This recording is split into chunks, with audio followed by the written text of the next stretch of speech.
Alright, hello everybody, welcome to the stream, mobile stream on mobile data. I'm parked next to a kinda noisy road, so I hope that won't be too hearable on the microphone. And there's always the risk that I get kicked out, hence the disclaimer in the title. This may be a short stream, this may be a long stream, but yeah, we'll have to wait and see.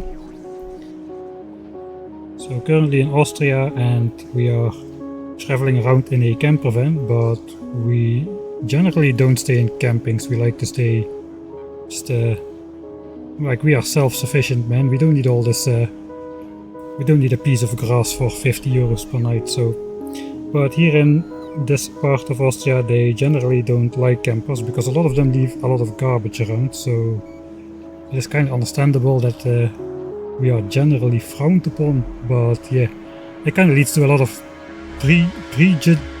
prejudice or something. Like people knock on the window, generally they honk when they drive by if they see you standing in a parking, and on the tourist spots police regularly send campers away, rightfully so, because in some spots you just cannot stay for the night. But still, the attitude towards campers is generally not too friendly around here, so we'll see how it goes. Anyway, let's get started with the actual playthrough, because we may not have a lot of time. Watching this on the Autobahn, I hope you're mostly watching the Autobahn. Yay for free roaming, yeah, that's true. Although with the streaming I kinda hit the limit, like, but yeah, yay for easy to purchase local data SIM cards, I guess. Anyway, base time. Okay, what were we doing? We are basically in between builds. We did complete the 1000 signs per minute base, and that has been running for quite a while already, over 10 hours now. So if you look on the 10-hour view, you have a nice flat line, 1000 signs per minute production of all types, even military times. And we are preparing to go into the 10,000 signs per minute base, but for that we require more mining productivity, etc, etc, as well as, of course, we need to design the entire thing, which is not that easy.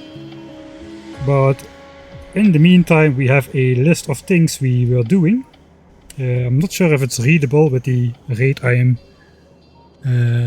streaming at right now, the bit rate. So we need to put more fish in the starter lake. As you can see, currently we've got not that many fish in our starter lake. I think there could fit some more here. This is only like 40,000 fish, so probably need to find some more. I guess we'll do that at the end if we don't get kicked. That is, yeah, we did a lot of those things last stream. Some of the things which are not checkmarked yet is investigating which level of mining productivity and which level of bot speed we want to design the 10,000 signs per minute base around. We designed the 1000 signs per minute base around mining productivity level 14, which was achievable with our starting base. But obviously now with a 1000 signs per minute base you can get way deeper into the tech tree than with like 80 signs per minute. So we have to figure out a reasonable goal and then see how much miners we need to fill up the blue belts. Same for bot speed. I guess bot speed is not that critical, but we still need to like determine a level. Bot speed is a bit different. That basically doubles every level, I think. So it is already 128k, 256, and pretty soon we're up to 1 million, 2 million, 4 million, etc. So that spirals out of control quite quickly, whereas mining productivity is like a linear increase, 2,500 per technology, so 85, 90, etc, etc. So for now we'll just leave the bar filled with mining productivity. Nuclear fuel reprocessing, it's kind of becoming a joke, but we're not gonna do that. Hello, somebody subscribed, though I... it's Hasselproof. Hey Hasselproof, thanks for the 8 months, man. That is from the start. 4 away from a year, yeah, amazing, amazing. We're gonna get Factorio 2.0 out before it's that far though, so That's really cool.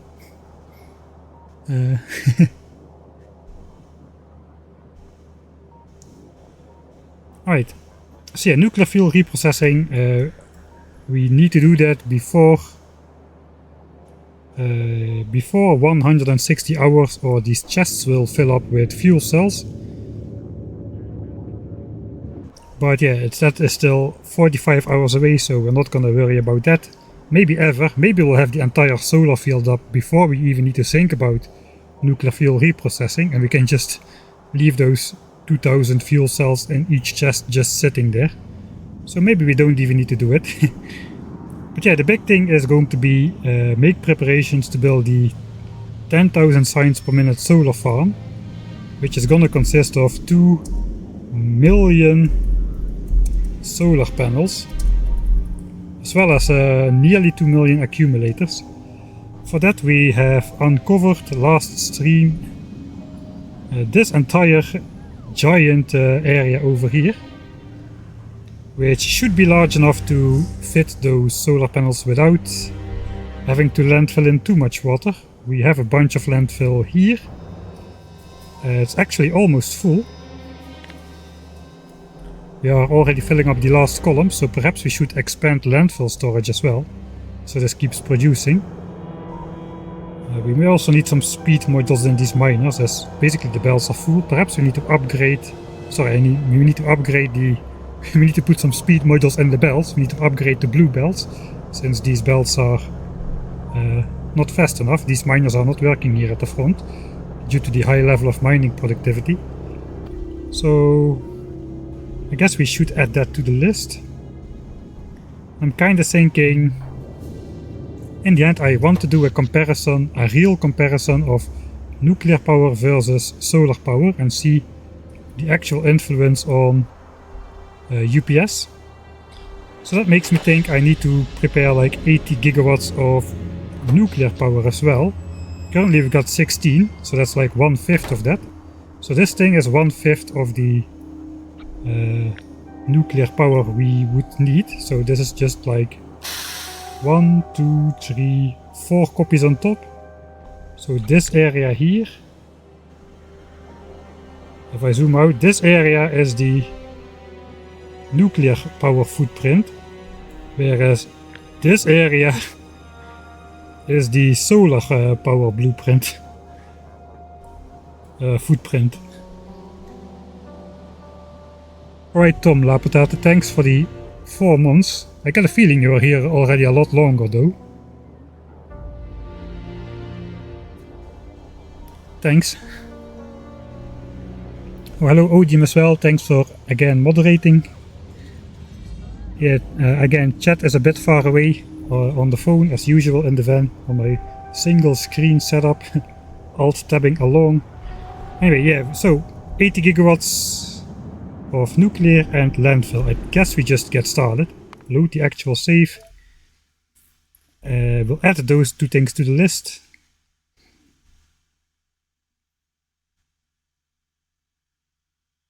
Anytime. So expand landfill storage.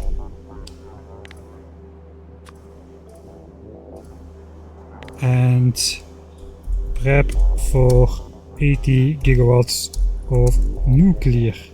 The thing is, we have a special base which needs to run for longer than we have been playing now. 120 hours, 123 hours of solar panel production we need to get enough materials made for the end game power. But of course, nuclear power is not free. We can simply make this in our starter base though, no problem. We did the first 1/5 already in our starter base, but yeah, we do need like another 400 reactors or so, I think. I think this is like 100 reactors. Yeah, 104, but the outer 4 don't count, those are extra. So yeah, we got 100 and we need 5 times as much, so that's another 400.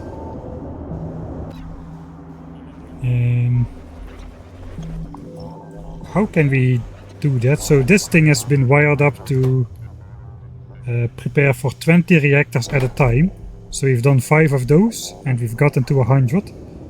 So those chests are set up to produce like 1, 2, 3, 4, 5, all of this stuff in one time. We did that 5 times and we need to do that another 20 times. So we basically did 20 of sets of these chests over here. You know what, I can do this way simpler. I got a blueprint book of this reactor, which basically has a blueprint with 4 requester chests. And if I plop that down here and wait for the base bots, because apparently I don't have requester chests on me. Thank you. Alright, I pasted it outside of Roboport range, so the bots won't start filling it. But this basically requests everything that a 20 core reactor needs. So we got 20 reactors, 320 heat exchangers, 1600 something heat pipes and that kind of stuff. Over a chest full of those steam turbines.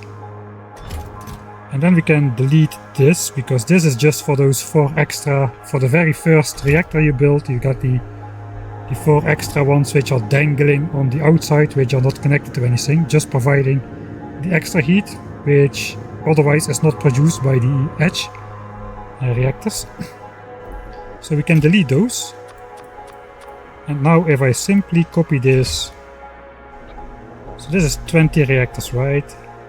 So 1, 2, 3, 4, 5. If I copy this 5 times, that is 100 reactors. And then we copy that another 4 times. It exactly fits here. And that is 80 chests full. That should be 400 reactors. 20 per chest times 20, 400. 400, this is 100, this 150, yeah, that seems about right.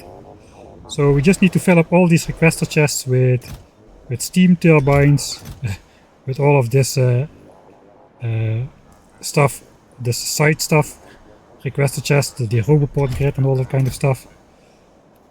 Steam turbines and, heat exchangers and 20 nuclear reactors per chest, as well as a whole bunch of pipes. I'm gonna run out of pipes, I'm pretty sure. So let's delete this. Now we need to paste this somewhere in our base. I guess maybe just here, right here in the hallway. But it kinda fits nicely as well. So if I do this, we're gonna get a big bot explosion, I think. Let's enjoy that.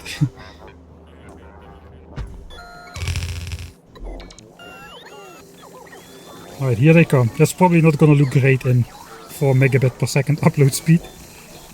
Holy moly, that is a lot of bots. Alright, the first bot explosion happened.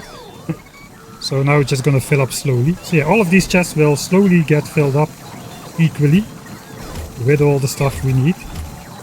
And since we are no longer producing signs in our starter base, as we've got now this facility up here, which is doing all the signs, as well as the 1000 signs per minute base over here, producing all the signs.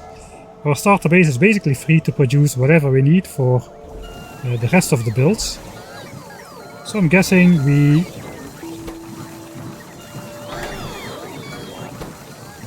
I guess we just leave this running as is.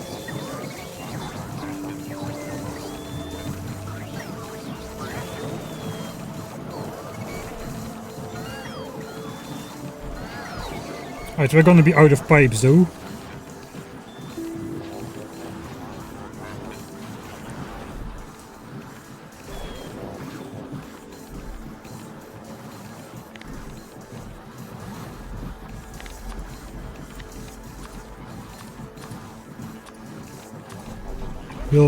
We'll make these the helper assemblers whenever we need some fast assemblers for some special craft. This is my new handcrafting area, except I'm not handcrafting like I was doing here. But this is just like for big projects. Now we need like 20 chests full of 900, that's 20,000 pipes. So we could just do this for now.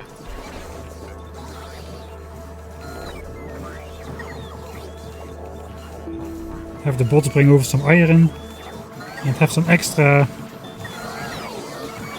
production here. I guess we should in this case get rid of that stack size.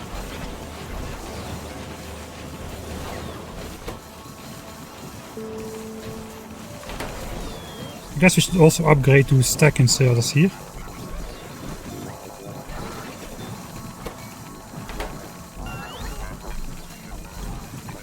Man, this is a bot storm. Alright, so I don't want to go too much overboard. I guess this is enough pipe production. That's quite fast. Times 6. It's probably more iron production than I can sustain with my 4 belts of iron here.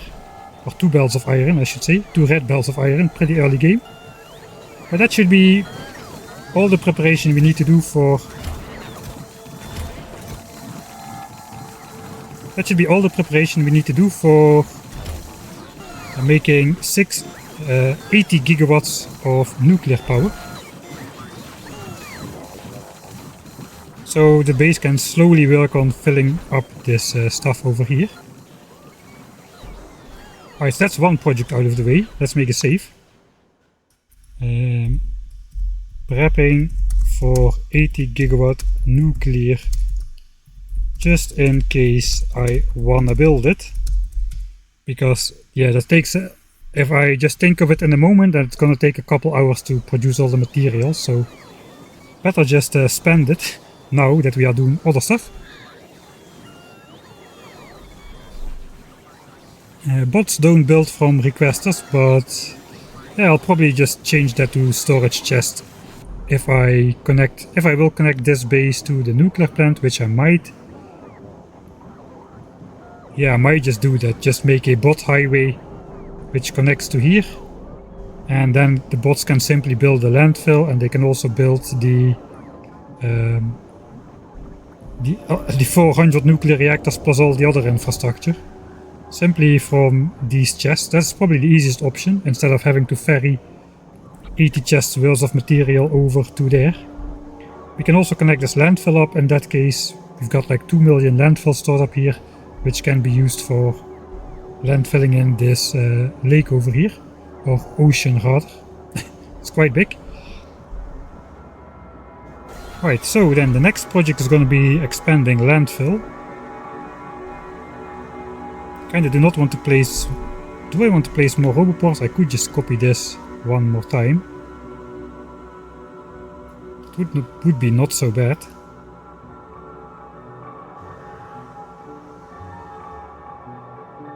Yeah, we may just do that. How much is this? 400 storage, 400 passive provider chests. 200 bells. It's all red bells. Maybe I'll upgrade to... No, these can remain red bells. I want to upgrade the mines to blue bells though.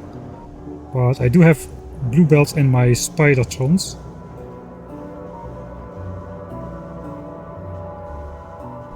This was built in the era when I was still poor. No stack inserters, just fast inserters here.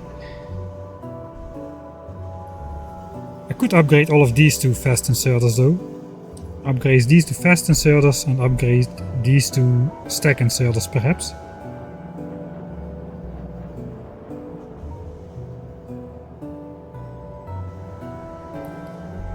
Alright, so I need some red splitters. I think I've got all of that in my backup spiders here. So if I just connect...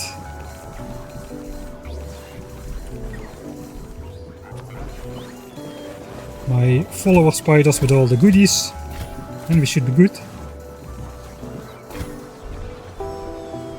I just need to bring the large stuff though. If I want to upgrade this to fast inserters, we're gonna need roughly 1,000 of those fast inserters. And like a stack of stack inserters.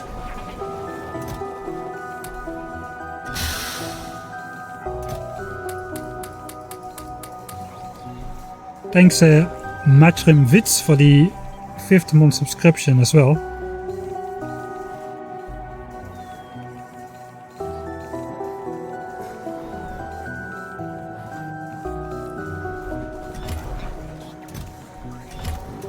I just wanted to get out the surplus. Let's get roughly 1000 of those. A couple more red belts. That's pretty good, I think. So let's get over there.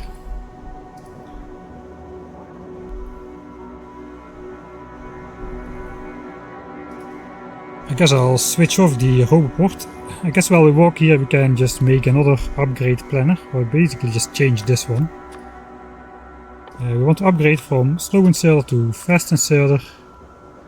And what is a fast inserter now needs to be upgraded to stack inserter. I hope those don't activate sequentially, I don't think so.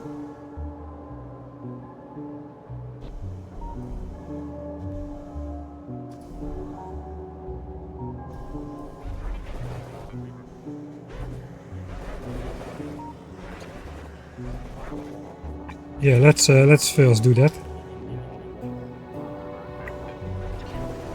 Now we'll just stand here for another nice bot swarm.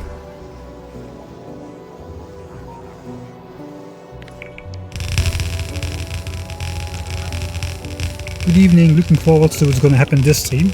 Yeah, we're doing a couple small tasks like we just prepared for 80 gigawatts of nuclear power in case we want to do the preparation in the end.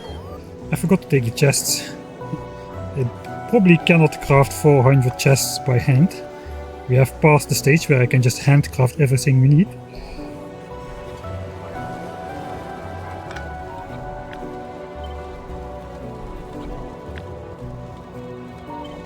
So I guess we're gonna need to go back to the base for those.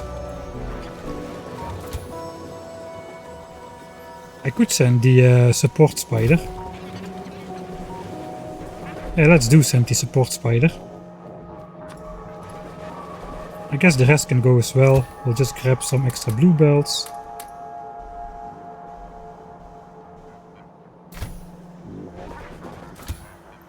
Throw all of these in the logistic trash. And we request 424 passive provider chest. And then we just send that guy back to the base by himself. And then after a couple seconds we'll call him back. Right.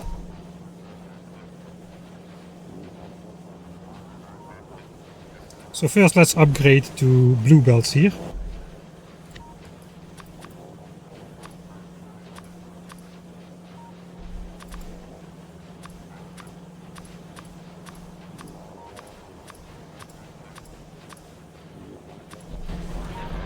I think just the entire mine. Not all of it needs to be upgraded, but some of the stuff is not fast enough.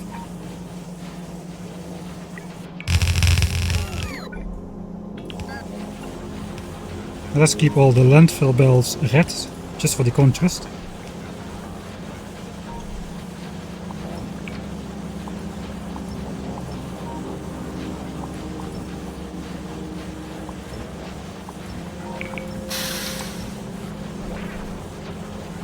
Pretty sure like 4 stack inserters should be able to draw empty a blue belt, if I remember correctly.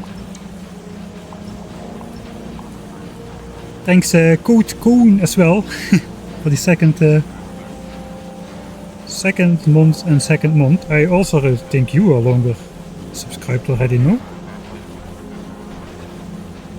Maybe my mind is just playing tricks on me.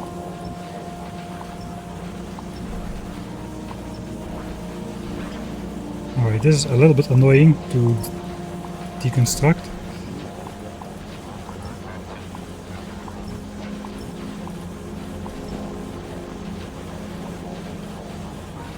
Alright, yeah, all the belts are still getting drawn empty reliably, it seems. Perhaps we need to... No, let's keep it efficiency module just for the pollution, because pollution still is a thing. It's not a big concern as we have no biters on the map anymore. We killed all the biters. But if pollution spreads off the map again, then that will generate new biters. So we still don't want to go wild on pollution. Those guys should already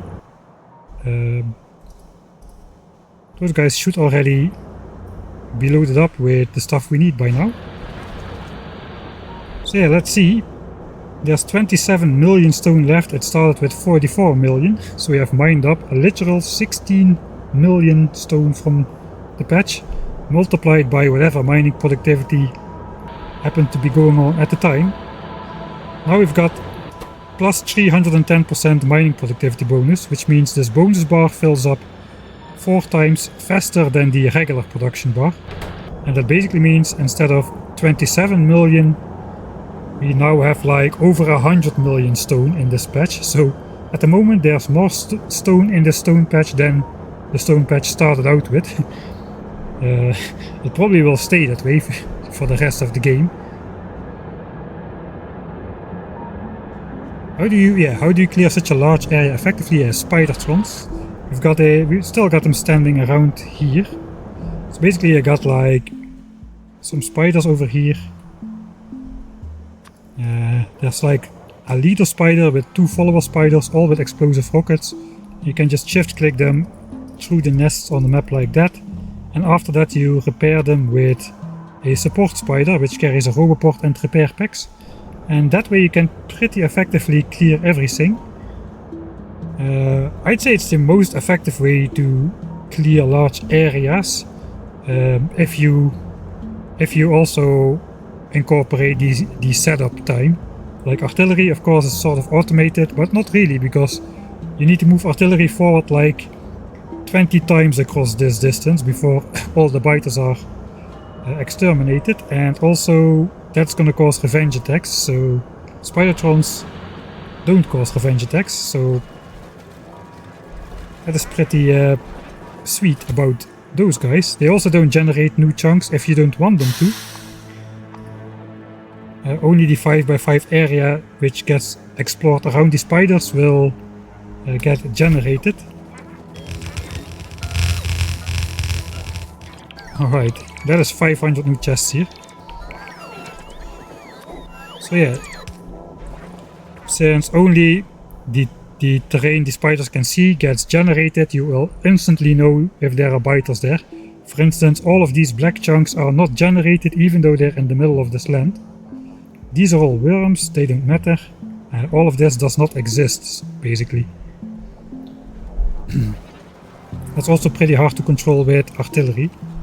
Although if you have like uninterrupted biter bases connecting to each other, you may have to go with artillery, as the spiders cannot really clear out the nests without revealing a new nests if you have like super dense biters. So that's why the Ultimate Death World Challenge had that laser border at the end. This is basically achieving the same thing, achieving world peace, no more biters on the map, but through an easier method, because the biter bases are a bit less, are a bit more sparse here. Alright, so that is landfill taken care of. We've got 1.8 million landfill here. And 58 stone in my trash slots, which annoyingly gets added to the logistic count, but I guess that's alright. Let me connect those guys again.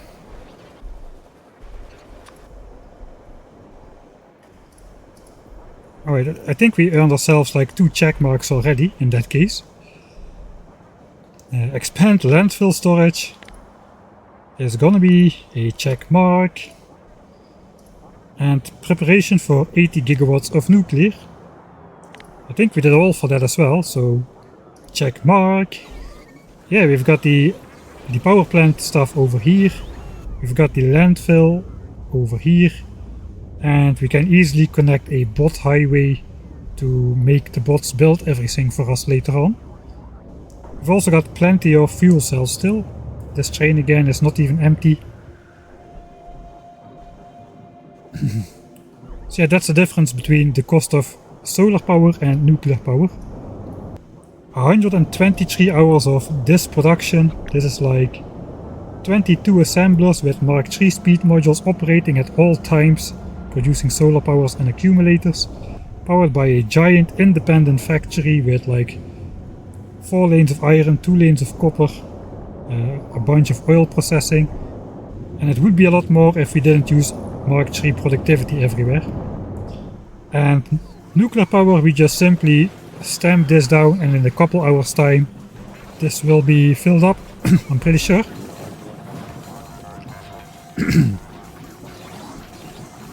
Alright, thanks Dan on Tentis as well for the subscription. The Heisen biter.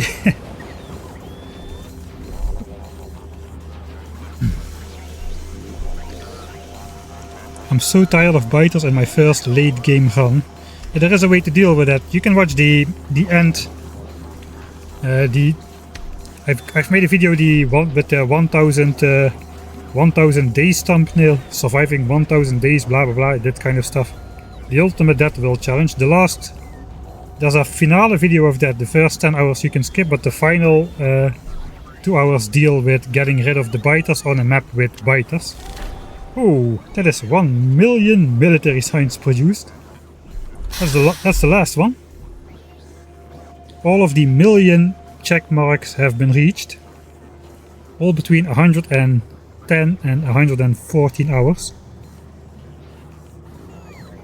Now we're off to the 10 million. That will not reach until we've got the 10,000 signs per minute base up and running. So no more signs milestones to be had. Let's check the rest of the milestones. I think we've got pretty much all of the ones we set out to get, except for the character kill. So we are still on hardcore. We did 100 nuclear reactors. We could actually add 500 nuclear reactors to that.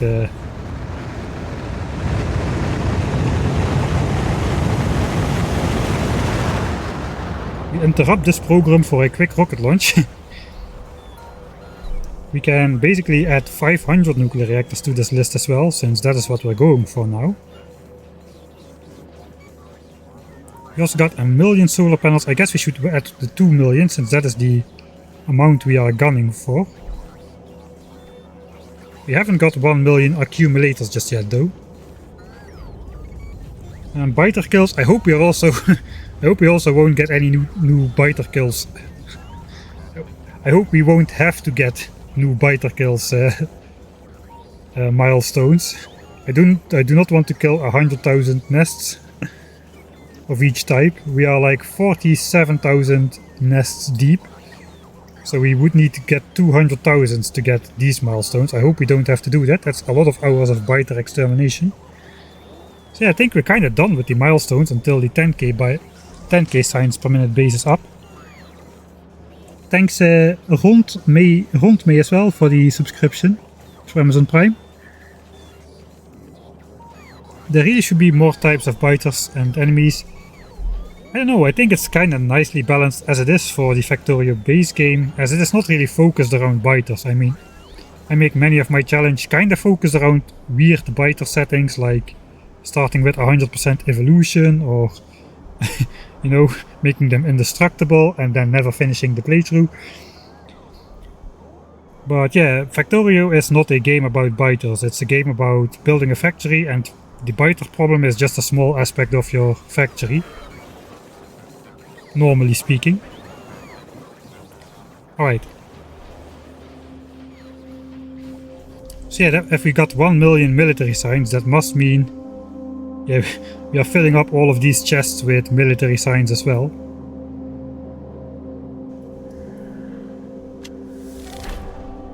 Oh, there's 1 million accumulators. I was just gonna say there's like over 500,000 military signs already in these chests. So I just said we are not gonna get any more milestones, and then we get another milestone, of course. 1 million accumulators. I think let's add those extra milestones to the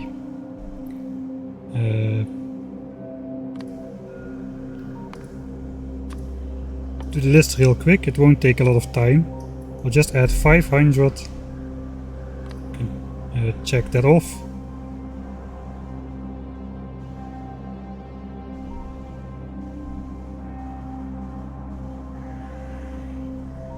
Alright, 500 reactors. I guess we should add, because now we know. At the beginning of the game I didn't know, but now I know that we are gunning for 2 million solar panels. I just thought at the beginning 1 million is likely. I guess we're not quite aiming for 2 million accumulators, we're aiming for 5/6 of that.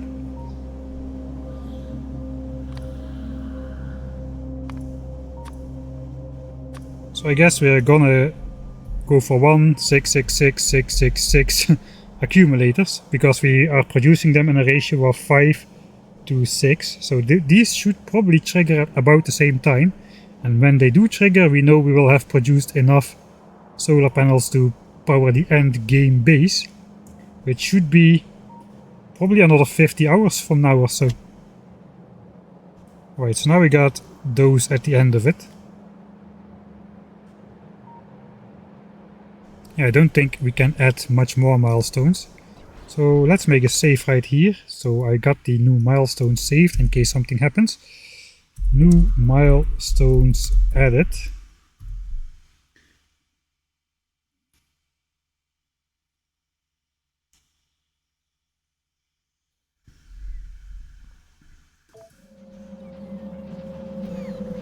Yeah, I can agree with Mattis Jaximus. If you want a more biter focused challenge, definitely play Rampant with the Rampant factions as well. Not with vanilla biters, that doesn't really do too much, it's just vanilla biters still.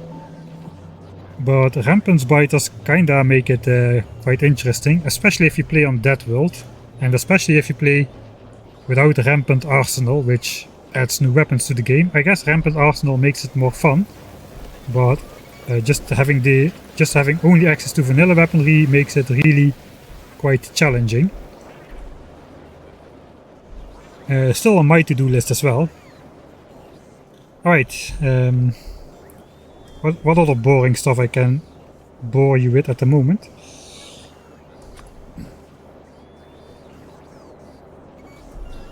This is my... Let's get rid of some of these... Okay, this is my combat.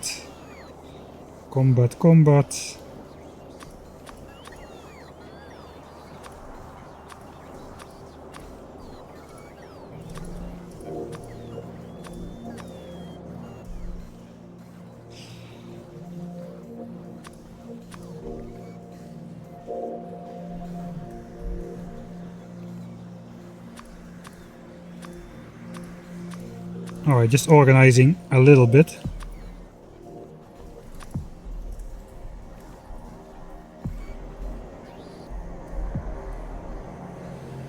Alright, is there anything else?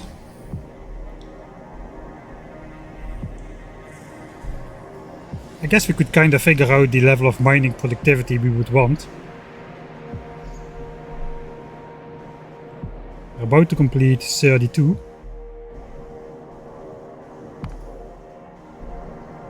For 85,000 science packs. There it is. And we're on to mining productivity 33 for 85,000 science packs. Sorry, it was 72.5 and now it's 75. Alright, whatever.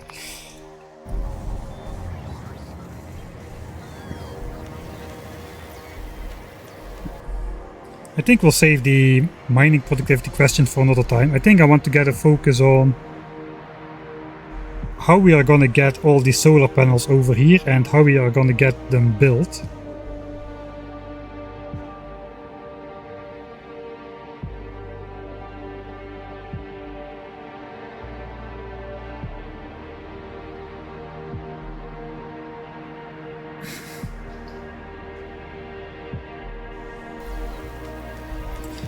Natural energy, right? I mean, instead of burning coal, you can just chop an entire forest and burn all the trees in Factorio. Green energy, made from green trees. Yeah, I think we're just gonna get started on figuring out how we're gonna get over here. I guess it's gonna start with some sort of editor mode, just to refigure out our solar blueprints. So basically this is the size of my solar blueprint. It's quite big. Like 2 of these could basically cover my entire starter base. Each of these blueprints have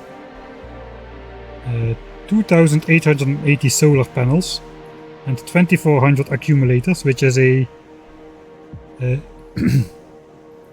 which is like the optimal ratio of 0.833333.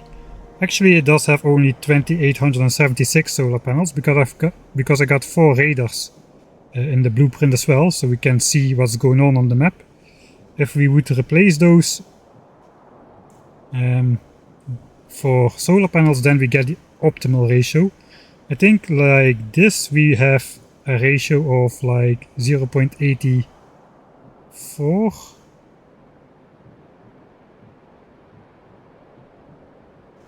I would have to check that actually.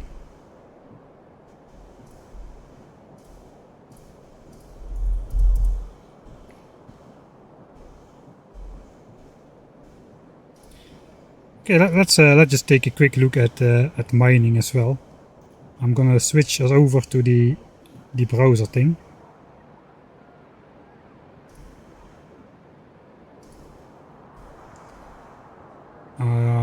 Can I do that with hotkeys? I cannot. No, I can. I set up a hotkey.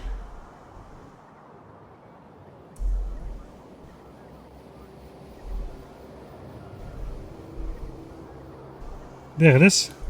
Calculator. 2880 divided by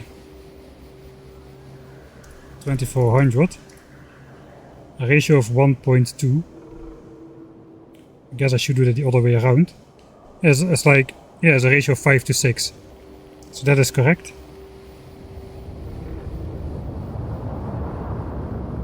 Oh, this already is the ratio of 5 to 6. This is, oh yes, I'm mistaken. Wait, I hear the sound. You just caught it. Anyway. Oh yeah, so the ratio of 0.84 is optimal, but we are building 0.833333, which is almost optimal, 5 to 6. So our blueprint is doing 5 to 6 as well. So that is good. Never mind.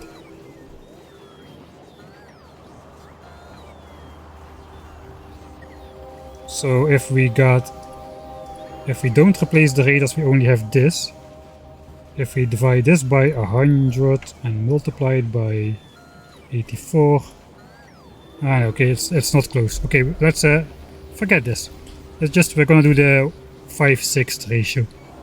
Now let's check out the level of mining we want. So we'll just open iron ore in a new bar. So the original base was developed around mining productivity level 14. So 140% productivity bonus and speed moduled miners. And then you can see for 1 belt of ore we need less than 24 miners. So 24 easy to build. So that is why I chose level 14. The other thing is if we choose iron plates instead, you can see it is still 24 miners, but since we are building with productivity, and now it drops to below 20 miners, which is also easy to build. So that's why I chose level 14 for the 1000 signs per minute starter base. For the 10,000 signs per minute base, we are gonna use Mark III speed modules in the miners, and a ridiculously high number of mining productivity. So if we check back to the game, currently we have already like 300 something percent, right? Yeah, 320% mining productivity. So if we go back to here, we have 320% at the moment. That means at the moment we need less than 8 Mark III speed miners to fill up not to fill up a blue belt with ore, but to fill up a blue belt with enough ore to make a full blue belt of plates, which is what is important. Unless we're doing steel smelting, then we need the full belt of ore. That is still over 8 miners, so let's just look at the full belts thing instead of... Yeah, we're just gonna go full belts. Let's see when does this drop below 8 and when does this drop below 6. Those are the interesting numbers we're looking for. So let's go 300 and let's go like 400%. Let's make big steps. Mining productivity level 40. Okay, we are under 8 already. But I think we can get under 6 in that case. Alright, that is exactly on point. That kind of makes sense. So with mining productivity level 50, each mine is 6 times as efficient, as it produces 5 bonus ore on top of the 1 regular ore. So it works 6 times as fast. Normally you would need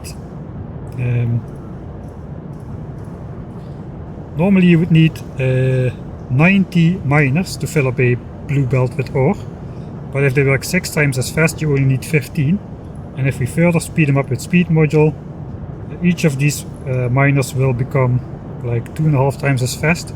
So that means 6 miners for a blue belt of ore. Theoretically, practically it only will happen if we side load, but that takes a lot of extra space which I don't want. So we probably need to get like a bit above mining productivity level 50. The question is that viable?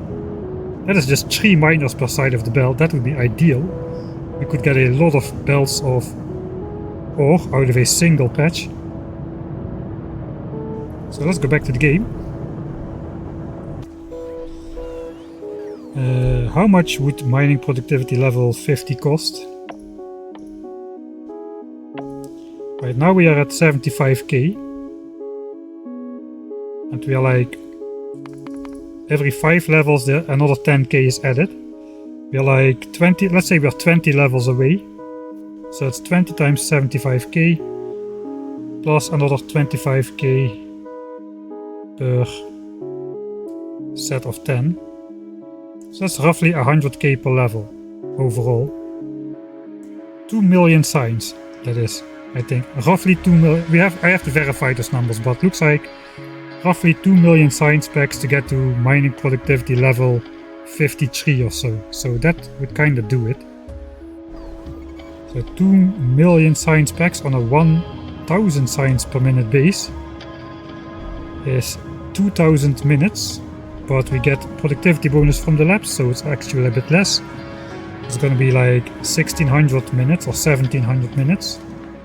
Let's say 1800 for the ease of calculating, since 60 minutes makes 1 hour. So that is 30 hours, right? Yeah, 30 hours is quite doable. Okay, so rough. Let's just quickly plop that down here. Which level of mining productivity do we want? Probably larger than 50. 6 miners per belt.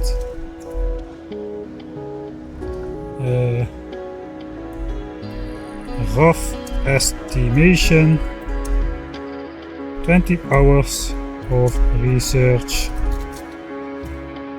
No, not 20 hours. 30 hours, right? I said 30 hours of research for 2M science packs for level 33. No side loading. The exact, I will have to figure it out later.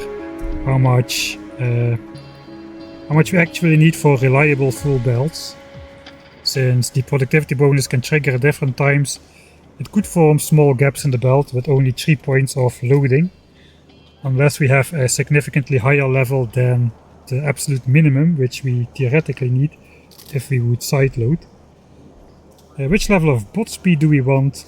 If this takes 30 hours, 2 million, we can roughly invest another 2 million in bot speed as well, 60 hours of research.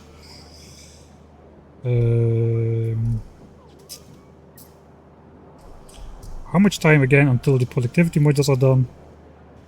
Productivity modules will be done at 200 hours, so that's 85 hours from now. So we can definitely spend 2 million research on bot speed. This is 13, 14, 15, 16. I guess level 16 is easily achievable in that case. Not really sure, I didn't do any experiments with what kind of bot speed I really want or need, or which would be good for some specific purposes. I guess getting at least 1 more level would definitely help with having the bots keep up with the spider. So perhaps we'll take a break from mining productivity and just go for bot speed instead for now. Since I have been noticing my bots do not keep up with... Oh yeah, my phone is getting too hot.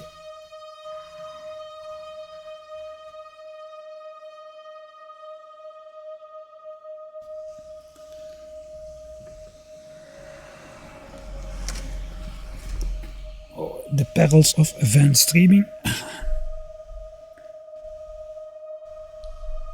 Alright, phone is in the shadow.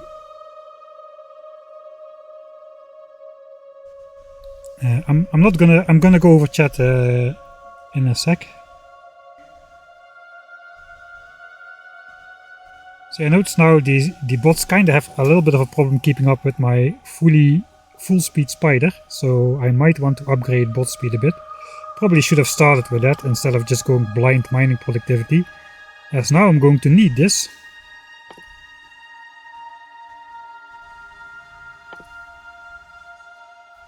I guess yeah, we can say this is roughly 2 million, as is 1 million plus half of 1 million plus half of that plus half of that roughly equates to 2 million.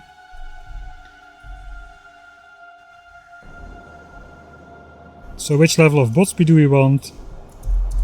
Level 16 is 2 million total, res is another 30 hours. Seems okay? Question mark? Question mark? No, question mark. I mean, check mark. 2 more check marks. We figured out, kinda, roughly, which levels we want over here. So nuclear fuel reprocessing. It's not gonna happen. And the only thing left to do on this list is to make the preparations. That was what I was gonna do on stream today.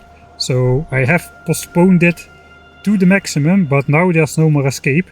Except if I do want to set up nuclear fuel reprocessing, but I'm not that desperate. We're gonna do the preparations for the solar farm. Alright, let me make a save and then I'll go over the chat questions. Time for solar field preps. Oh, hello C-Rex, I'm just going to read chat in the opposite order. Are you going to leave this running in the background for all that time? Yes, basically, but since we are doing stuff anyway, I'm not going AFK or something. I haven't left the game on AFK for a minute. We have been playing all this time, and we have been designing the base around playing all the time. We even reload when we waste too much time, so we don't get too much overproduction, which we not would have access to or something. I'm not gonna beacon the miners. I don't see the point of adding beacons to the miners if we can get like a full belt with 3 miners per side. I mean, the beacon takes up the same space as a miner. So, yeah. Did you see that somebody already made an automated machine generating iron plates? Yeah, it was... I saw some posts on Reddit, but also one of the Patreons made one. So if you find this guy's channels, I hope I write it correctly. I don't know if it's like a I or a Y in the end, but Solarboy made a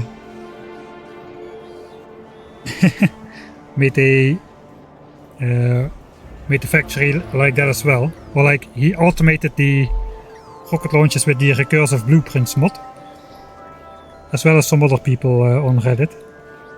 1k SPM for free with your method. It is kind of tempting now that it's so they were not gonna fix the infinite productivity exploit before 2.0, but then I saw a guy called Zespar, which has a lot of world records in Factorio.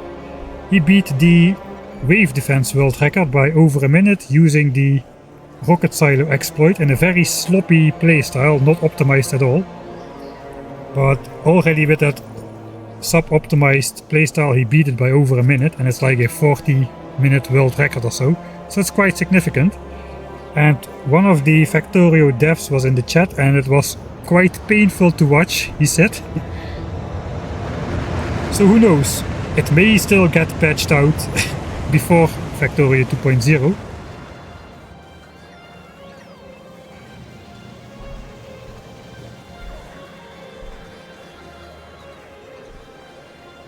Somebody, oh no, I cannot believe 1k SPM for free with this method has already been made on Reddit. I didn't see that yet. That is quick though. Like everything or just the rockets? Have I missed anything? Yeah, we now got this giant chest array.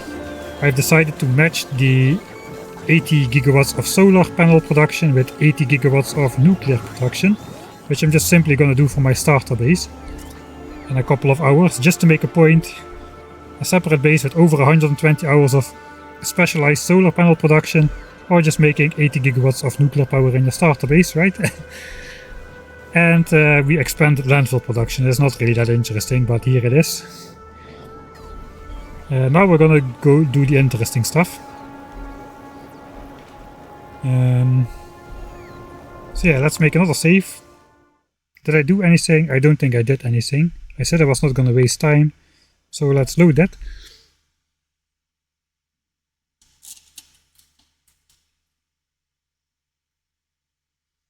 Ah, cool, I have to check that out.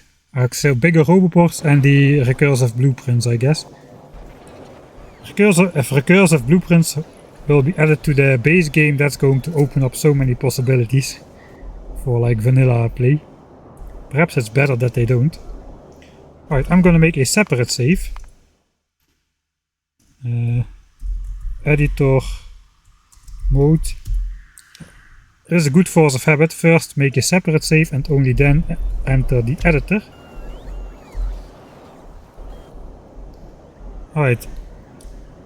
So basically what I want to know is, I kinda determined my blueprint needs to be stamped in a 24 by 30 grid. This is just a single stamp of this blueprint. It's already so big it doesn't even fit on the screen. That is a single stamp. We're going to need to stamp this like almost 1,000 times in this area over here. I kinda did this before, but I kinda forgot how it fitted, and I want to see maybe I can get away with a bit less, since if I remember correctly the 24 by 30 or something.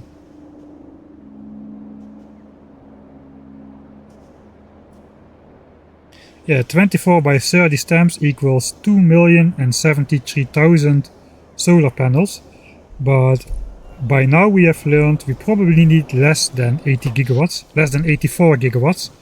So 2 million solar panels would produce 84 gigawatts, including the nighttime accumulator charging cycle overproduction taken into account. But we are only using like 6.7 gigawatts for the 1k science per minute base. And since the 10k is going to be roughly the same, we can roughly just linearly extrapolate this to, let's say, needing 70 gigawatts or so. Just erring a bit on the higher side. So we don't quite need 80 gigawatts, 84 gigawatts, 70 would be enough. So perhaps we can get away with not stamping the full 24 by 30 thing. So let's just see how many of those stamps fit in between the water. Alright, so this would be the western edge. We would still have place for a railway, which goes up here or something. Maybe if we need to. The top is going to be roughly around here, I guess. Yeah, this lake we're gonna fill in, that's not an issue, but this is a big lake, so we want to stay on the edge of that. We do not want to fill in like complete 6 by 6 chunks of water. This blueprint has a 6 by 6 chunk range, so it means this would be the corner if we ignore the water. And for the south, it looks like this vertical line is the corner.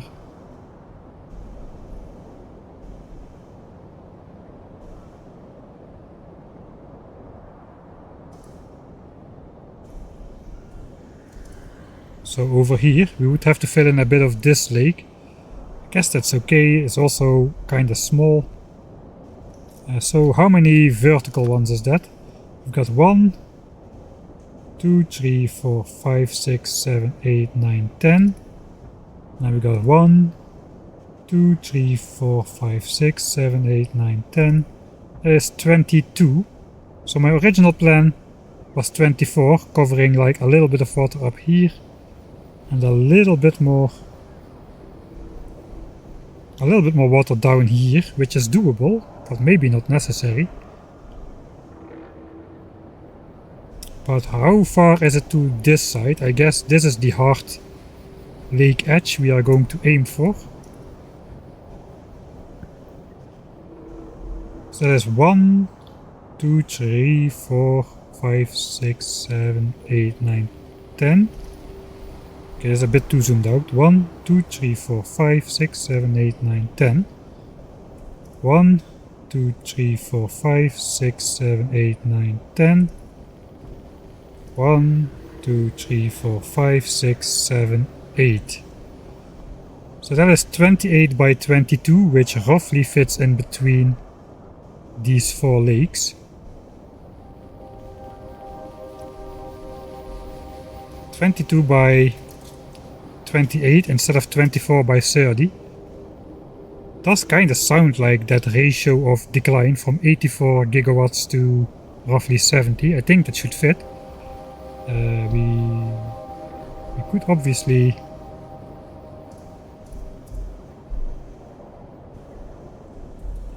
go back here.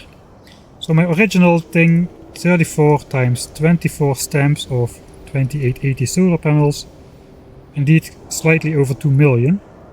So what if we have 28 by 22 instead of 30 by 24 times 2880? Yes, that's gonna be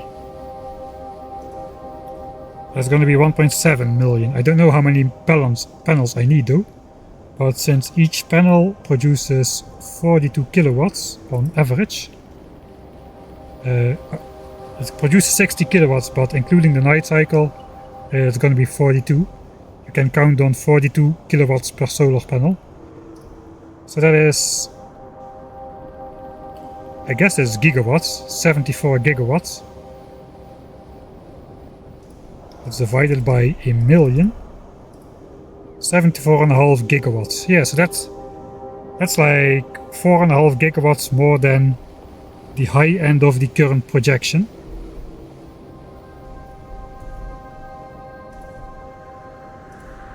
So I guess a 22 by 28 grid would fit, and we don't need to worry with filling in all of this water over here. Filling in all of this water over here. I think that's nice. Alright.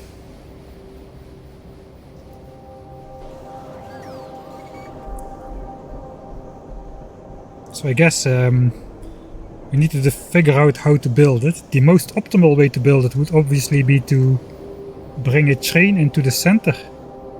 Okay, let me read chat real quick before I get into that. Thanks GSX Extreme, nice timing, just when I start to read. Thanks for the second month. Does it have to be a perfect square? No. Yes, but it has to be a perfect rectangle. Just for the looks on the map.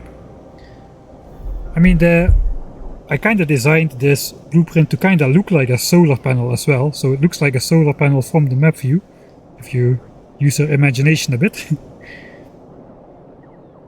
So yeah, I wanted to look like one large rectangular solar panel.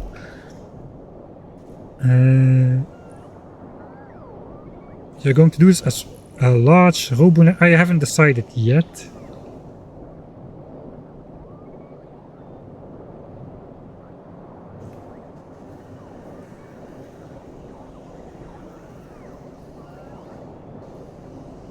Alright, not really questions there, so let's just continue. If I can get this thing back in the corner.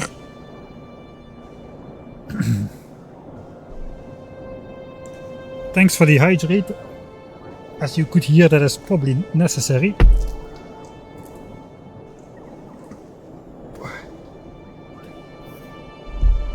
course everything is exactly out of reach, as per usual.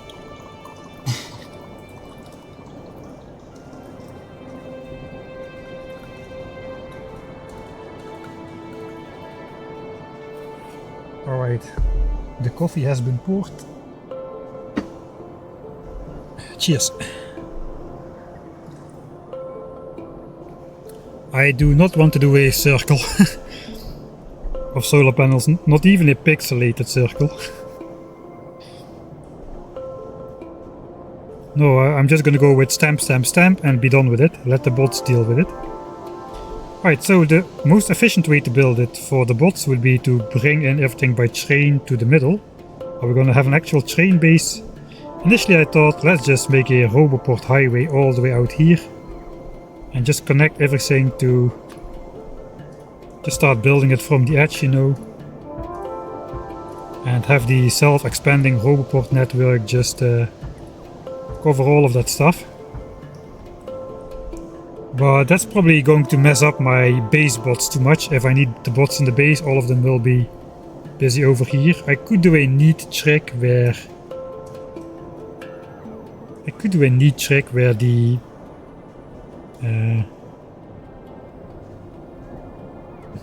where we have the logistics bots bring it over to here, and then the construction bots build it from the corner. The thing is, with building it from the corner, there's not too many Roboports in this network, just basically like this distance on a square grid.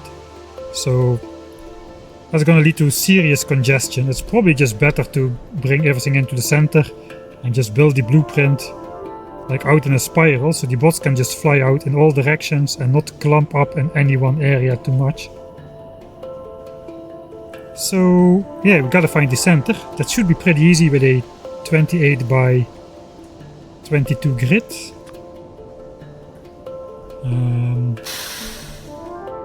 Thanks. I wanted to read as BFG, like from Doom, the big effing gun. Thanks BSG22wiki for the subscription. Welcome and thanks.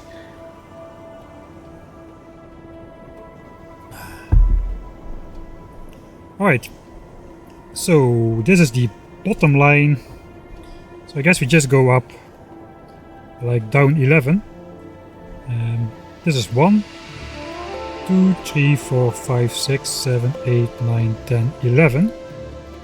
Verify from this side. 1, 2, 3, 4, 5, 6, 7, 8, 9, 10, 11. So that is the center on the horizontal axis. Now we need to find the center on the vertical axis. So we need, this is a 28 chunk distance, so we need like 14. So 1, 2, 3, 4, 5, 6, 7, 8, 9, 10, 11, 12, 13, 14. So this should be the center. Let's verify. 1, 2, 3, 4, 5. 1, 2, 3, 4, 5, 6, 7, 8, 9, 10, 11, 12, 13, 14. Moving the mouse is hard. Alright, so this is the center. Now we need to remember where that center is. I guess we can kind of remember it by that the lower left one is on the 132,000% oil patch.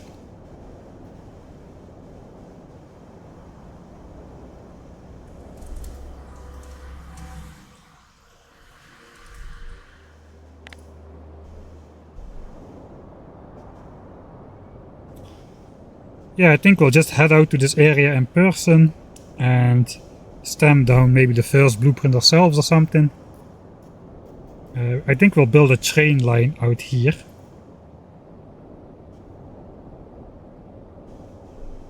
So just a train line. We will leave space for the train line, and we'll just have like storage chests and stuff and bots and have them build everything out. The train line is gonna come in a straight line all the way from the side. So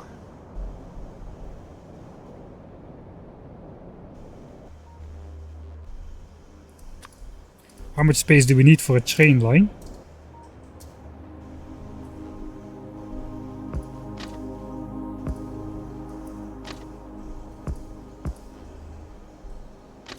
Alright, so this is the turning circle of a train. So we would have to leave out... We would have to leave out a bit.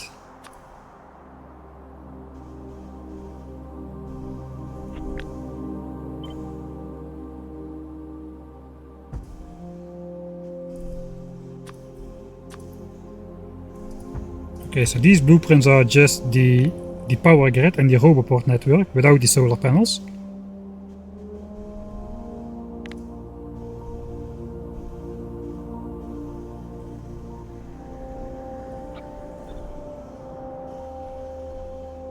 Alright, we can fit that rail line in between, like so, and then we just need to go in a straight line all the way out to the side. So that would easily fit.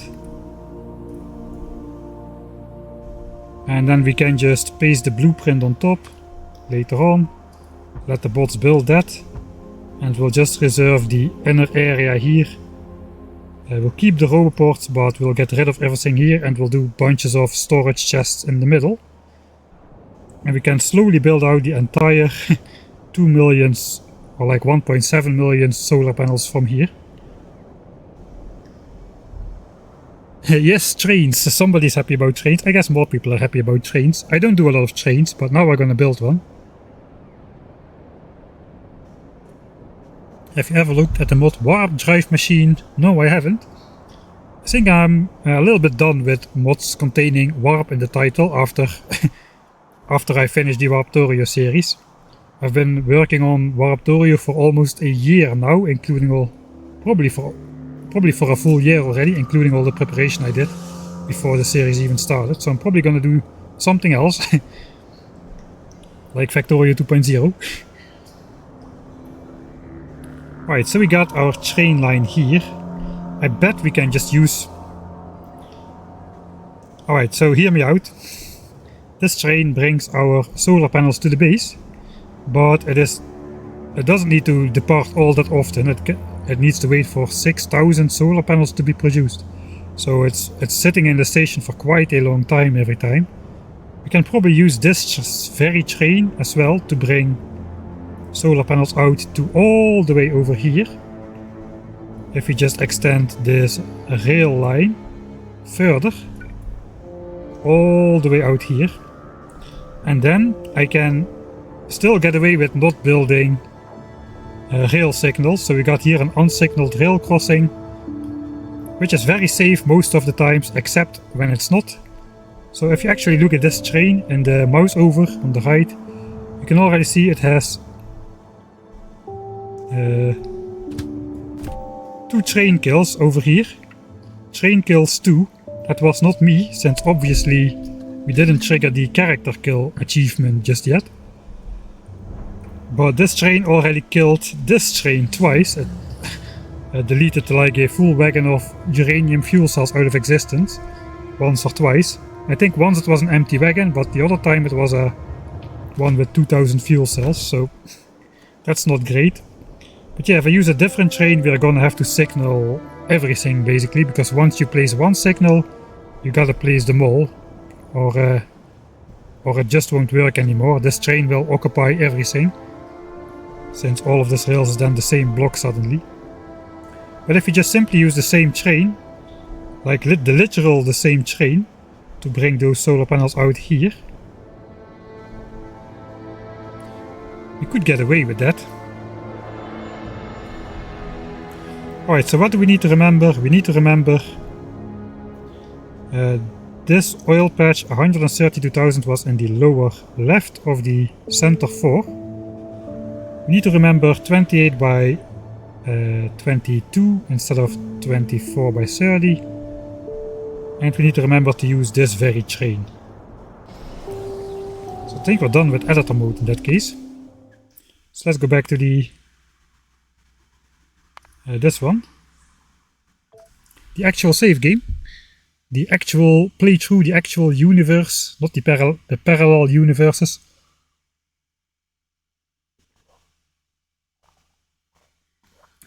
Does this count as save scumming? I don't think so, right? Save scumming is more like when you just try things multiple times from a save and continue with the save where you had the best results, right? We are just testing stuff out and then returning back no matter what results we get. So I guess that doesn't technically fall under saves coming. I guess, question mark. Alright. So, first of all,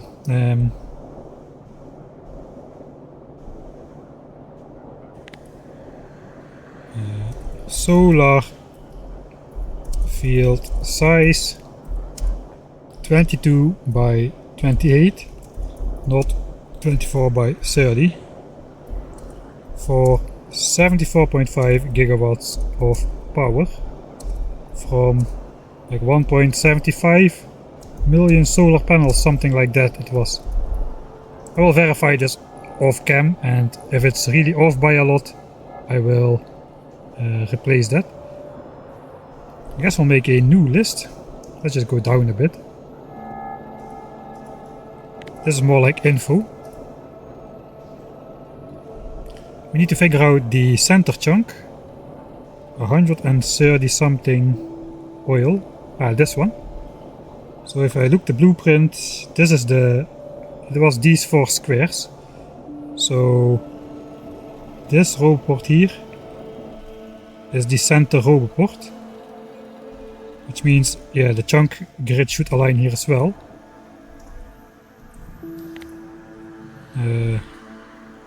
Center of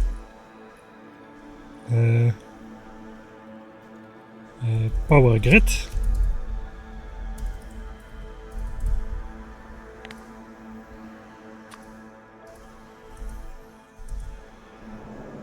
That is right there then.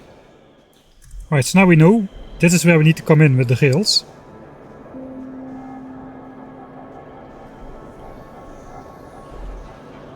Hello, rockets.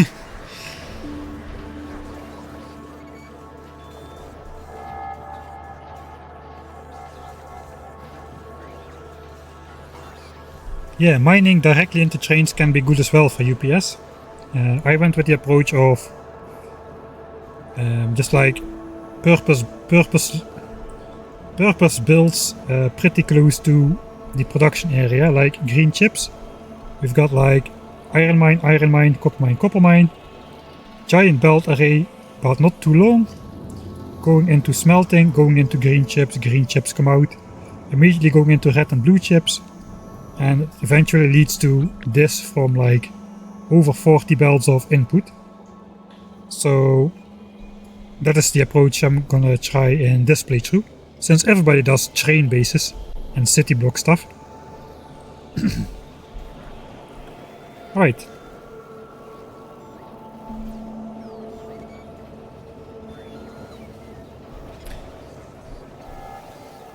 I kinda gotta figure out how to load this train.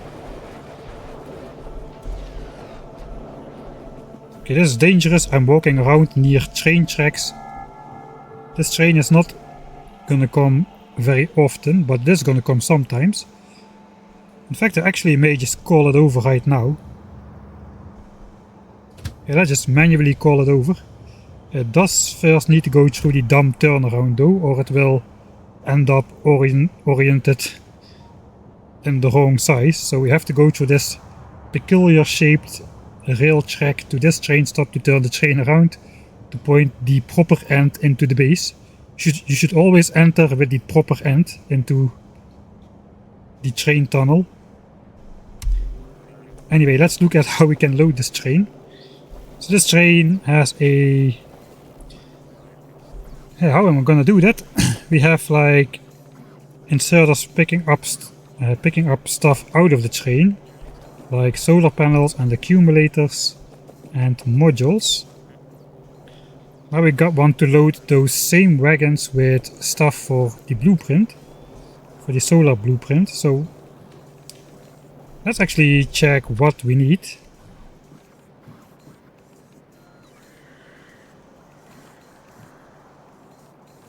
Oh no. Oh, this is bad. This is bad. This is very bad. Alright. This is very bad. Does anybody see what is very bad? I can see something which is very bad. It has to do with the ratio of stuff we need right here. Alright, we are back. We are back. Somehow the hotspot switched off, for some reason, I don't know why. It's supposed to switch off automatically after 10 minutes of nothing connecting to it, but I was connected to it. I hope not. I hope I wasn't disconnected for 10 minutes already.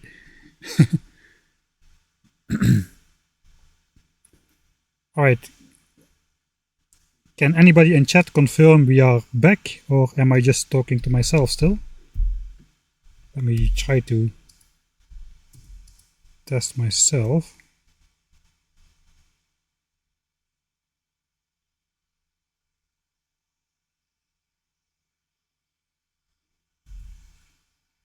Alright, I was disconnected from chat, looks like, so maybe you were already chatting and I just didn't see it. Back. Alright. Stream killing ratio. Yeah, that's pretty bad. Okay, let's see. Okay, you still got the point where I discovered what was bad. I haven't yet said what was bad. It was this bad. Yeah. Having the stream disconnect is even worse. No, I think the problem is very bad. Yeah, I'm streaming through the hotspot. That normally goes well. I mean, it has been going well for up until now. Alright, so what is bad? I'll give you another opportunity since the stream disconnected. So here's my blueprint. And this is the ratio of stuff we need. So something is very, very bad about this ratio. I mean, it is not the solar panels. We are producing solar panels in a dedicated base. We've accounted for those. It is not the accumulators. We are doing those in the 5:6 ratio over here, which we have been producing for the last like 65 hours or so now. That has all been produced. If we look, solar panel and accumulator production over basically the entire game, 1.1 million solars and 1 million accumulators.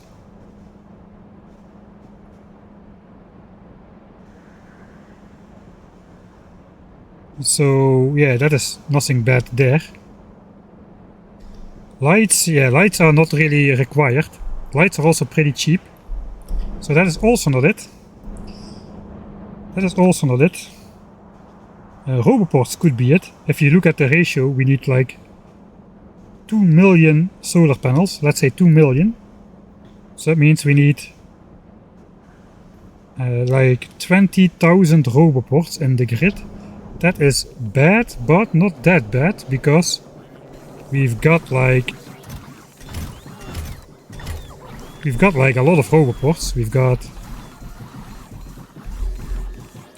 7,000 roboports already, so that can organically produce. The thing that is bad, which is quite expensive, which I didn't take into account at all, is substations.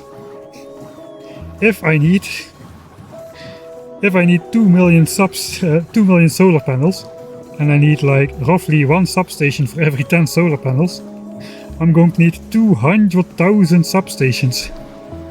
And those things are not cheap. I kinda missed that. I either have to redesign it with like something cheaper, like steel power poles. I mean, steel power poles, just like I could do wooden power poles even, but yeah, substations are quite expensive. 200,000 substations, that is 1 million red chips.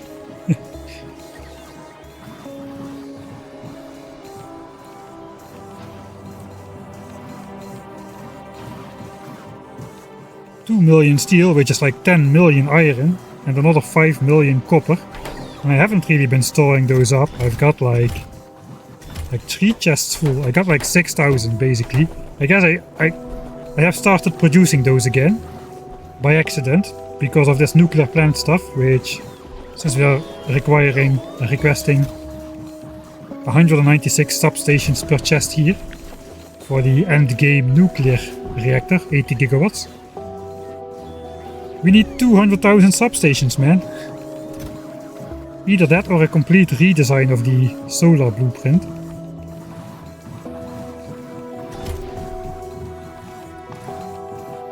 I mean, oh, that is bad. That is bad. Okay, let's quickly go into the Factorio calculator. Let's just compare costs. So, let's say solar panel.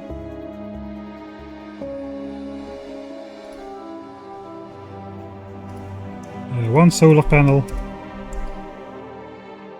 I guess we can leave the productivity on. That's what we got in the real world as well. One solar panel costs, including productivity discounts, like 35, 45 resources for a solar panel. Accumulator is not much, like 10. So it's like, yeah, 45 and 10. So 55 for the solar panel and accumulator. How much is one substation? Substations are more expensive. Oh god. You're not telling me I'm going to need to build an entire separate base for substations as well. A substation costs like 60 combined iron and copper, plus a little bit of coal into plastics, plus oil. Substation is more expensive than a solar panel. A substation is more expensive than a combination of a solar panel and an accumulator. But we only need 1/10 of the substations compared to solar and accumulator. Maybe it's not that bad then. I mean, it is kinda bad, it is quite bad, but maybe it's not that bad. We need only 1/10 of these. We need 200,000 in absolute terms, but we need only 1/10 of the substations compared to solar panels. So let's go back to the game. Oh, I didn't think about that. Alright, so I guess we want to upgrade this guy to a stack inserter.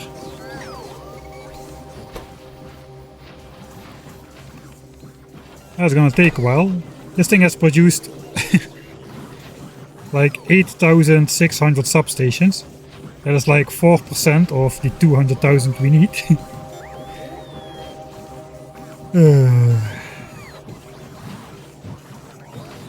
Make number bigger.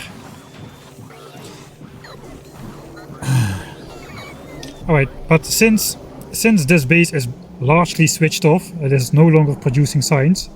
It is just doing the base stuff. We're doing the nuclear stuff now. We will keep doing the belt stuff as well. I mean, we have produced like... Maybe we can do it. We have produced like 500,000 belts or so in this base already. Like express belts. Those are also not super cheap.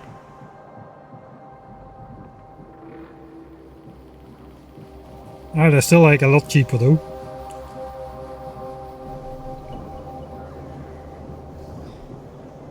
I think we'll just try to force that production out from this base. There's not really a lot of stuff which is consuming red chips, except for nuclear reactors at this point.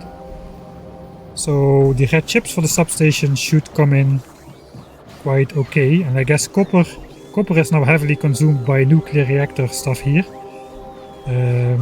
Basically all this stuff requires a lot of copper. I think I'm still gonna leave this running though. This will stop in a couple hours.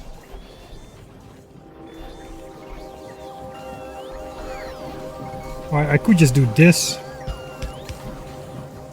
That will just triple the amount of iron and copper and red chips which is brought here in relation to the stuff which is brought to nuclear power.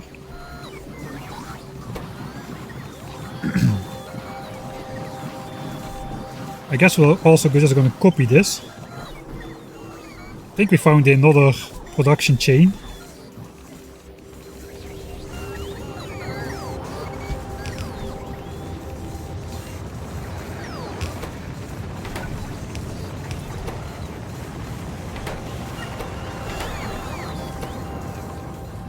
Oh, there went the rockets again.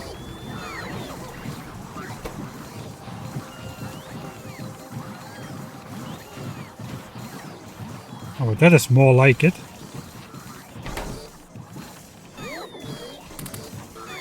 That's already 80... No, that's a lot of... No, it's actually 50 substations produced. Of course, the resources are gonna run out. I guess we can still do something like... I guess we'll just do the entire line. Just so we can store enough substations. Looks like pipes actually is...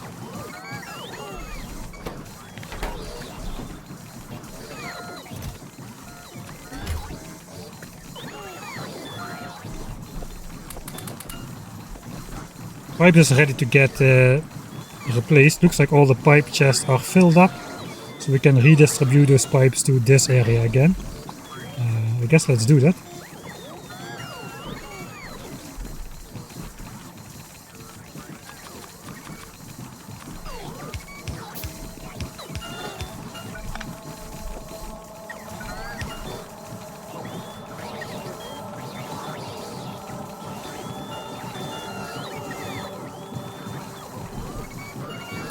Alright.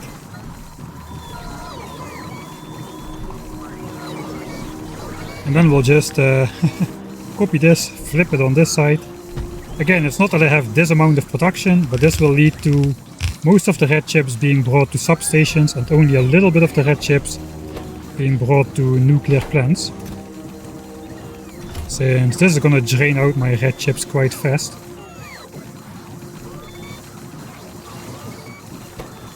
I guess with a half-second crafting time we do not really need the Mark III speed modules in here.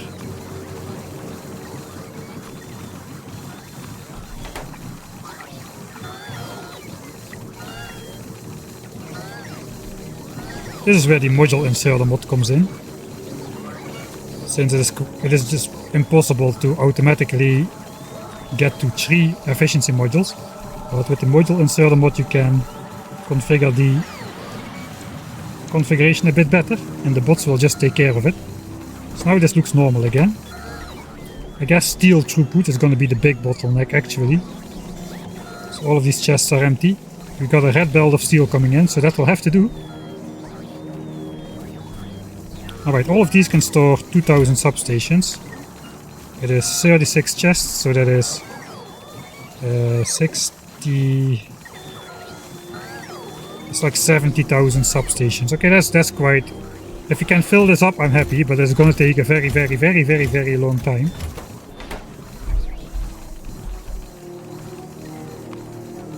At the moment we're producing 300 substations a minute. That was only 20 from that single assembler. Of course, this is just temporary. We're gonna just run out of resources very quickly and then it's gonna drop. But we'll see. We'll see how that goes. Right, I'm glad we caught that problem. This is bad. Fixed? Question mark. Substation problem. I should have seen that coming, really. I mean, if I would have been smart, I would have incorporated like substation production into that design as well. Lights, I'm not sure about lights. Am I gonna do lights? I just used lights in this blueprints to fill up the 1x1 tile gaps to get to the like perfect-ish ratio. So my original blueprint had a perfect ratio of 0.84. It basically had roboports only on the diagonal line, but that caused a lot of that caused a very slow bot throughput. So I basically deleted some accumulators from the middle and filled in the grid with double the amount of roboports basically on the full square.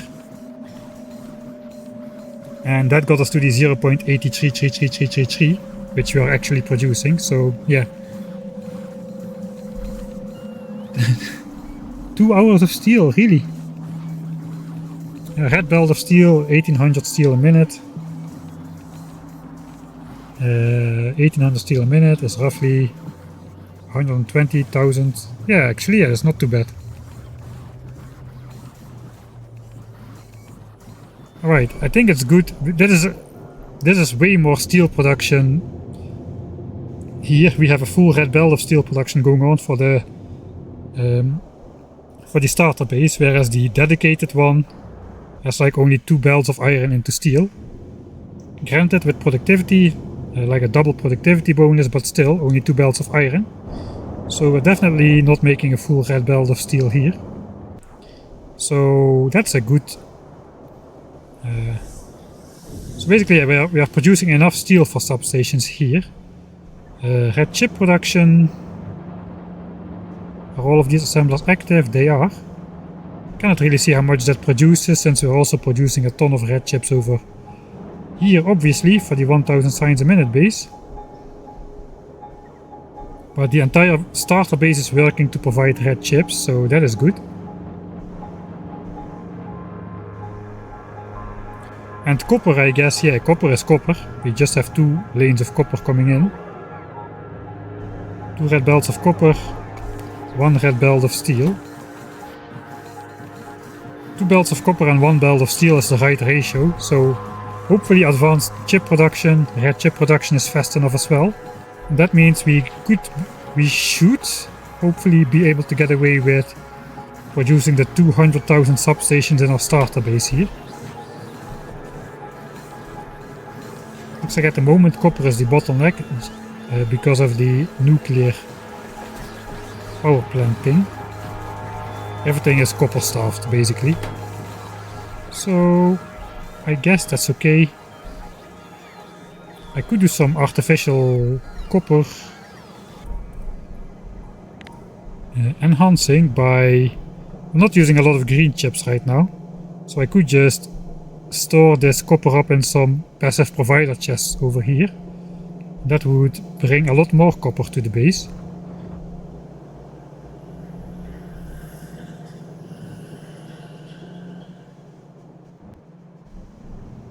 That would only be a short-term solution though, because anyway steel is then gonna be the bottleneck, and I cannot easily bring steel to the base, so I guess we're just gonna rely on this.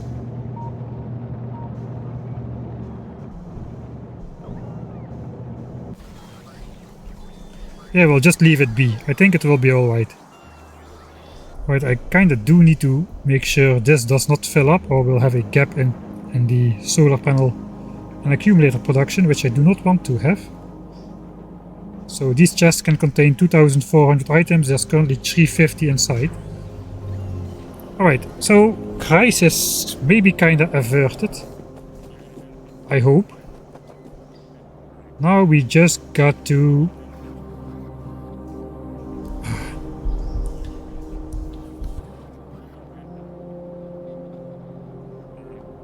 One sec.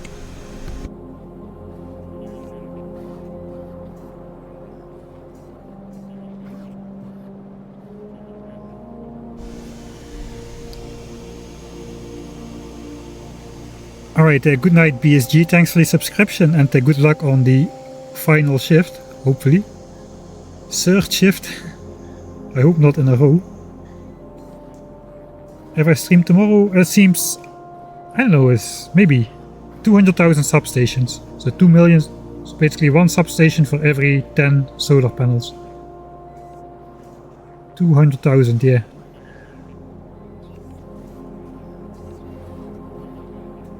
Red belt of steel gives 180 substations a minute, so our copper production should also...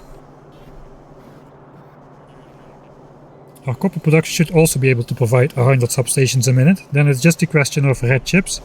Currently it looks like copper is the bottleneck, but copper was already depleted when we started because of the nuclear... the 400 nuclear reactors we are producing. Do you need them all right now? No. No, we'll need them over the course of the game. So I think the starter base will be capable of producing that amount, it seems like. So that's lucky. Let's watch the rockets while I pour myself another cup of a coffee. Man, I really love that I built this 1000 signs per minute production, rocket production and sign consumption area, that I built it right under the area where I spend the most time. You get to catch all of those awesome rocket launches on camera. I guess that means I gotta build the 10,000 signs per minute launching facility somewhere over here, so we can get all of those on camera as well.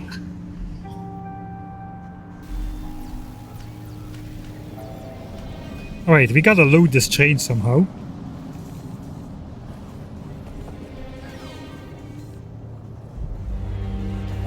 Okay, I want to have this train here because I want to know where I have wagons. If I'm going to use this very train.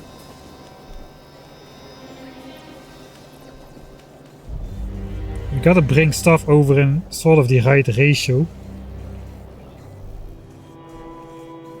The right ratio is basically 6 solar panels to 5 accumulators, and then we need to kind of figure out the rest of it.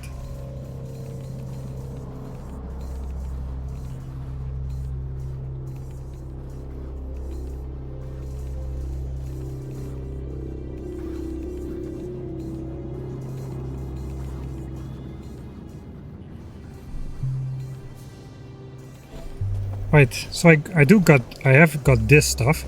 So solar panels are brought into these 3 wagons, that is 6,000. So we could reuse this.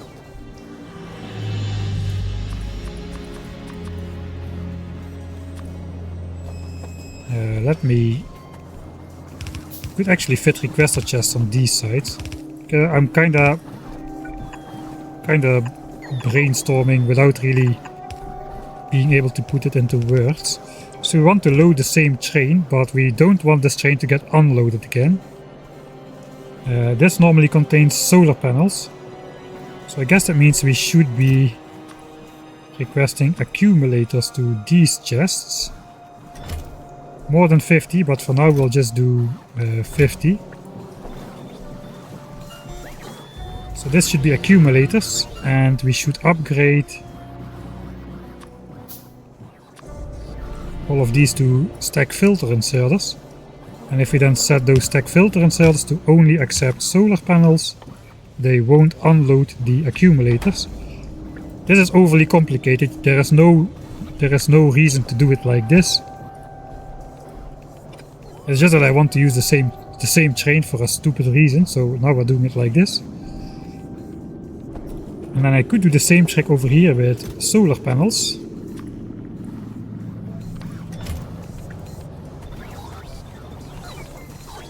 And again, this normally carries accumulators from the production area. So if I set these to only take out accumulators, yeah, overly complicated for no real reason. That kind of sums up my trains in general, I guess.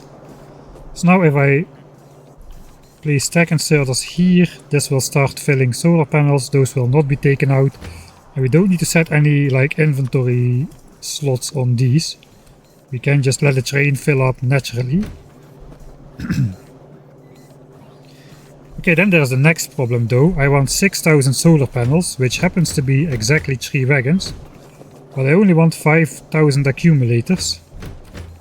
And I cannot really limit this, because this is going to carry solar panels in and it needs to carry accumulators out. So we're gonna have to do something different here.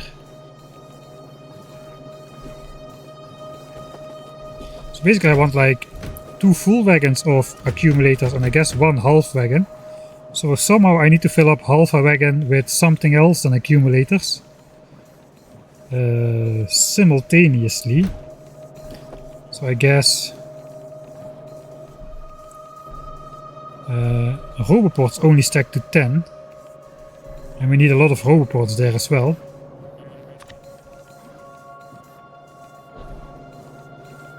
Okay, we gotta figure out the ratio of stuff we need. So 2880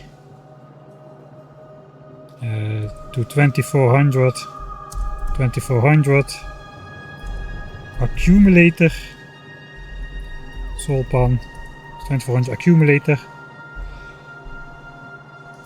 If we look on the blueprint, we see 25 roboports, but that's not the whole truth, since these are shared on the border. So these 5 overlap. These 5 overlap. So every new blueprint only introduces like 16 new roboports. I think we can ignore all of those extra edges.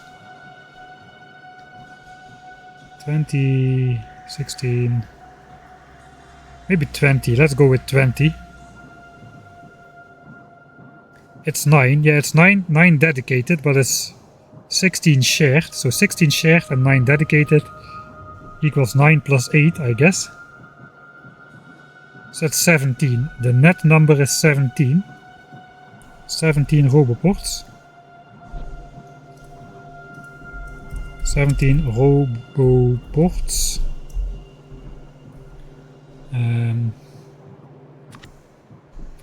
I guess some of these substations are also shared, but actually no, that's not true. All of the substations are incorporated inside of the grid. There is no substations on the border. There's a couple accumulators on the border.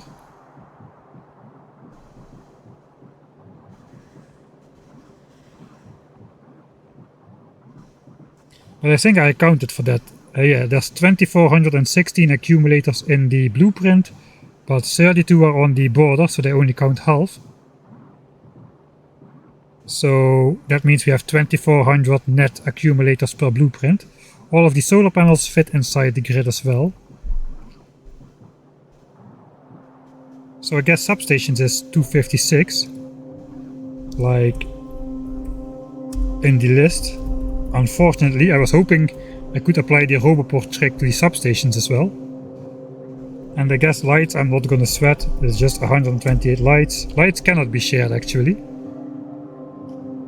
because they're 1 by 1 tile.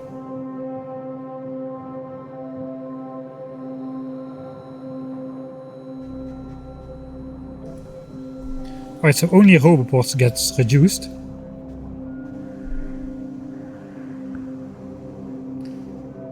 Alright, but we're actually going to be carrying 6000 solar panels, 5000 accumulators per train load. I want to bring over roughly the right ratio of stuff.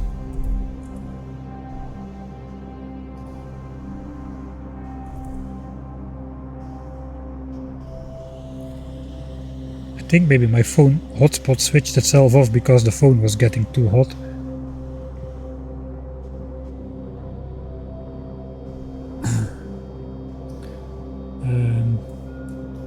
So that means we need like roughly, this is pretty close to like twice plus 10%.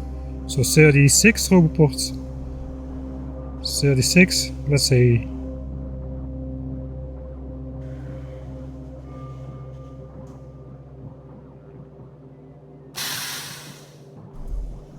That's only 40 roboports. That's not great. Not ever. Thanks for your subscription.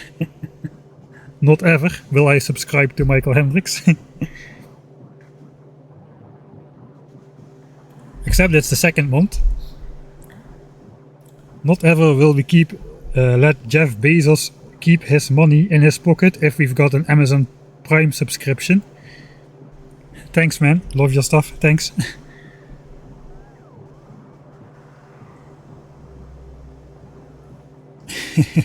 No way, brother. Taking the money straight out of Jeff Bezos' pocket. It keeps being the funniest meme. Well, that's bad news. I had hoped we needed a bit more roboports over there. But it's only 40, that's 4 stacks, so that is not gonna work. We do need a ton of substations though.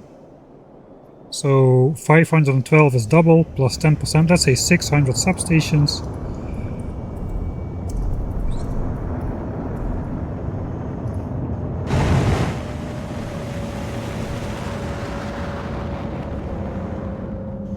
Alright, let's not stand on the rails. Got distracted. 600 substations and I guess then 300 lights, that means.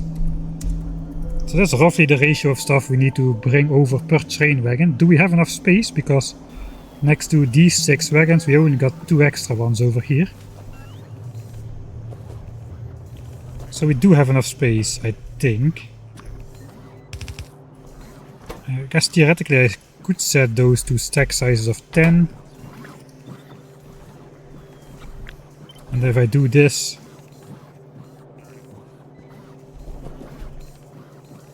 If I do this, they will start inserting. I do not want to do that just yet. But... like if I do stack sizes of 10, I could just paste it here.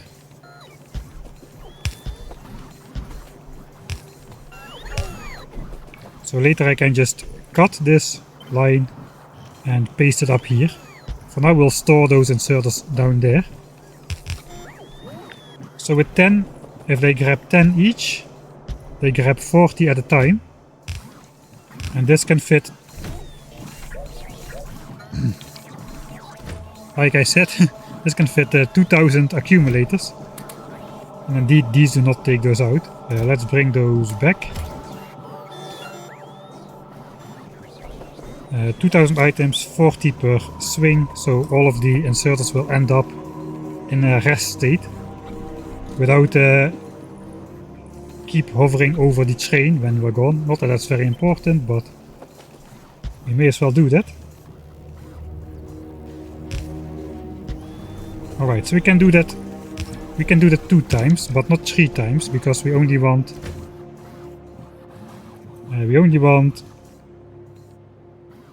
half of a stack of, like half of a wagon of accumulators here.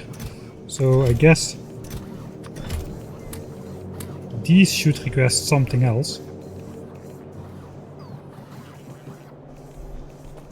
And if we have 2 chests of accumulators, we could do like substations and lights perhaps.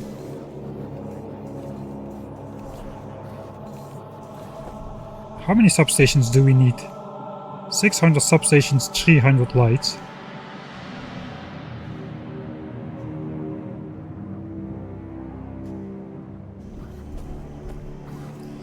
Alright,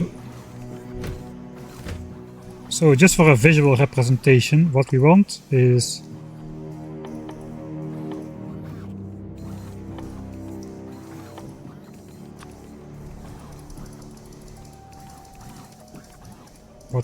this. I guess we could add substations here. Substations stack to 50, so that's 1, 2, 3, 4, 5. 500 substations.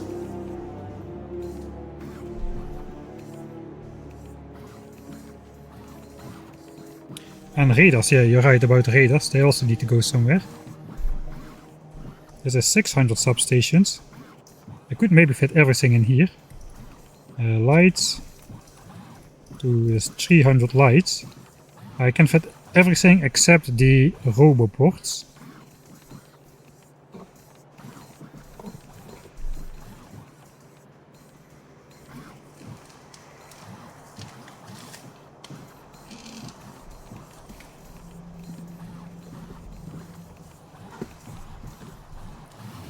Right, suppose I do like only 500 and like 250 lights, because I still got some wagons available. I could do like 50 roboports instead of 40, just because we need a couple extra for the initial build-up.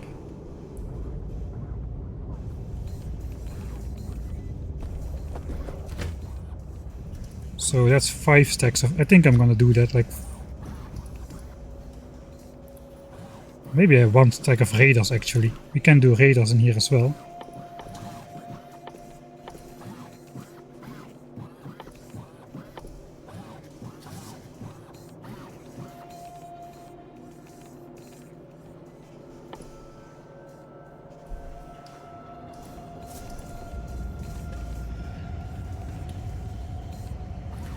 Now let's do roboports.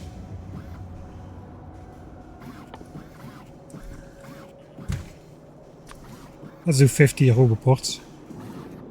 Right, so if I want to load this in this wagon, I'm gonna have a hard time. That is 4 different items.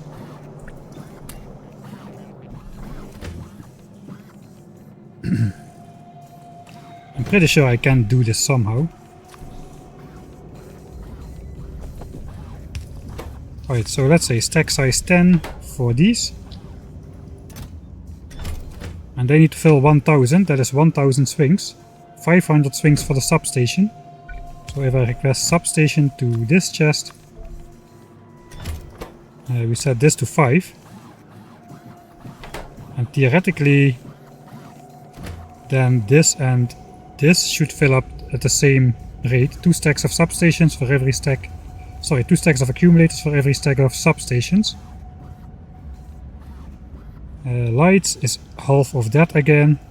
And roboports is only 50.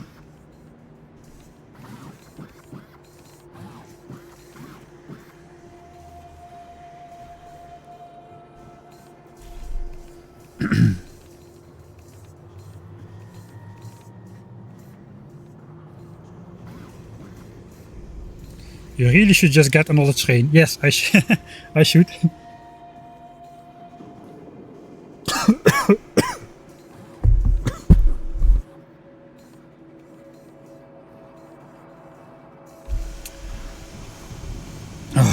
That is what happens when you don't just build another train. Sorry about that.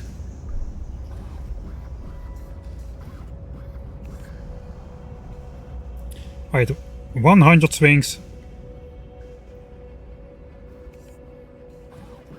Yes, 100 swings, 50 swings.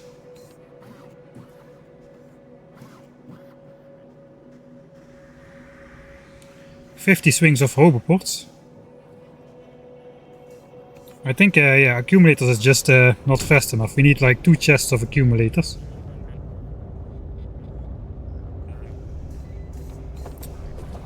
That means maybe I should just right,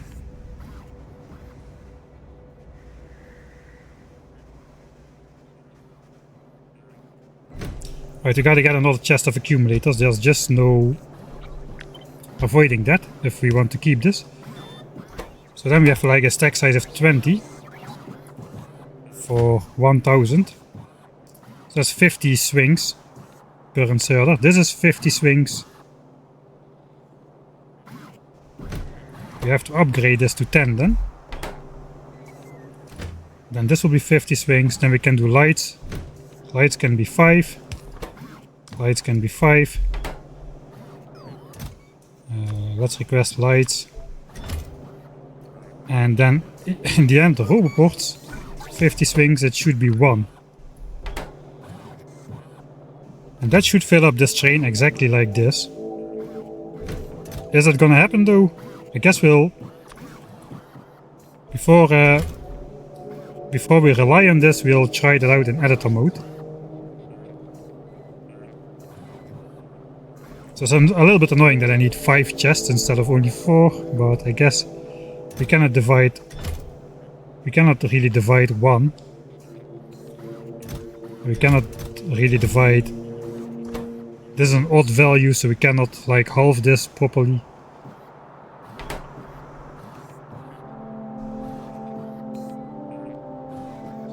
I don't think I'll end up with singles blocking slots this way. I'm gonna... Hey, let's just try that out. 241. Try cursed train loading. Because if you didn't know, every train in this playthrough is gonna be cursed in some way. So I don't do normal trains. Everybody does normal trains. I do things like making unsignaled rail crossings. And just in general weird train designs which have to turn around to stick the right end in and that kind of stuff. Just overly unnecessarily complicated. This means we've been busy for another 10 minutes. Okay, I'm spending way too much time on this train. Okay, let's try if this works. We'll go into editor mode again. And we'll just place those inserters as we place them here. Let's pause time.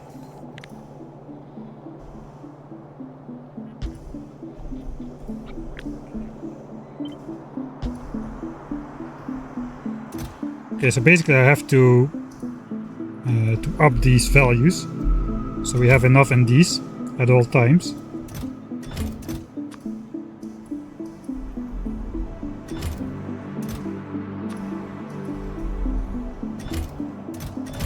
So let's just request like almost a full chest, just 40 lines.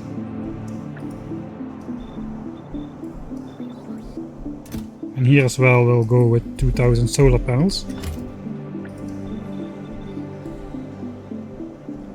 And I'll just send this train temporarily to here before it comes back to home. So we give the bots a little bit of time to supply all the chests. This train is just gonna go hopefully far enough away. Yeah, it's gonna go far enough away. Alright, so everything has been... Okay, you can come back now. You can... Oh, hey, where are you going? Come back.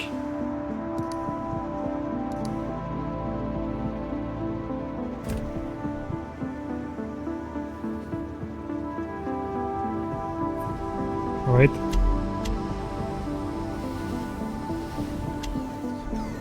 Let's see what happens. We're mostly interested in this wagon. Oh wait.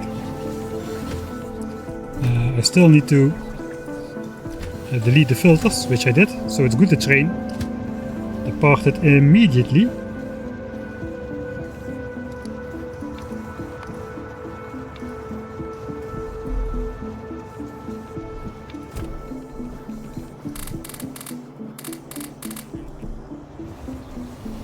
Alright, here we go. Train loading.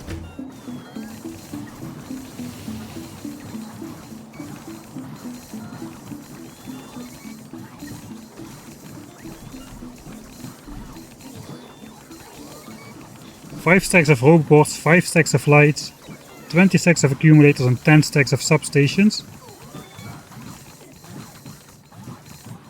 I think we got it. 50 roboports, 250 lights, 500 accumulators, 1000. Oh yeah, we got it. First try. That doesn't happen often. And none of these inserters hold stuff. That's important because if you don't have the stack size, then what will happen is this basically.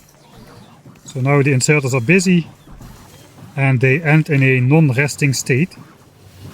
Like this guy still has like 8 accumulators in its hand, so these are waiting, but this guy still has 8 accumulators. So the next time it's gonna be imbalanced if this happens all the time. But since we adjusted the stack sizes so the train gets loaded to exactly 2000, as long as we can keep supplying these chests, that is. So hopefully substation production will be up to the task. We also need to increase lights production, I guess.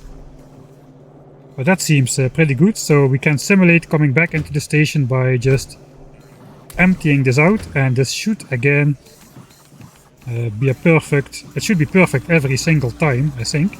Roboports increases by 1, increase by 1, lights increase by 5, and substations increase by 20, and substations... Sorry, accumulators increase by 20, substations increase by 10. This should be extremely regular. Again, 52, 50, 500, 1000. Man, that is... one more time. Just to check. Definitely Curse already hating it. Sushi train. This is the sushi train, indeed. This is a sushi train. This is what I really like. This is some of this stuff you're gonna see as well in my Factorio endgame base. I like to try to find mechanical solutions for which normal people use circuit networks. I just like to do it the mechanical way. Looks like we've got a reliable system right here. One more. Again, 50, 250, 500, 1k. But there is no reason this should ever break, I think. Unless the wagon doesn't get offloaded completely, but I can just use active providers and a whole grid of storage chests to make sure the train gets emptied out completely every time. Why no inventory slot filtering? Because this train also brings in solar panels from the production area, so we are loading all kinds of different stuff except solar panels on this side, and we're loading the solar panels on the accumulator side, so the inserters don't take it out again. Man, that is neat. A completely mechanical train throughput system without even a wire. This wire is not for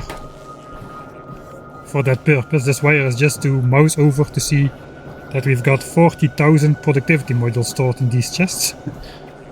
So that is quite neat. Yeah, this is not working because these are not set to stack size, just as a demonstrative purpose. All of these inserters are in rest, even the ones which don't really matter. Alright, that works. That works.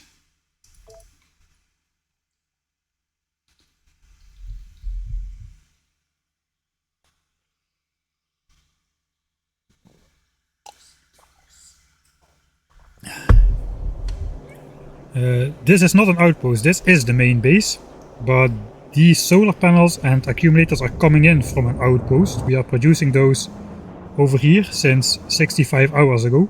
We have produced roughly half of what we need, probably over half of what we need by this point, since we reduced our requirements somewhat. We went with 2 million solar panels, but it looks like we'll need only 1.75 million or so. Right, so that is working as intended. Alright, so I'm not gonna place these inserters just yet. I am going to do the thing. The bot tents thing.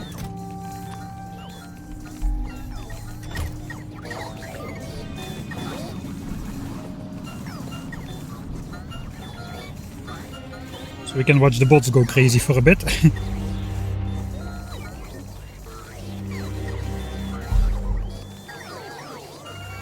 Yes, this will break if the chests aren't filled, but there is no reason, there is definitely no reason we should run out of solar panels and accumulators anytime soon. We've got 1 million of them and 850,000 accumulators. Substations, we've got 10,000 at this point. We are loading 500 at a time. I have to reset this wagon again. We're loading 500 at a time. I guess we need to up light production, or at least at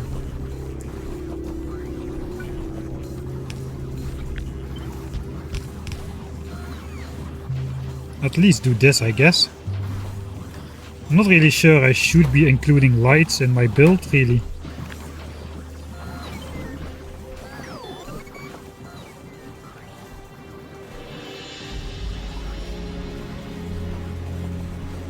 I mean, we gotta make like 250 lights per train trip, so I think we're gonna be good with whatever is stored in here. Lights are very cheap, we can make those on the fly. 2 iron, 3 copper, that's nothing. We could just up the speed of this guy if we wanted to.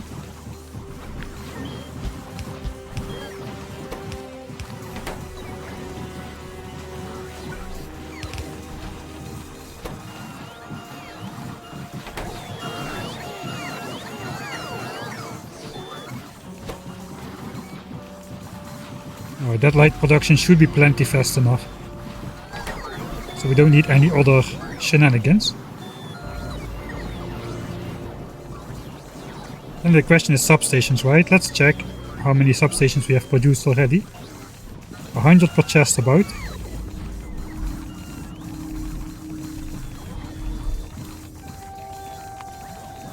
Okay, looks like substation production is stabilizing around 160 a minute.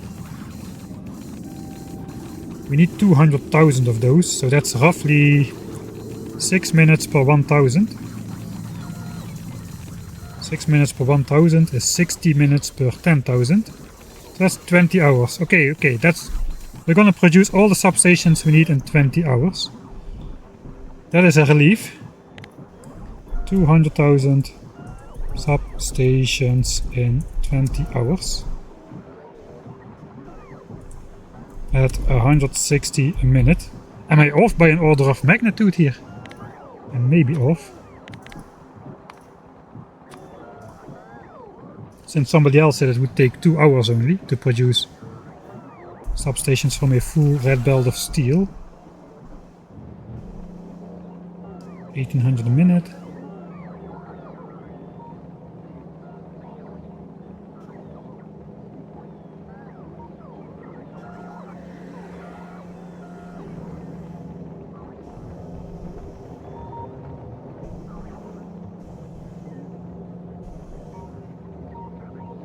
I was wrong, it's 20 hours. Alright, okay, you were off by order of magnitude. Small mistake, but could have large consequences. If we are off by an order of magnitude again, it's gonna take 200 hours instead of 20. I read it as 1800. Yeah, okay. I accept the blame. 20 hours of substation production is gonna be fine though. I mean, we spent 100 hours to make the 1000 science per minute base, so yeah, we're gonna be good. We're gonna be good. Everything is gonna work out. Right, so I guess I will send this train back. We designed this now. We don't need to do anything over here. These wagons can remain empty. Perhaps we can even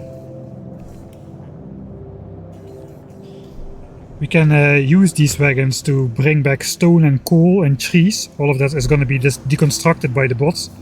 So we can bring that back to the base in the train. We could use these wagons for that.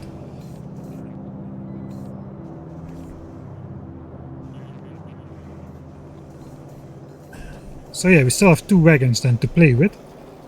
For now though, I don't want solar panel production to stop. I want to keep the production graph nice and even. So this is already almost half full. So we're just gonna send this train back to resume its normal cycle for a bit. Yeah, so now we're at home. And now it's gonna go to the dump turnaround up here to turn itself around again. Because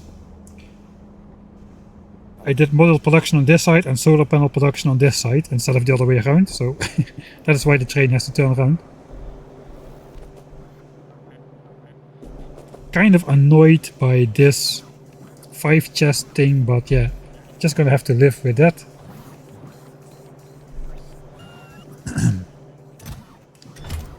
I could separate these substations actually.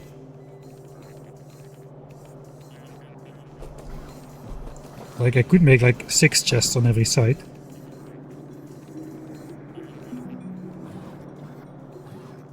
Yeah, I think I'll do that. That will look nicer. So substation, lights, roboports, substation. That is 6 chests, and then we'll just copy these.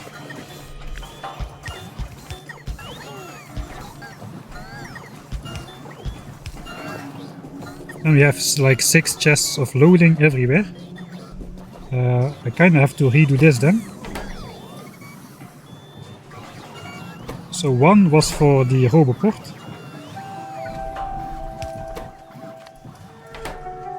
That was 1.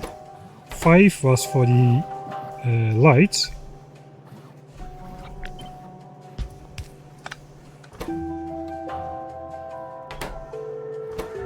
10 was for the substations, but it now needs to be 2 times 5. This is dangerous. I am changing out stuff after testing it. And these can remain at 10.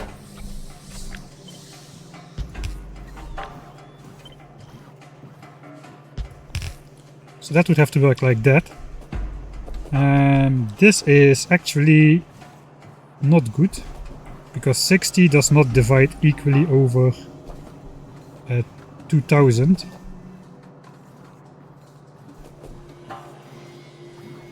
2000 is not divisible by 6 at all, actually.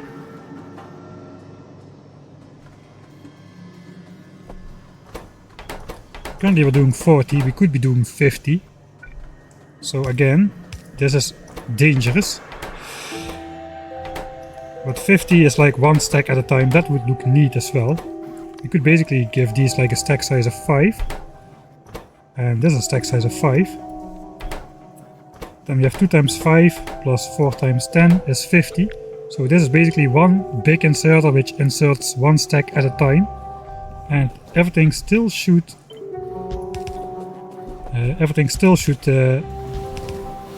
work as intended. Right, here comes the train again. So here's the solar panels, those get emptied out. Oh, I see a problem though.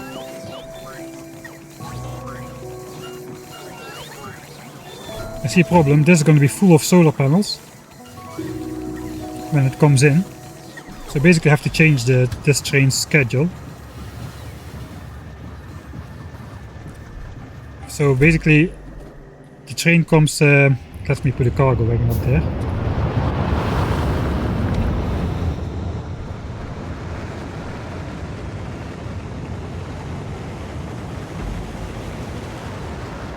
$20.88 hours. Okay, that's a good approximation. Gotta update it just to contain enough for the train. Yeah, that's true. We also gotta change the train schedule because this is gonna arrive. This is gonna arrive full of stuff, and the inserters are just gonna take out one slot at a time, which means this will break because we need 4 slots available from the start. So I guess we will change the train if we can find it. It's over here.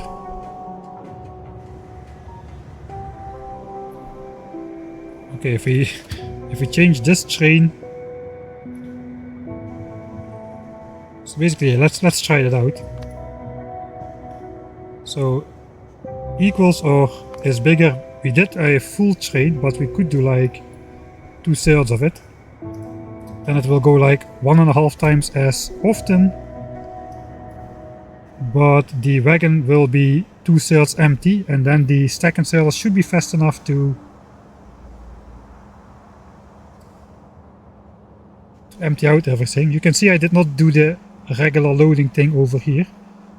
Basically normally this would this is what I don't want on the starter base to happen. Those inserters hovering over the track like that. Right, so now there's 1.3k in every cargo wagon. That is good. That means these should be able to insert from the start. I may just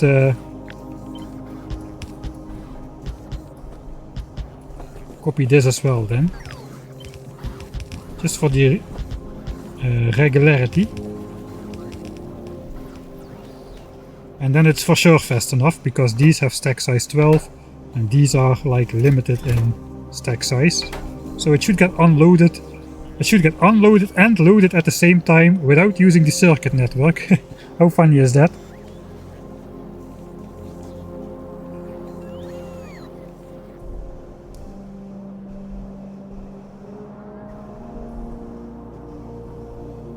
Oh, there it comes.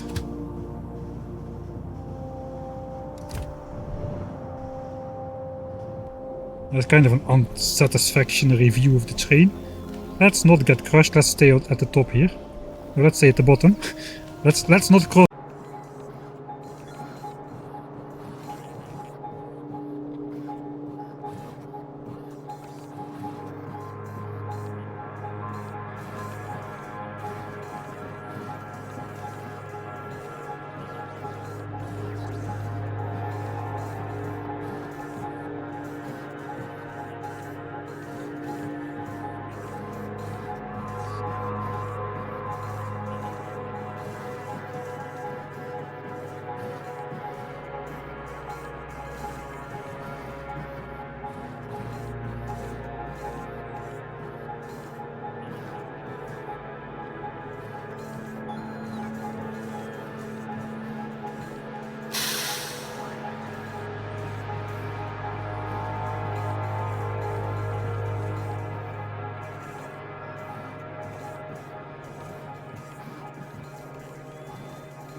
Alright. I still had the microphone on mute after the disconnect. Sorry about that. Pro streamer here. We're gonna get a crash real soon to make up for things.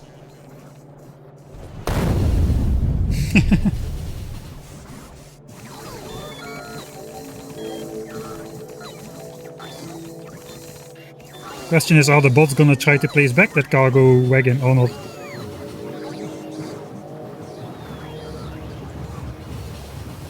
Looks like no. Alright, so again, what I did during the disconnect and the muted part, I guess, we made this symmetrical with 6 inserters here. We also made sure the train wagon is only 2/3 of the way full when it arrives, so the cargo wagon has enough empty space to load all of these things simultaneously without any hiccups, because we rely on space being available and uninterrupted loading and unloading to get this to match up so nicely like we did in the test. So that should work well. The only thing left to be done is to request like full chests of these things as well.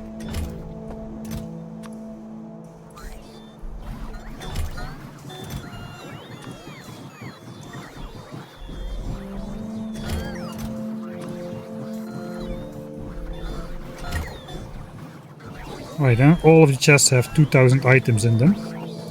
So that should keep loading going uninterrupted. We have like 4000 substations waiting in these chests. And we only need to put 500 on the train per ride, so that is good. Yeah, I guess that's okay then. Once we build the other train line, then we can finally move these inserters over to here. I guess what I do want to do is probably use an upgrade planner. To turn these into these.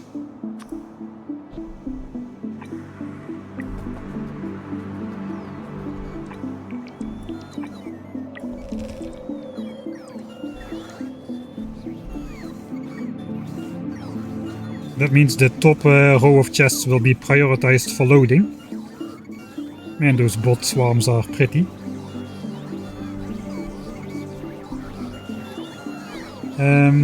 Right, then we just copy the filters.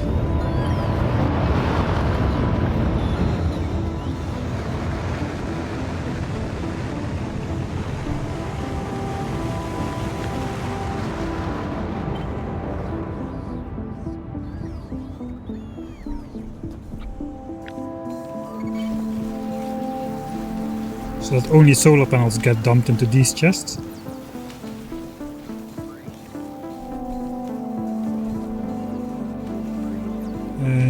Right.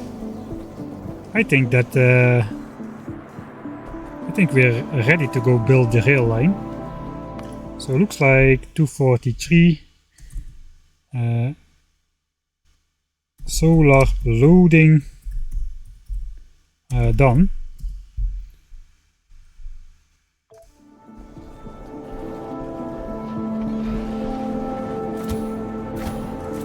Alright. Oh hey, thanks thanks Colonel Will for the raid with 69 people. You measured that out quite nicely. Hello. Alright, where are we at then? At the 10,000 signs per minute base. We do have a 1000 signs per minute base, which has been up for like 15 hours or so. A nice flat line of 1000 signs per minute production. And most of it is done in this area over here, the rockets.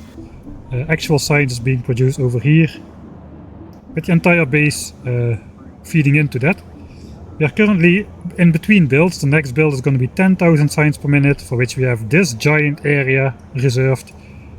But at the moment we are in between builds. We are going to build a giant solar array of 2 million solar panels here, which should be able to support the base with roughly 80 gigawatts of power, which is more than 10 times what we are using now, so I suppose that's going to be enough. And this area kind of nicely fits those 2 million solar panels. We already measured out the center and we're right about to start building a rail line. In the tradition of my playthroughs, I've built the most cursed train possible. We've got a train which brings in solar panels and accumulators from a special production area up here. It is getting loaded with solar panels and accumulators here. Once there's 4k solar panels in the train, it comes back. There is 6k of space, so it will have empty slots. And that means we can load the train and unload it at the same time without things getting stuck. And these inserters will eventually go here. And they all have different stack sizes, and we just tested out that all of these items will get filled in the exact right ratio that we need them for the solar panel blueprint without any circuit conditions. So all of that is pure mechanical madness. No green wire has been placed, no red wire has been placed. Everything is supposed to work purely mechanical. So yeah, we're kind of curious how that is going to turn out. We are right about to start extending that rail line, since we are going to use this very same train to bring out the stuff so far away.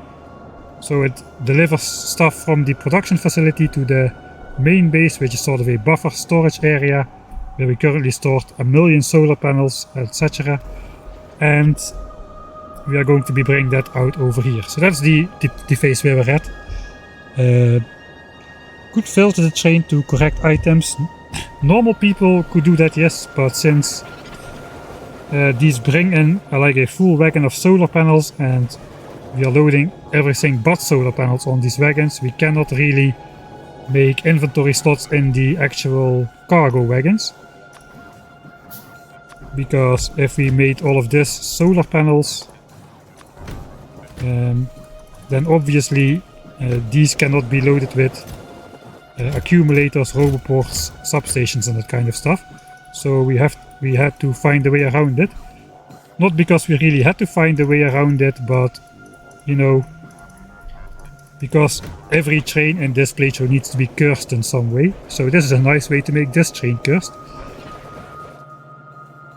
I guess let's actually bring the... let's get rid of that thing. Let's actually bring this train back. I think we can just start loading it.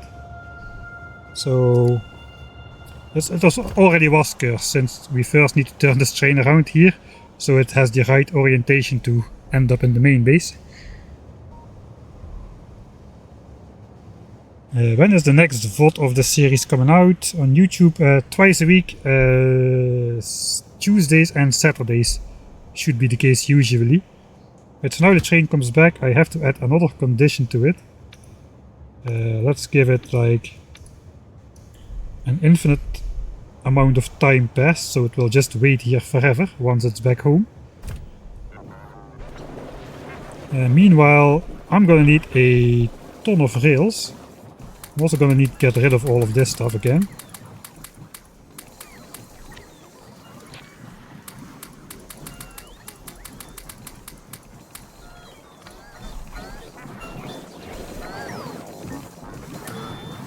I think I'm just gonna use my spider to bring however many rails we need. I have no idea, but it's pretty far out there. So let's just bring 12,000 rails. Let's bring 10,000 rails, that should be enough. Alright. Train versus cargo wagon. Who will win? Probably the train again. Now we got 4 train kills on this guy. So this is why it doesn't work. We've got solar panel unloading going on. And I should have placed those already. This should fill up with 50 roboports, 250 lights, 500 substations and 1000 accumulators, and all of these inserters should end up in rest, which is quite hard to see with the spiders and the bots.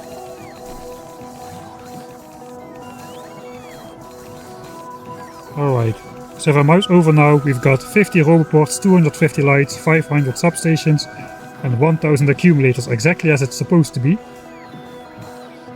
All of these have 2000 accumulators without the inserters hovering over as well, because we basically have a massive This is basically one inserter with a stack size of 50. 4 times 10 and 2 times 5. As long as I have all items in stock, that's correct. We've got solar panels and accumulators, we've got like 1 million, so that's alright. I kinda had a late start on substation production, I kinda realized that a bit late. But we got already like 10,000 substations lined up again. As well as lights and roboports, we've got like a full column of chests of roboports here. So that should be good as well. We won't be bringing out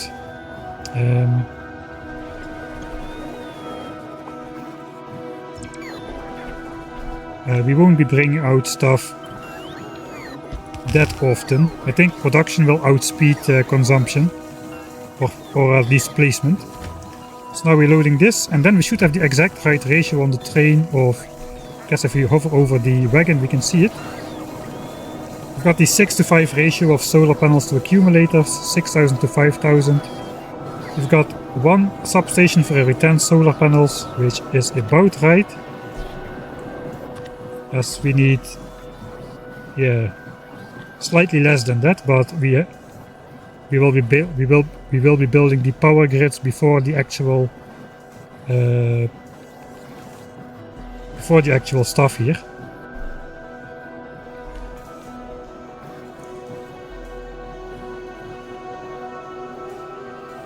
Yeah, solar comes off the wagons, is loaded by bots. It's basically a separate system. I'm probably gonna have, so the solar panel production is quite slow. We're producing like 4.5 solar panel per second and 3.75 accumulator per second for the last 65 hours, which is how we got to 1 million. But that's quite slow, so we probably can do like 2 or 3 trips bringing out solar now that we are finally going to build it after 65 hours of accumulating accumulators, so to say. So yeah, it's basically two separate trains, except they are the same train. It's a schizophrenic train, if you will. So yeah, the bots offloaded and then loaded into the other wagons. I'm planning to use these 2 wagons to bring back wood, stone and coal from the inevitable giant masters of forest and stone deconstruction we're going to have to do here. So those 2 wagons are not in use yet. For now they bring over modules to the base. My head hurts, yeah. Sorry about that. These trains are just needlessly complicated, so... Okay, I kinda changed my mind. Oh, here's a rocket launch, by the way. That's the 1000 signs per minute rocket launch facility. It's basically once every 10 minutes we launch 10 rockets from here. Once every 9.8 minutes or so, I guess. I kinda forgot we also gonna need... I think we're gonna need like a starter kit. Alright,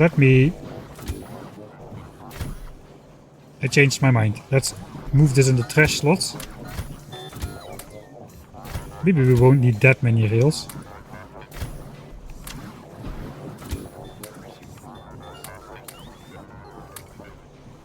Okay, 5,000 rails, that sounds okay. We're also gonna need like a startup kit. Looks like we're gonna go with 4,000 rails in that case. And I'll just grab some more when I need it. Alright, so let me just dump my personal stuff in here for a sec. So if I grab this is basically 1 starter kit. Except it is not... I realize now I have not enough substations. We need 100 more substations and 50 more lights.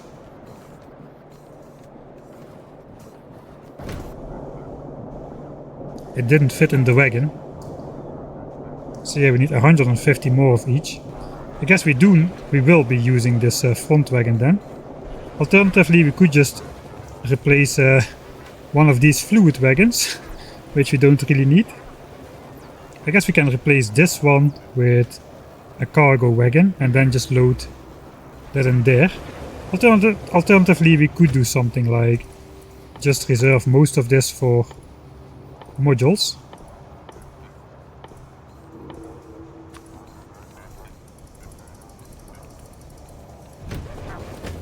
This for productivity.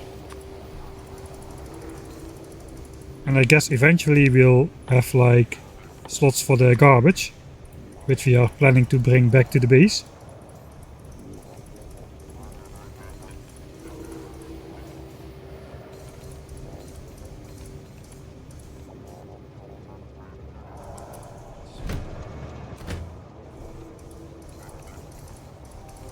It's probably mostly wood and a whole bunch of stone. This is just to prevent I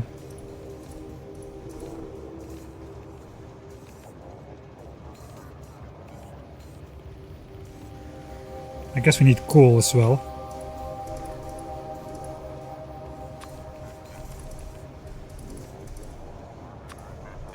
So these can be filtered in this way. Okay, that seems okay.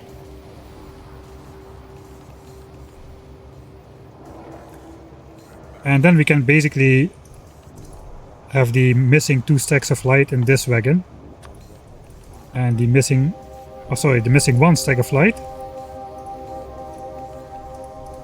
And the missing 2 stacks of substations. They can go in here.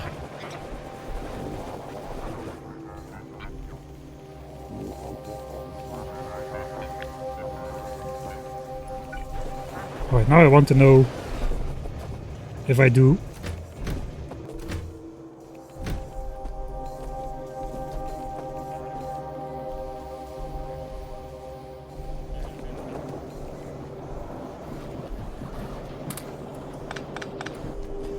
exact insertion, can I just get away with 1 chest? I guess 2 chests are more symmetric, so I should be using 2. I should get those spiders out of the way.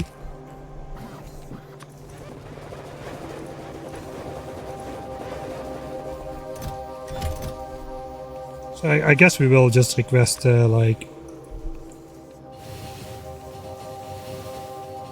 I think we got like 8 sets, so let's do 400 lights and 800 substations to this chest as well.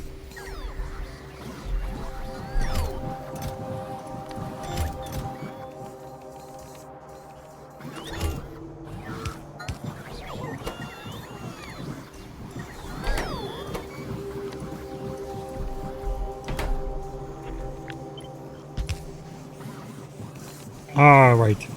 So yeah, this is why we had the... stop that immediately.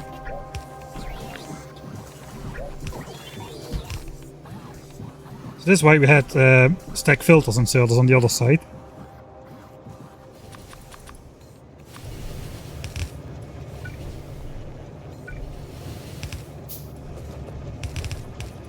So let's just give all of them stack filter inserters.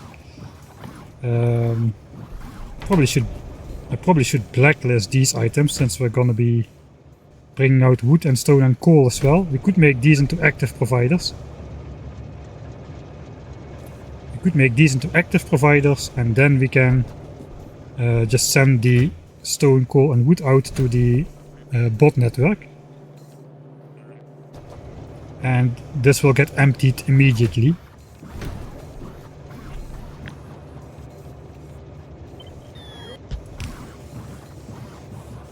So basically we blacklist. Okay. Looks like we need to do that first. We blacklist everything but lights and substations, I guess.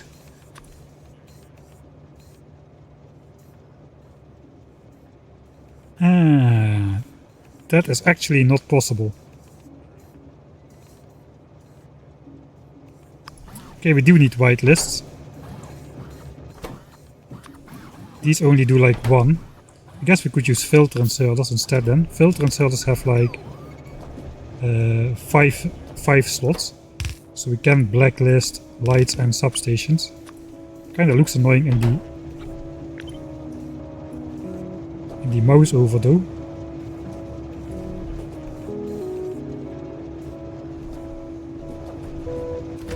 Okay, this needs to be symmetric. So here we have to do substations and lights in this order. Alright, now we can do this. This will fill up equally. Not that it matters because it cannot override each other, and it will stop as well. Okay, so this is now loaded. Here nothing gets loaded, that's alright. Okay, now we got the correct ratio. I got to the correct ratio thing because I was loading up my spider.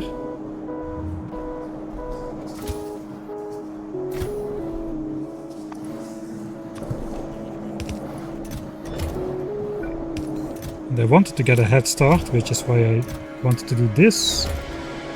And then we'll just grab like one wagon of this. That's basically one set.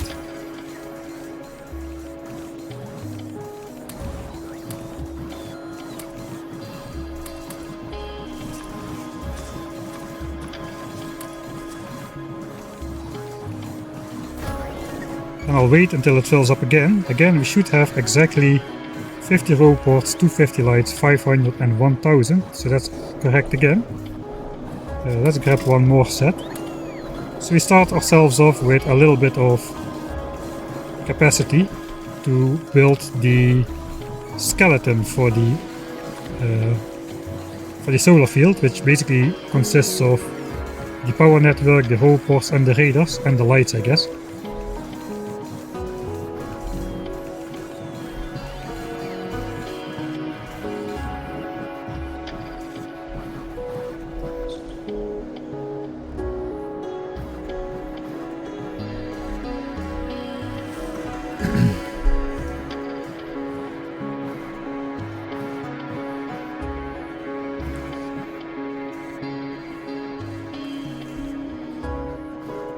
Right, I don't know if you are still here, Colonel Will, but how is it going with the... I should have asked it from the start, I guess. How is it going with the 2.0 simulation base? Are you still playing that one, or have you moved on already? And how many signs per minute have you got in that one? Because I read in a past Friday Facts that Overex was able to get up to almost like 1 million signs up. 1 million signs per minute or something insane. Like some truly crazy amount. Kinda curious. Not sure if you're still here. I do a lot of raid and run myself as well, since usually I'm quite exhausted at the end of a stream. Alright, I guess it's time to get out. We now loaded the train, there's no going back.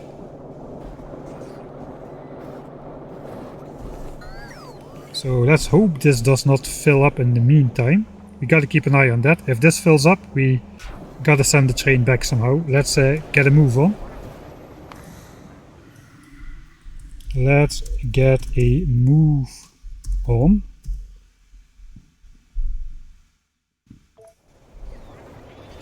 Alright, so now I got a...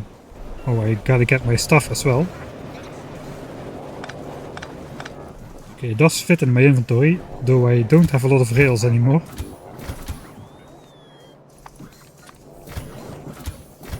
We can use the Spidertron spider. We are not building a modules base anymore, so I'm just gonna...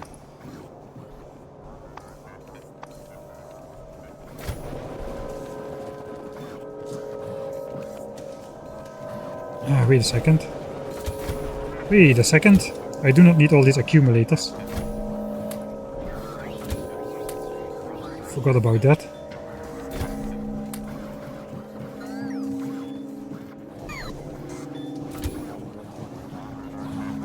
So that means I can do another one of these. And another one of these. And another one of these.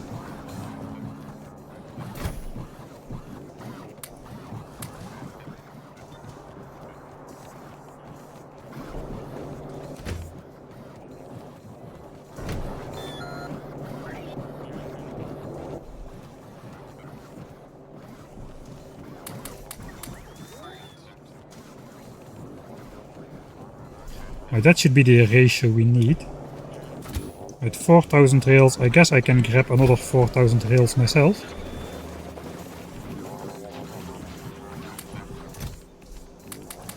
Then we got 8,000 rails. I hope that's gonna be enough to get out there. So let me save, override the save. Now we can actually get a move on. Bot speed 13 is not yet in, so hopefully I can showcase why bot speed 12 is barely enough, but not really.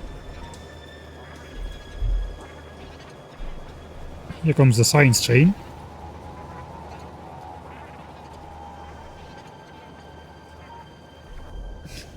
My entire steel production facility has switched on for the starter base because we are producing substations. Looks like red chips is keeping up.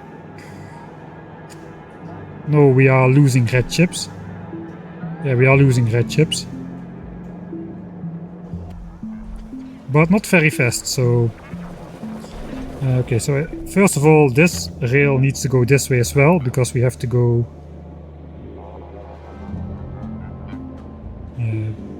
back eventually.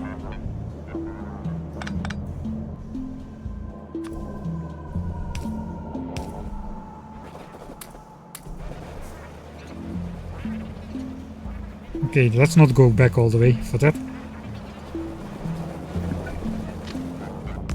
So basically like that. Now the train can turn back up north once it comes back. Now we basically go very, very far. We already built the rail out to here. Let's make some scenic shots.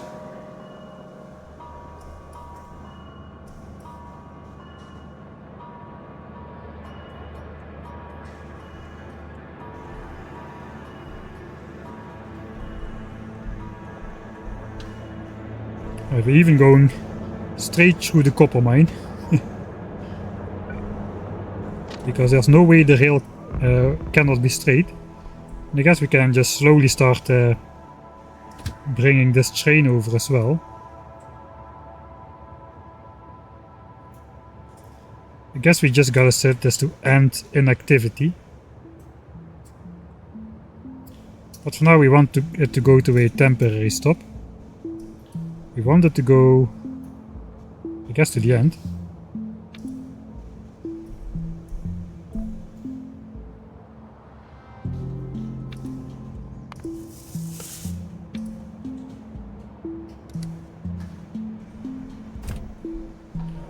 So now the train with the solar equipment is coming out, which is good. I forgot to bring construction bots. I guess we gotta build the first bit from our roboport anyway, since we won't have any power to power up the roboports once we're all the way out there. Okay, where do we have to go?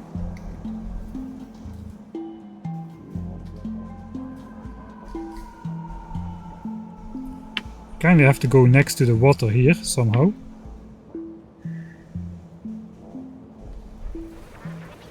Oh, the train is already here. Alright, so now we're just gonna build the train in one swoop. Okay, that already failed. That already failed.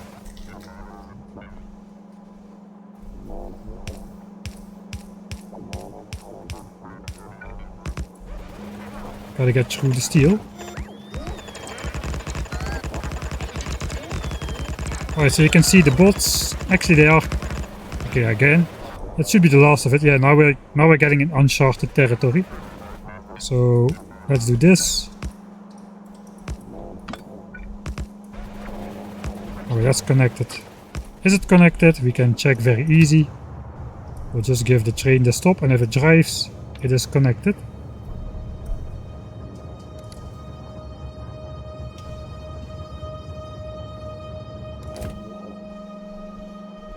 Okay, it is coming again.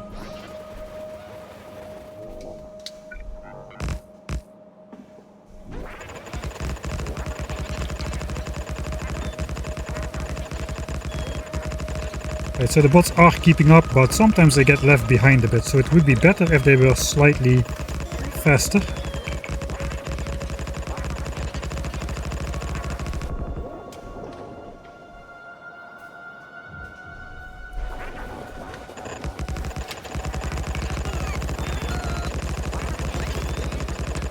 Now we just have to do this for a bit.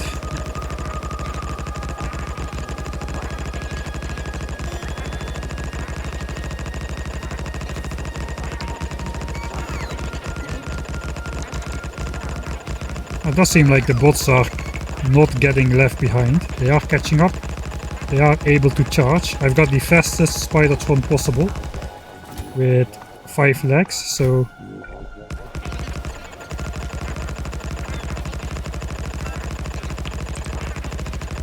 how far out are we? Okay, we are out at the water already.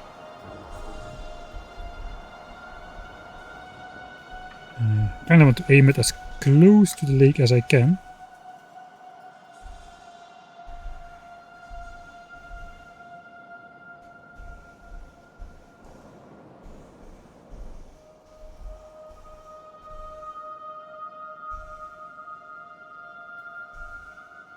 Okay, next to the FPS UPS counter.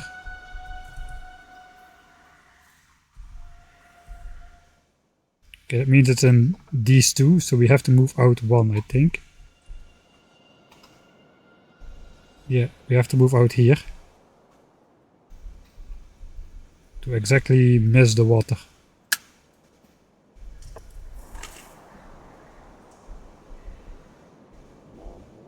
Alright, and there's no more water to hit until it doesn't matter anymore, because the solar grid ends on this horizontal line. Okay, we have a single piece. Now we just go down in a straight line without moving the mouse. Actually going right next to those radar blueprints, that's kind of funny. I guess we should meet that water somewhere. Okay, we're almost there. Okay, we need to go up here then. Did you know there was a time when Factorio did not have that map view comfort quality of life thing? Where you could just from the map place all those blueprint and copy paste and all that kind of stuff. This definitely makes things a lot easier. Should probably be using shift, so the rail just plows through anything.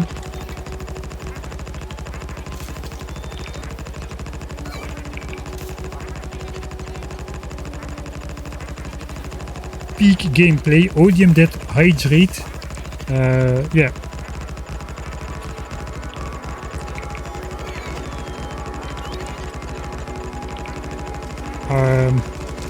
One sec, I just want to see if any bots get left behind. It looks like they all pretty reliably get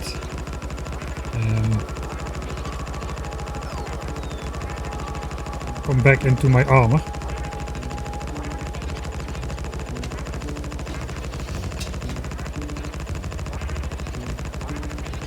Peak gameplay here. 2 minutes of placing rails.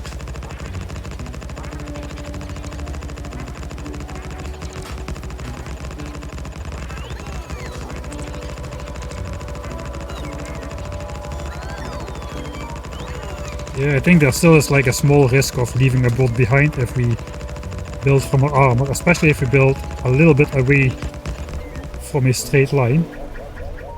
Okay, that took a while to get misplaced, so that's not too bad. Spidertron is kinda wobbly. How far are we? We are far enough to do a hydrate, I guess.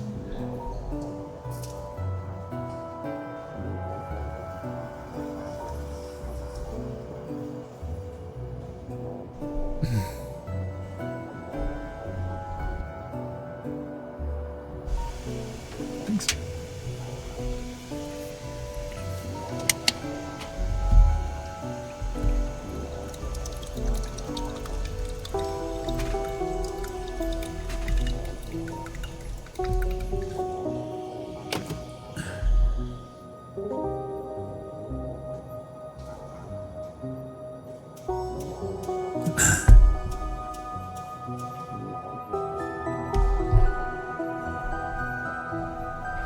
Right, so I guess in the meantime,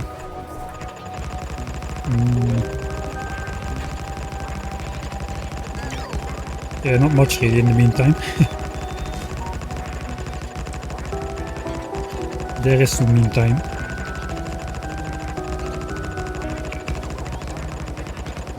Alright, now we got a kind of... we are hitting the water. I'm not sure we need to go all the way up actually. No, we are already past the center point. So we went way too far.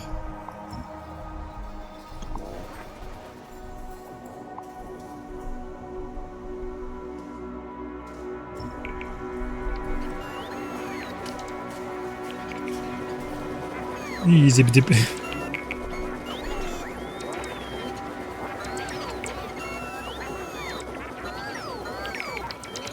I'm kinda trying to get bots left behind. Thanks Nikus for the Prime subscription as well. 198 again. Thanks man. Did he kill all the biters? Yes. At the moment, as far as we know, no more biters exist on the map. Except on these islands from where they cannot get to us. Because biters cannot fly. Yet. Alright, so now we got the center of the power grid. That is the around where the center 4 blueprints are going to be situated. So I guess I want to switch off this for now. So there are basically two things I could do.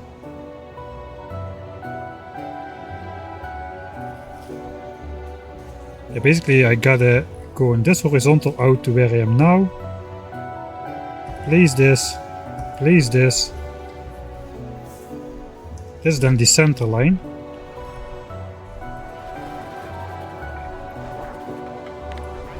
And we gotta do the same. Oh, that's exactly... I didn't think about that, but this is exactly outside of the blueprint. My blueprint ends on the chunk border. So like so. So basically gotta get in here, gotta get in here.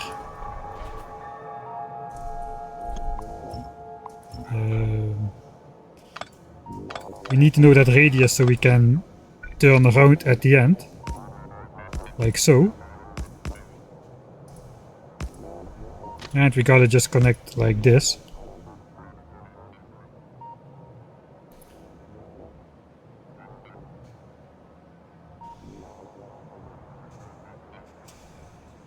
Love your vids, thank you.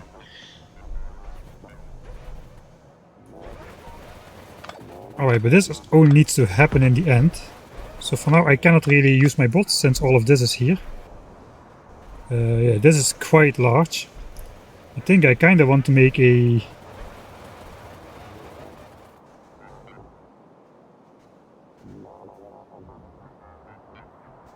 Do I want to make a new blueprint? Not really. Let's see how far I can get with Control Zing. Probably not far enough. No, not far enough. I think I just need to manually do one of those deconstruction planners, which blacklists trees and rocks, so I can delete this entire grid again. Fortunately, we can zoom out far enough.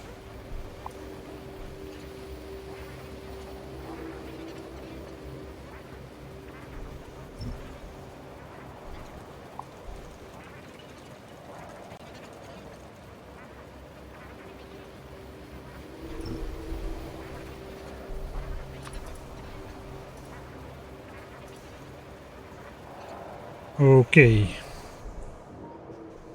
So now there's two things we can do. Thing one, connect the power from our nuclear reactor over here and connect it out to these substations and just bring this entire grid of substations into the middle already from the personal armor. I think that's kinda boring though. I'll make the blueprint anyway. I think we'll just place the first like 4 or so blueprints from our armor with the construction bots from our personal armor.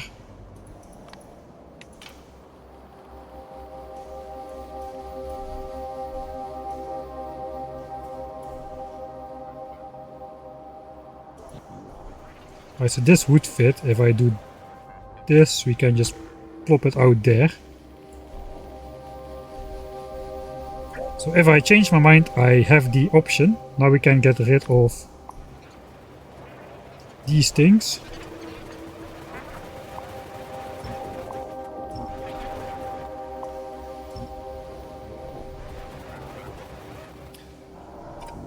Alright, so now we just gotta bring this over to the middle point. That's probably gonna be a bit tougher.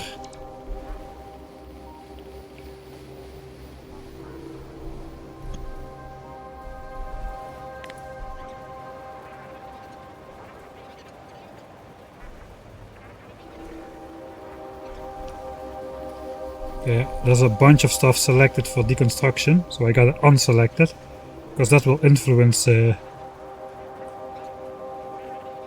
bots. Man, these blueprints are pretty large. Alright, so everything that is queued up for construction or deconstruction can have a negative effect on your bots building stuff, because the game keeps cycling through all constructed and deconstructed stuff, of all stuff marked for construction and deconstruction.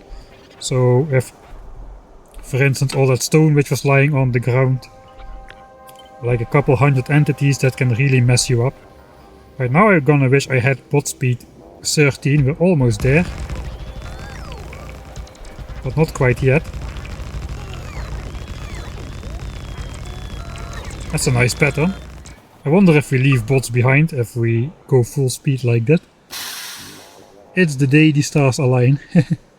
Thanks much as well for the 8-month subscription here from the beginning.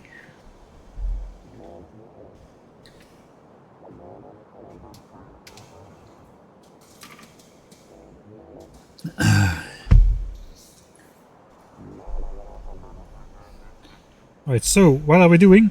We are preparing the solar grid. We measured out the center of our 22 by 28 times stamping the 6 by 6 blueprint, the 6 by 6 chunk blueprint.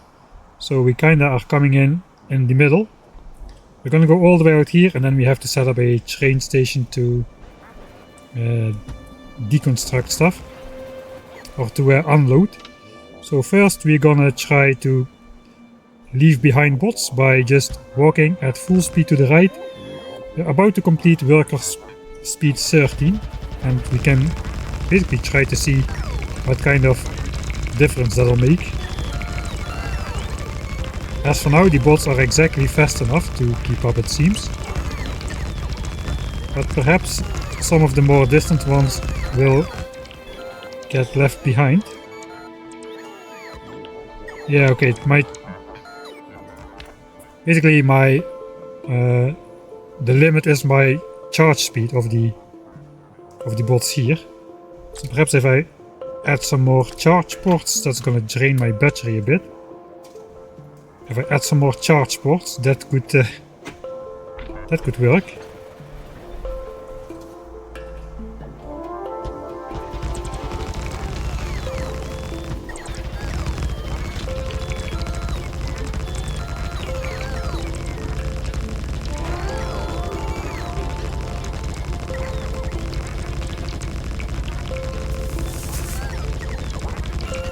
So far so good. No bot left behind just yet. This is a little bit trippy, this bot pattern.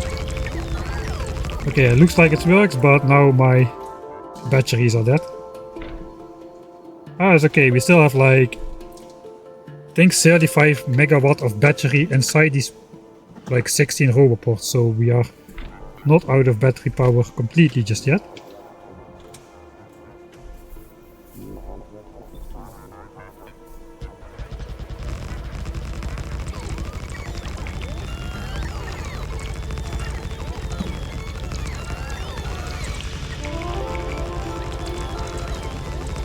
It looks like bot speed 12. No, I don't think it's sufficient. We're gonna outspeed those bots.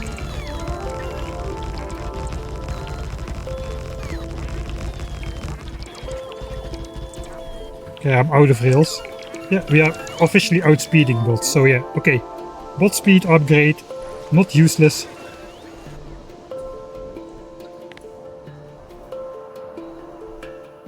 There's still 2 construction bots waiting over here as well.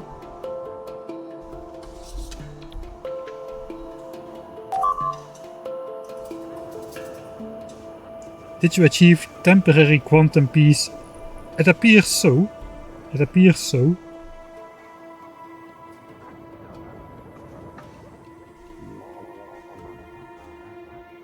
Alright, so why is nobody deconstructing this tree?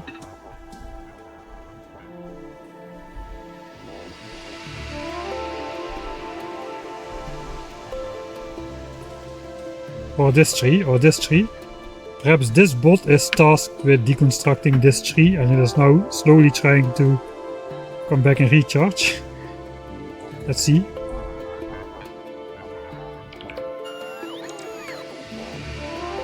No.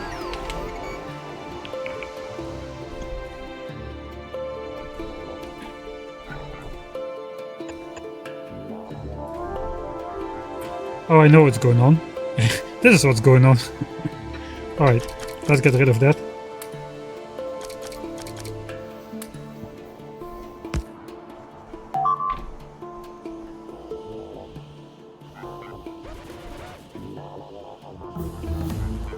Debug that draws lines to the bots. I did not use that. I did spot those 2 on the map earlier. But that is quite useful indeed. Alright, so nothing is wrong. We've got bot speed 13 now. I guess we gotta wait a bit.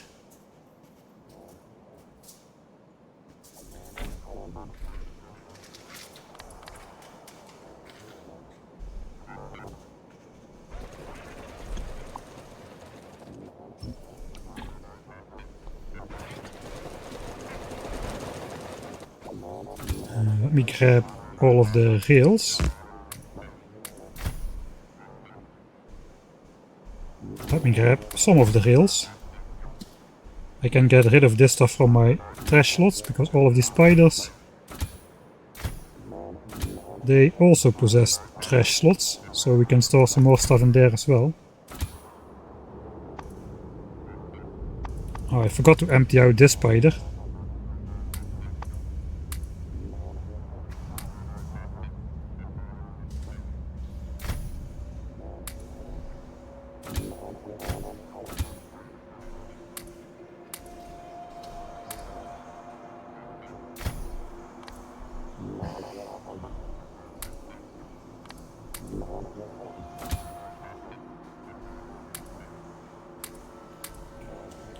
Alright, good, so we can use some more trash slots and the base bots will eventually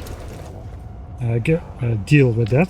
Okay, we got a bit of, all of these are full, we got a bit of battery space, so let's try to do one more of those rushes. It's not that far to the center anymore, so let's see if we can get that comparison in.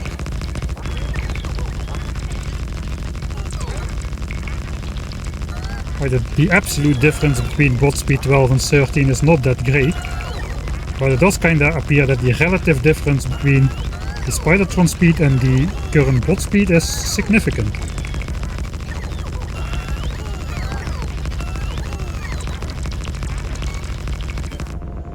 Okay, overshot the center again. But maybe that's not a bad thing, because the train is long. Where is the center? Center is here. Alright, we gotta mark the center somehow.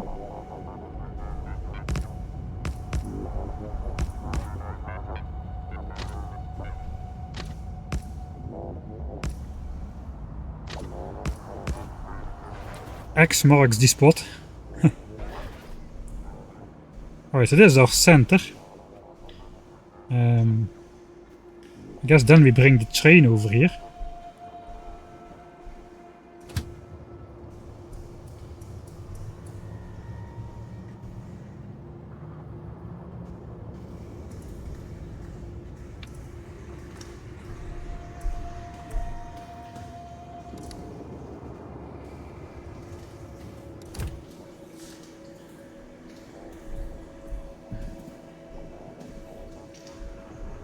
Okay, it is moving. Okay, we're just getting into the dark zone, which we cannot see anymore.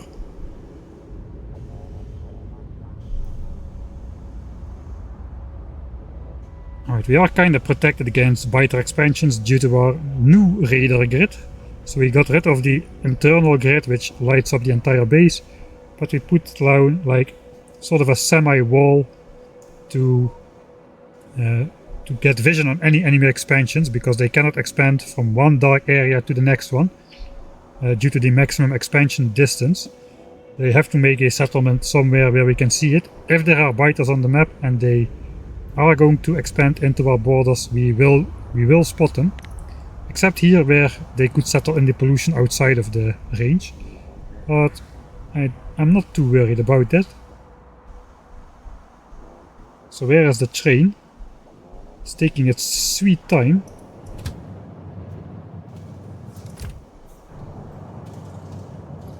Still speeding up. It's running on nuclear fuel, but of course it's quite a heavy train for just one locomotive, basically. Especially with all the unnecessary artillery wagons attached to it.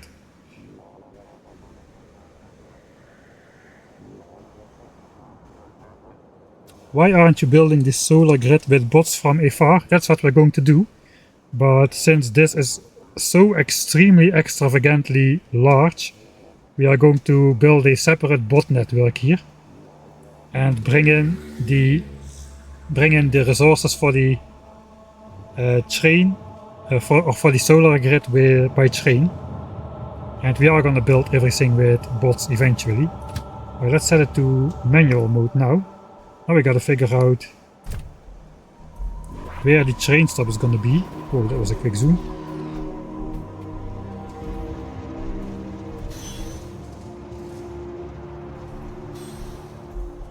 Okay, so this is the center chunk. So if we have like a proper alignment, it should be something like this. That is the train in the center. Most of the stuff is in these wagons though. So perhaps I want this thing in the center. And I think I want the train to turn around. So let's just add a temporary turnaround.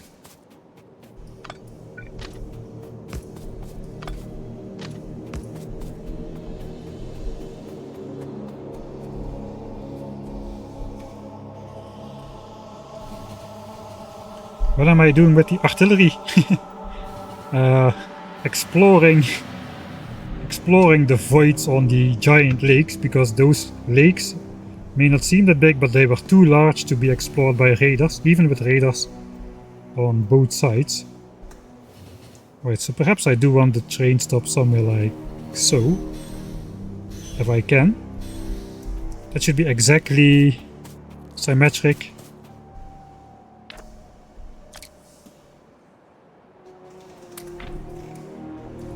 On the chunk border here. I just do wonder, can I even?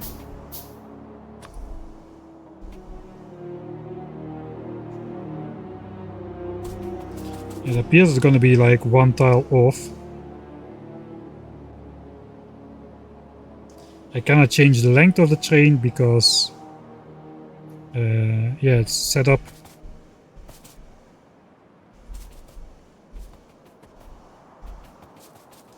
It is set up to go on the other train stations with this length, so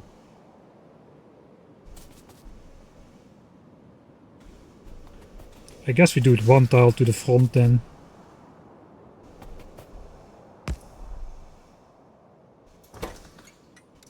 So this is the 80 gigawatt solar field.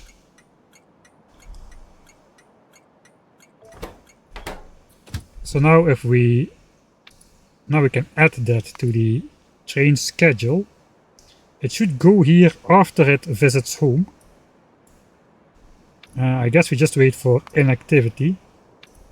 For now, let's give it a large amount of inactivity, so it does not drive away. But if we can say go to the station now. Right, so this is the alignment. Unfortunately, like one tile off the center, we cannot do anything about it because of like the 7 tile grid system thing. This is just gonna be the way it is. So I think we need to like offload into like active provider chests. I didn't prepare this too well.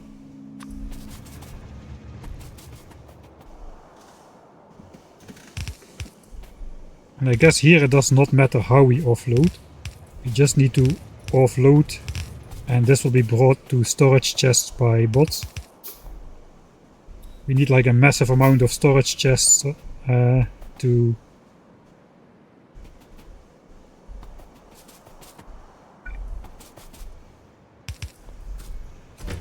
do all of that.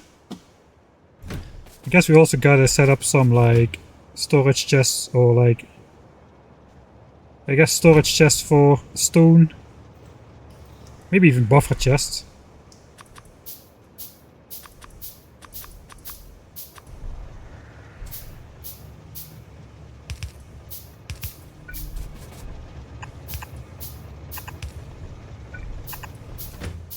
So this is all wood.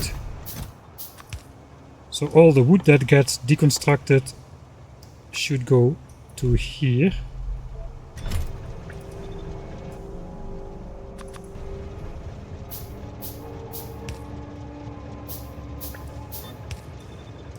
And that just gets brought back to the base. This we can already place. And here we have wood, stone and coal. I think maybe we'll just do stone and coal here.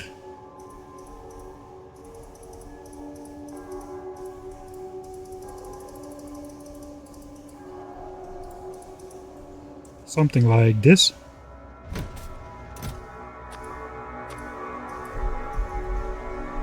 And by making these buffer chests, we make sure that if any of the stone or coal gets stored into a regular storage chest, it will be brought over to these chests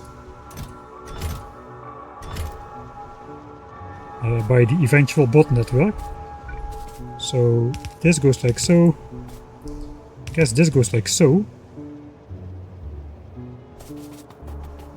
And this does not really matter what goes where, as it will go in active providers and then just into a whole bunch of storage chests.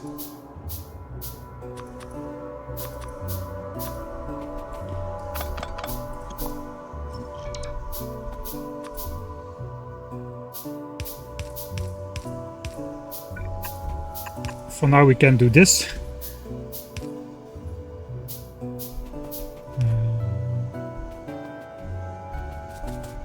Ah yeah, these need to be filters, that is correct.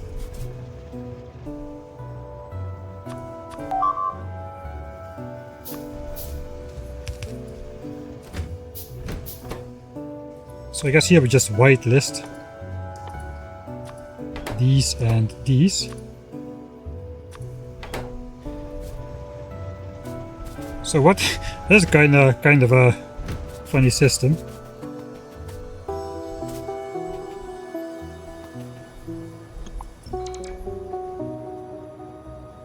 Okay, so I guess that's gonna be the train stop. The train stop.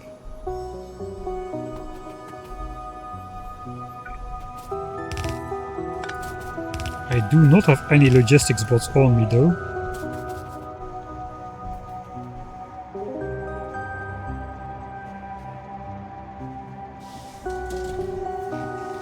I guess that blueprint which I made does come in useful now.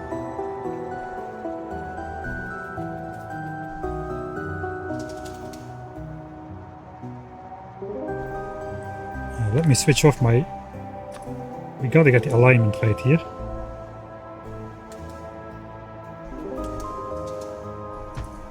Okay, so that is that. But if I take the small blueprint, that should fit like so.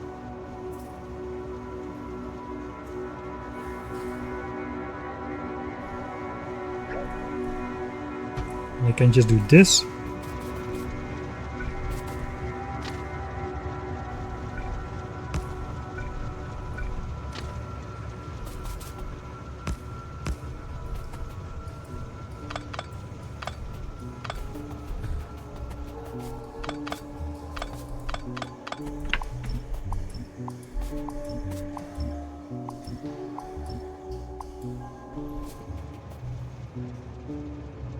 Alright, I guess I theoretically can build this. Kinda don't want to though, at least not outside of this range just yet.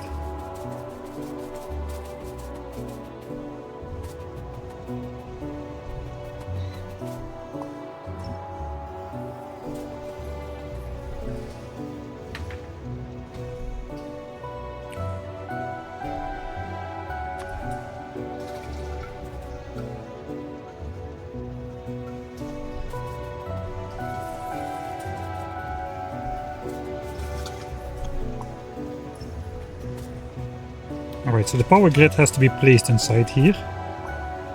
As well as the rope, I guess the lights as well. Robots and lights can go in here. So I guess let's try and place that.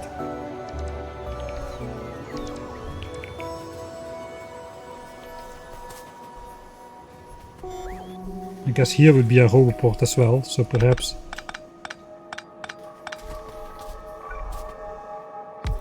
we don't take away the only roboport connection we have in here. Instead we'll just flop those around the roboport.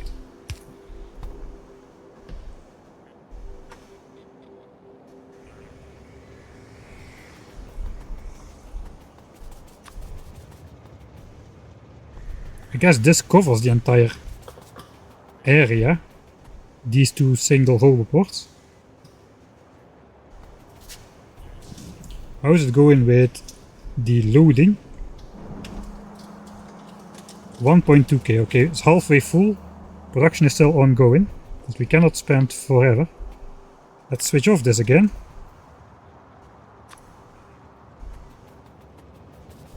Now we gotta sort of figure out this thing. I think what I need to do actually... Oh, I do need to place some, so let's go in the spider. We'll do this part by our personal construction bots. That's why I brought all this stuff actually. All of this stuff.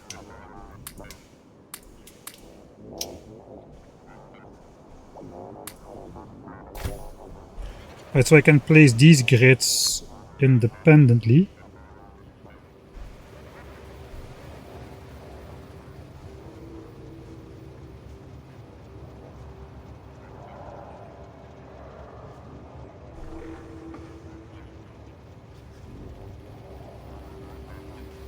It's too big, man, it's too big. I can do the grid, let's do the grids.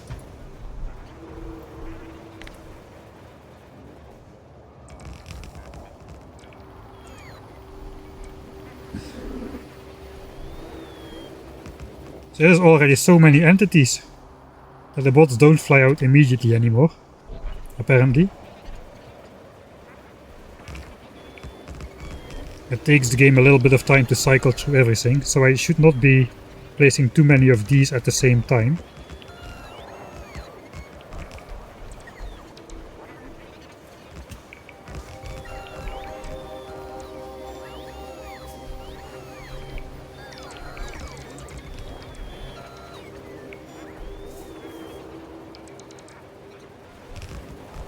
Alright, so that's the full skeleton build. Except for the radar. I forgot to make a slot for the radars on the train. Yeah, that is kind of bad. Well, not bad per se. We can also load it in this wagon with like a slow inserter or something. Oh, we're gonna have way too many radars here, man. If I do this.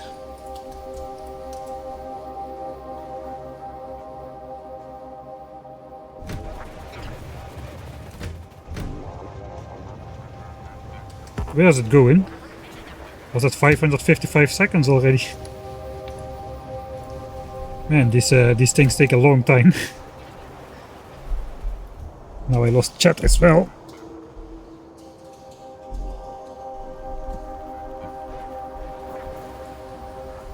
Alright, can I make radars? Yes, but not really.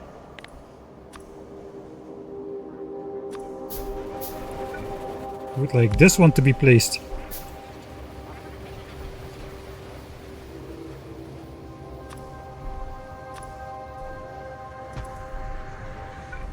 And this one. At least then we can see something. At least we will be able to see something eventually. So the reason I need to place the first part of this by hand is all of these robots, they require a lot of electricity to charge up.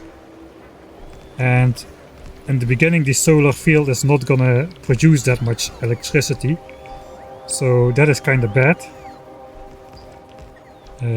That means bots could get like disconnected from the network, they could start traveling back to the base or something. They could end up in this isolated nuclear power network, which I definitely don't want. So first I'm going to have to build like 4 of these blueprints by hand before I will be able to automate the process. And then I'm just gonna let all of these accumulators which will be placed and these robots are gonna be charged up. Like right now they're out of electricity. Right, so we'll just place 2 more of these.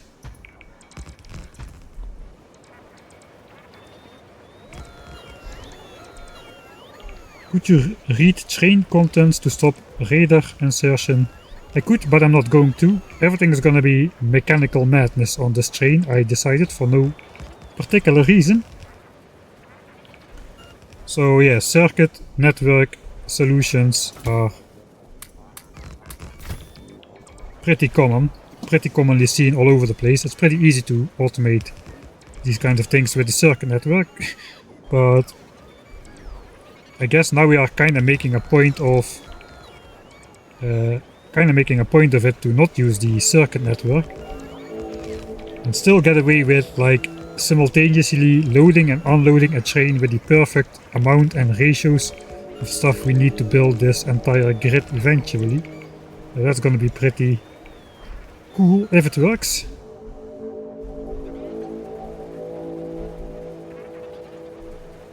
Okay, so just 11 radars we are missing. That is okay. How is it 11? One got placed up there, I think then.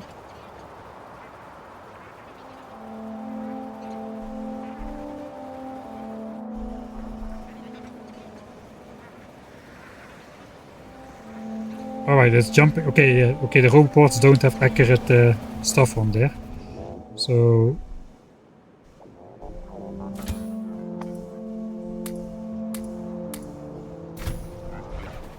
yeah, we don't need to care about that just yet. So we do need to put the radars on this train. I'm going to do that differently. There is not really a way to... I guess there is a way to...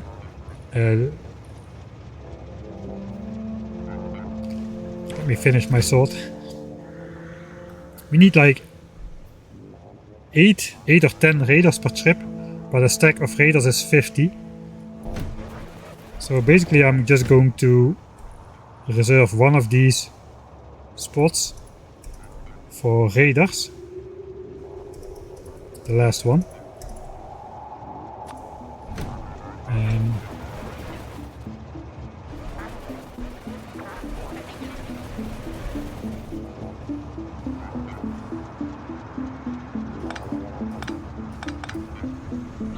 we'll just copy this setup then in that case.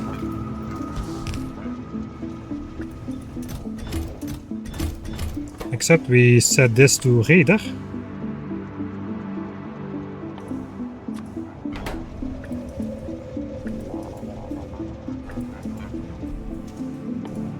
Trying to copy paste a recipe to a ghost inserter does not work.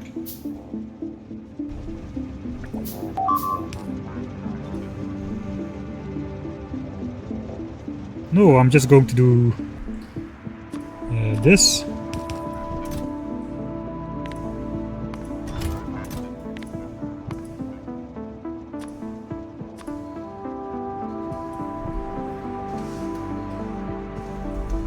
And just bring all the radars back here. I'm not sure if bots insert in these red slots, but this way we don't even need a green circuit wire. We have a dedicated slot for the radars, so that way we're gonna transport 10 radars at a time by having this slot first fill up. These 2 slots will fill up, so that's 150 radars, and after that we'll be bringing just 10 at a time, because only 10 will get consumed at a time. That's gonna be the mechanical system for this one. Okay. Now we gotta get all of this stuff off the train. Problem is all of these robopods are gonna charge up. So I gotta do this stuff manually as well.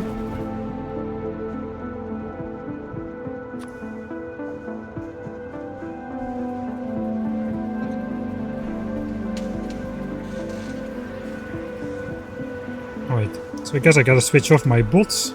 This is the first stem. I will just copy paste everything north of here. Like so. And I will just hold it on the right spot. Control Z. Put it back. And now I have this thing placed without the stuff down here. So now I can simply take all of this, I think. And then I can start placing solar panels and accumulators with my bots.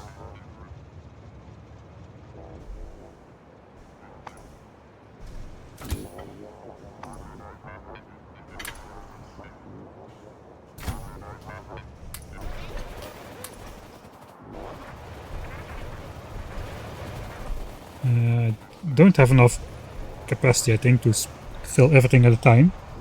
This is gonna drain my battery. I think I will be better off just limiting the bot flight distance.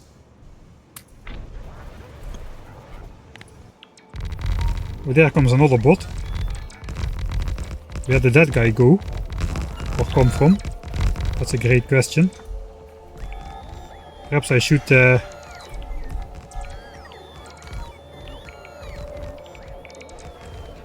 alright. This looks kinda zippy as well. Okay, it's gonna get placed a bit slower, but at least the bots are not flying out that far. Right, so now I guess now we are very slowly recharging. We've got 80 robots in the network which can consume 4 megawatts each, so that's 320 megawatts of charging which needs to happen. And we can produce at the moment only 40 megawatts. It's getting night even, so that's even worse.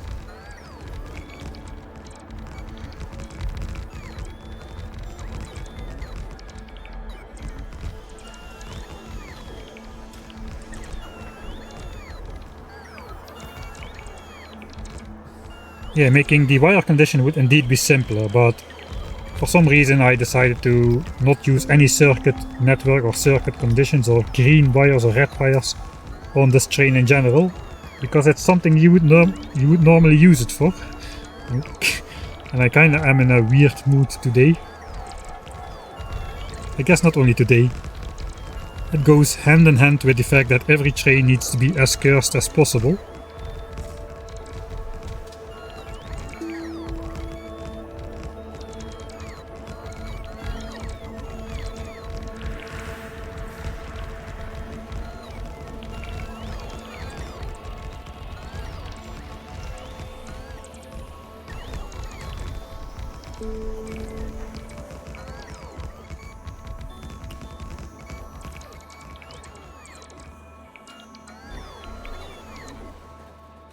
Okay, I think I'm out of stuff. At least out of solar panels. Alright. I'm going to make a save here. I'm gonna go on dinner break. Probably 15 to 20 minutes, I guess. And we'll be back after that. Do I have something interesting to show? Actually, I do. I hope the audio will work as well. So I don't know, if you're a Patreon you may have already seen it, and the video will come out on YouTube as well. Just give me a second. Gotta go into my secret YouTube backend.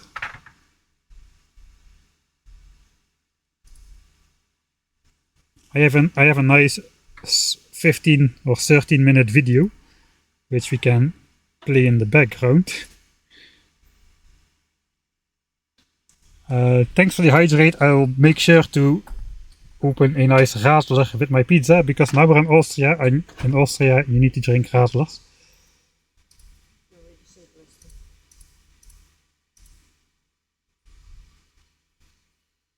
Alright. I guess we are good to go. This will give away my location, sort of, in a general way. Is this loaded now? Alright, I hope you like Cookie Clicker. That is going to be the break screen for today. This is my... there's an achievement in Cookie Clicker which is called Speed Baking 3. It's a shadow achievement. It's so hard to get, it's a shadow achievement. And normally you need extreme luck to get it. And basically I developed a strategy when I was bored traveling. And I developed a strategy to get it without extreme luck. So that is this video. It does have some Factorio music, but also some of that electronic stuff. And it's kind of like a side, it was a side project. So I'm gonna switch this on. I'll be back in roughly 15 to 20 minutes or so. So I hope you enjoy. And I'll see you after the break. Hello everyone. Today we're gonna get the hardest shadow achievement in Cookie Clicker without relying on extreme luck or extremely fast clicking. The only golden cookie we'll get is gonna be a regular frenzy, and for the rest we'll just rely on good strategic decisions to get us to 1 million cookies in under 15 minutes. The run is divided into two stages, pre-golden cookie spawn and post-golden cookie spawn. In the first phase, manual cookie production by clicking the big cookie as fast as you can is extremely important, as nearly all of our cookie production in the first few minutes comes from manual clicking. Thus, your rate of progress is almost entirely dependent on your clicking speed. For instance, we skipped buying the first cursor ASAP, which amounts to 15 seconds of missed cursor production, but that's way less than missing a second of manual production. So, early on, we are not gonna take time off clicking to buy stuff individually, as each time we take a second to buy something, we lose a second of manual production, and as long as manual production is the lion's share of our total cookie production, we lose almost a full second of production every time we wander off to make a purchase. Currently, not wasting manual production time is much more important than following the theoretical optimal purchasing order of individual buildings, so instead we collect 300 cookies and buy 9 more cursors in one control click. And we follow it up by obtaining our first 3 grandmas in bulk, as having 3 grandmas is totally fine in current times. And soon will be even finer, as in the next step we'll be obtaining 2 more grandmas living on farms, bringing our total to 5 grandmas and 2 farms, notated as 5-2. We finally have some automatic cookie production now, but as you can see in my manually and painstakingly edited in clicked cookies per second counter, we are currently still producing 80% of our cookies by clicking, so we'll still be obtaining the farm and the grandma in one purchasing adventure. Going back to the start of the run, we first beelined 2 upgrades which each double the cookies per second from both cursors and clicking, costing 100 and 500 cookies. To illustrate why, your grandma bakes only 1 cookie per second, but costs the same as the click doubler upgrade at 100 cookies, which sadly makes ignoring grandma 7 times more effective than visiting her.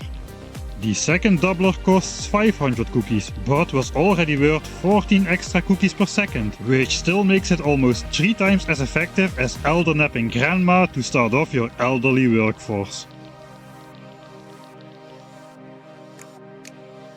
The third clicker doubler, however, costs 10,000 cookies, and by the time we'll be able to afford that one, we'll no longer need it, and in fact, we'll be ignoring it for the rest of the run. Instead, we'll be going for the upgrade which forces our 5 grandmas to work 16 hours per day, doubling their individual cookie production from 1 cookie per second to 2. With grandmas now baking cookies twice as fast, we can afford to spend twice as much hiring individual grandmas. The price of purchasing goes up by 15% each time, roughly doubling the cost per grandma after each 5 hires. So indeed, we hire 5 more grandmas and complement them with 5 more cursors. Automatic cookie production has already surpassed manual cookie production by now. and your manual clicking speed becomes less and less important as the run progresses. Up until now though, fast clicking was everything, so try your best to get a fast split on getting 4 cookies per click and on achieving 50 cookies per second. After that, with automatic cookie production having a 60% and ever increasing share of our total cookie production, missing a second of clicking to purchase something now costs us only 0.4 seconds of production, and that time cost will go down to near zero as the run progresses. Therefore, from this moment on, we'll be buying each individual building, person and upgrade individually. My strategy has been a mix of the theoretical optimal purchasing order, but with taking into account practical considerations and limitations.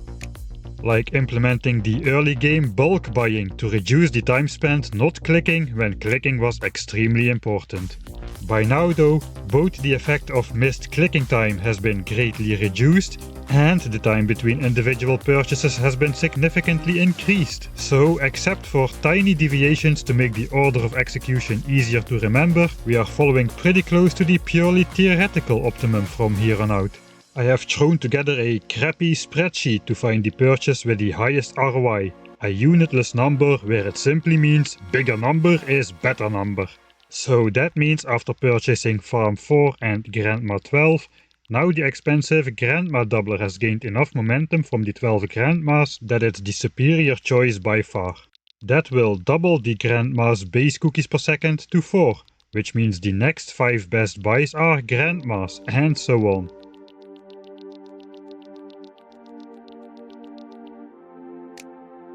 So, as we just spreadsheeted out, now we buy 5 Grandmas in quick succession. And then it'll be back to step 9, which is buying Farm Grandma for the 3rd time already. The spreadsheet doesn't automatically correct for opportunity cost though, but in close cases it's easy to do by hand by adding the amount of missed CPS by not buying something cheaper first to the cost of the expensive purchase. For instance, the Grandma doubler has a better ROI than Grandma 12, but if we factor in the 52 seconds of 2 missed cookies per second from buying Grandma 12 earlier, the actual cost of waiting for the Grandma doubler becomes 5114 cookies, making the ROI of the doubler versus Grandma 12 exactly equal. Since step 5, 7 and 9 can be exactly the same if we choose to purchase Grandma 12 first, that's the option I went for. And I would even simplify the steps in this way if the ROI was slightly worse. Alright, enough with the spreadsheets. It is almost golden cookie time, and then things will get hectic. The golden cookie will spawn on average after 7.5 minutes in the game, but it could easily be up to a minute earlier or later due to randomness. The good news is, for us it doesn't matter too much, as with a golden cookie frenzy, the game will simply run at 7 times speed for 77 seconds, giving us 9 minutes of automatic cookie production progress regardless of its spawn time.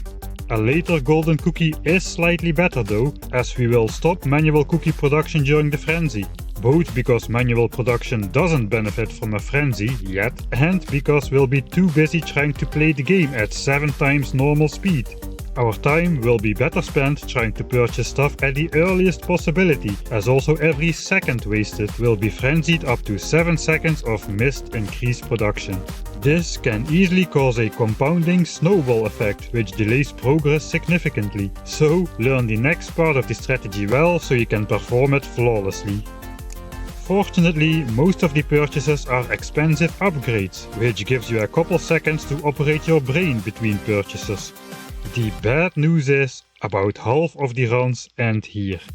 For our low luck demonstration, we require specifically one of the 2 normal outcomes of a golden cookie. There's the lucky effect, which unluckily ends the run, as it's worth mere seconds of cookie production at this stage.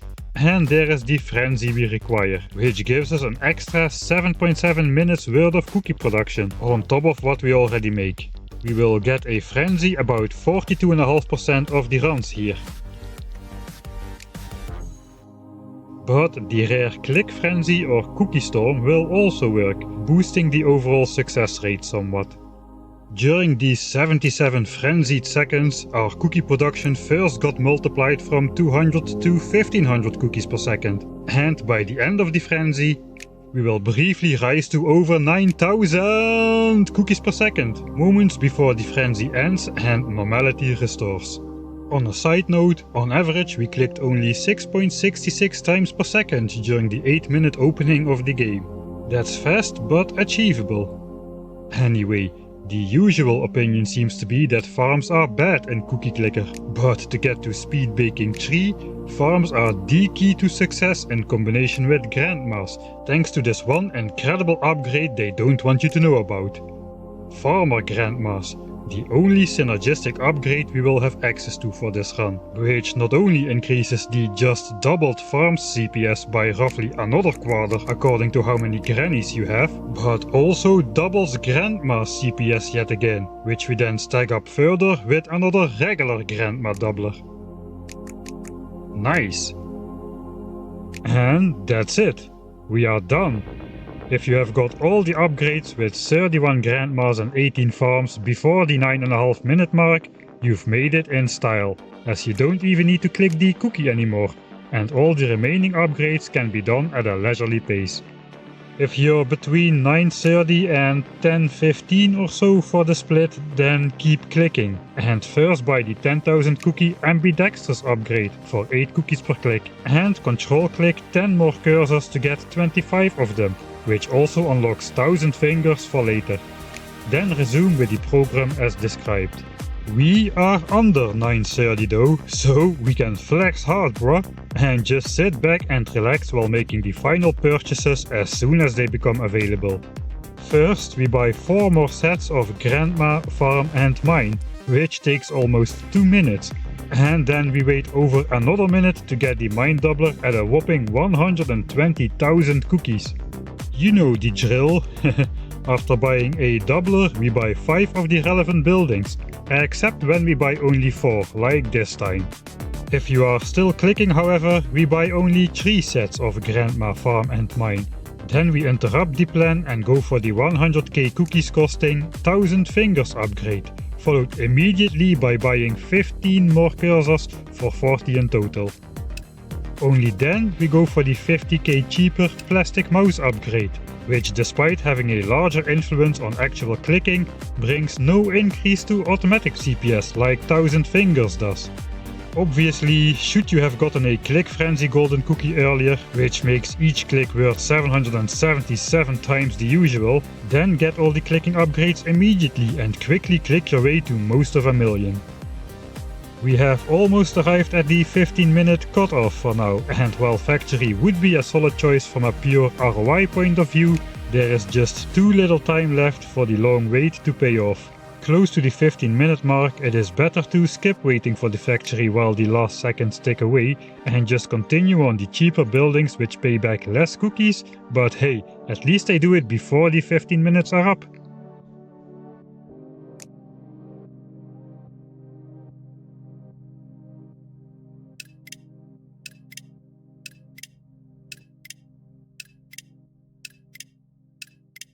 And just like that, we did it.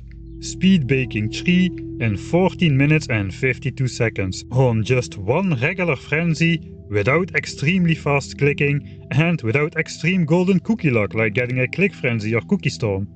And indeed, we didn't even unlock Uncanny Clicker during the entire run. We clicked less than 7 times per second during the first 8 minutes only, before abandoning manual cookie production altogether. Let me know what you think in the comments, if you were able to reproduce it or suggest strategy optimizations. I'm sure there are some left and we can get speed baking 3 with even less clicking speed than in this video. For reference, if you follow this strategy but click 1 click per second faster during the opening, you will get the achievement in under 14.5 minutes. I just timed my clicking speed in this video to roughly the minimum possible to still beat the challenge, a process which took many tries and retries, and I have missed the achievement twice by a single second. Anyway, that is all for today, and I will see you all next time.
Alright.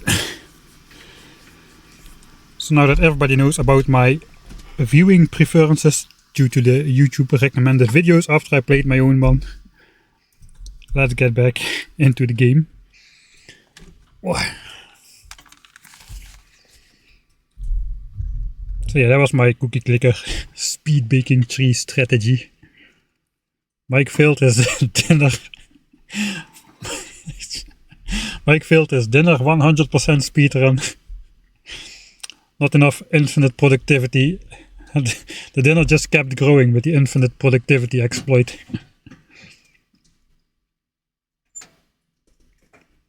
I'm not really an anime fan, but I did watch Dragon Ball Z when I was growing up, and one video came by which edited the entire first saga, and I just clicked on it. So now I got now I get Dragon Ball Z and stuff recommended every time for a while. Exposed. Yeah, now we gotta find the infinite productivity exploits in real life though. That's gonna be a bit harder. Alright. So yeah, it's getting the evening is getting nearby, so the chance that we are gonna get kicked out of this place is gonna grow as it gets darker. Officially we could stay here until 10 o'clock, which is still like an hour and 15 minutes away, but you know, police patrols, they always come knocking on the window of campers and stuff, so we'll see how it goes.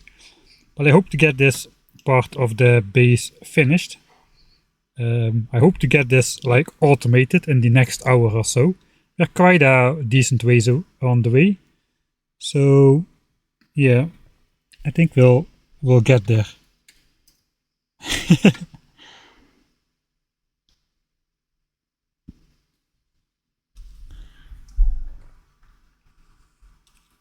Yeah, those personalized ads, they are and recommendations not always great. For example, whenever my wife is looking at shoes or something, I know exactly what she's looking at because I get all those advertisements about shoes right in my in front of me. Alright. So we were policing this kind of stuff, but we were out of solar panels, so we need to pick up a bit more.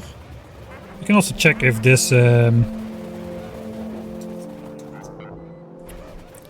wood stuff works. Like we got stone, coal, and I guess wood is loaded into these guys. So that could get loaded onto the train as soon as it becomes day. Right, here it goes. Look at these inserter speed. I researched inserter speed minus 16. Oh, it's getting loaded on the train though. We're still way into the power depth.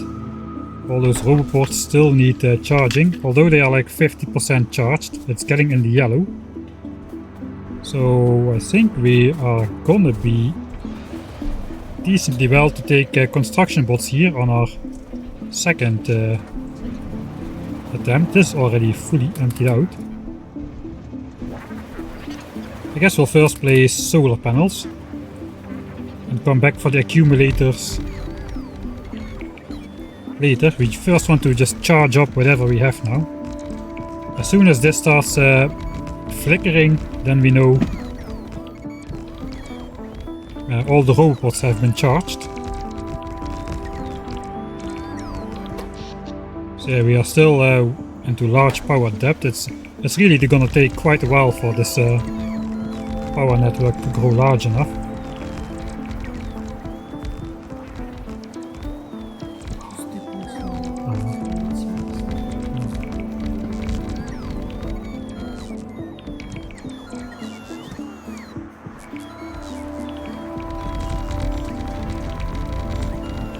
Alright, we are charging up the accumulators now.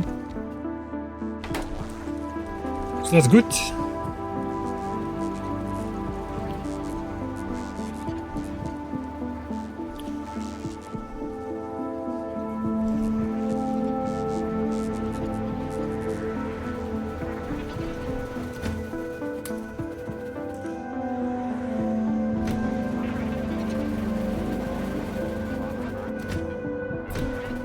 Oh yeah, this is just the power network stuff. That's okay.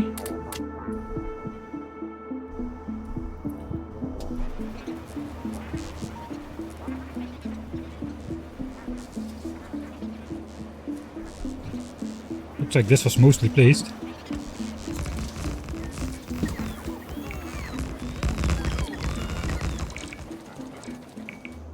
Alright.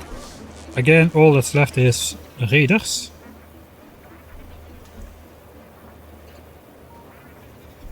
How is the production status going here? We gotta make sure to be back in time.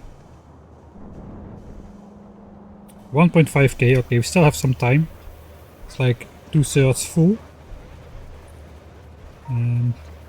Alright, again, I guess we can do the same for... Let's do this upper one.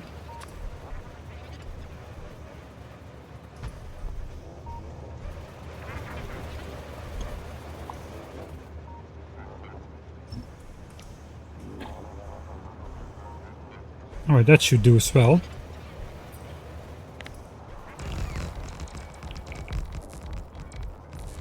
So I guess once we place this one manually, I think we should also build up the accumulator buffer to be able to charge up new roboports, which will be placed in the grid by the construction bot network. And we should not run out of power completely anymore. Which means we will be safe to actually put logistics and construction bots in this network over here.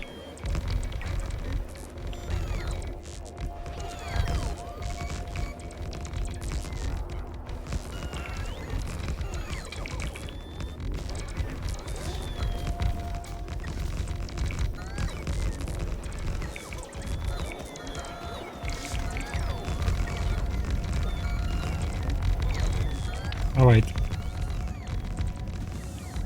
Gotta switch off the roboport. It's already too late. Now we gotta do the other exploit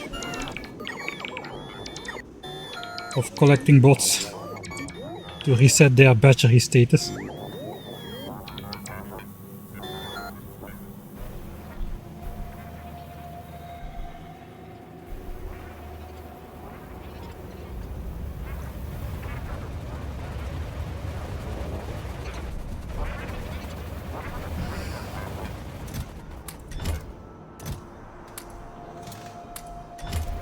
You know what, I think this is good enough. I think we can start up the automatic bot network. Let's just place the southern halves down to us in that case. And we'll see if it works well. Despite having so many entities which need to be placed.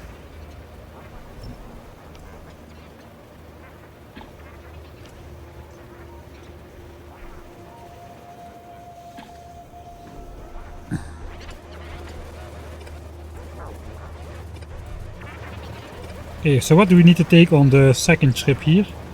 We do need to take a lot more roboports. I guess we're just gonna fill in a lot of roboports here, since it's gonna be the roboport hotspot.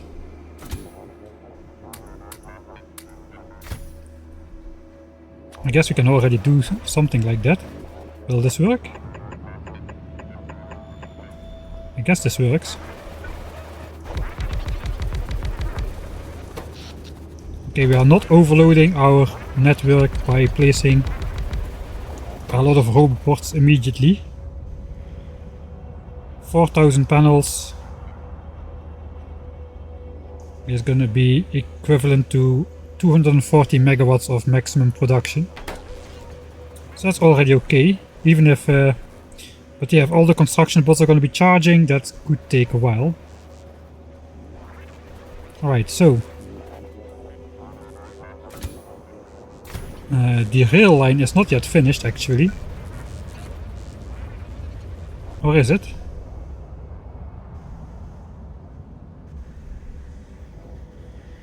Oh, but this is a problem, I think. If I send this train away to the next stop, it's It's gonna go the wrong way.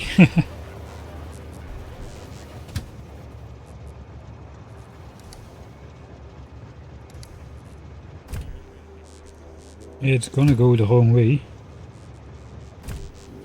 I can probably make another train stop a bit further. Can I still make a train stop, please, please, please? Yeah, I can. Alright.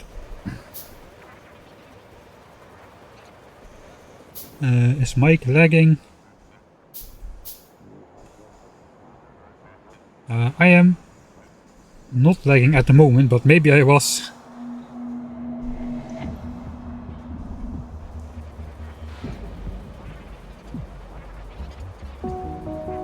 Maybe I was at the moment that you experienced it. Right, so I can probably just place a train. Man, this is such a large area.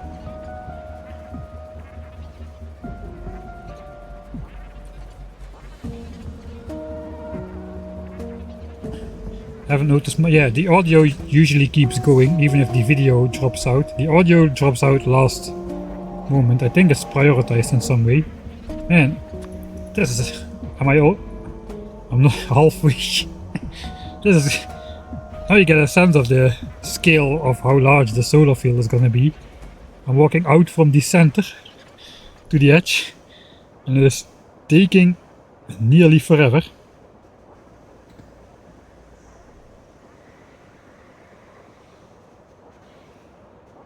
At least sauna and wellness is included. That's good. I guess we'll just speed up the game a bit. Can we still run at 2 times game speed? We can.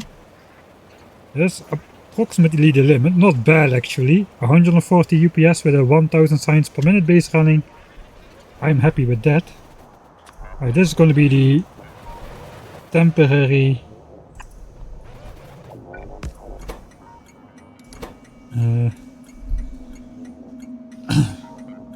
point the train in the correct direction, please. Alright, so if you now take this train and instead we add this train is getting more cursed by the minute.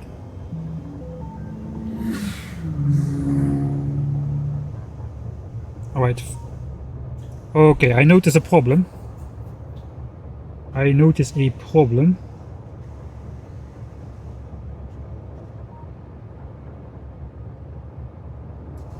Yeah, let's first try this. Okay, now it's going the correct way. Now it is departing in the forward direction.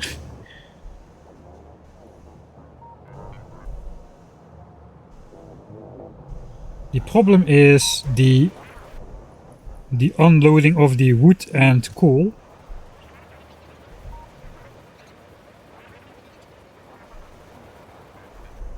Is that a problem? It's maybe not a problem. Okay, I'm missing a bot. Well, that's unfortunate, Mr. Bot. How far are you? Pretty far.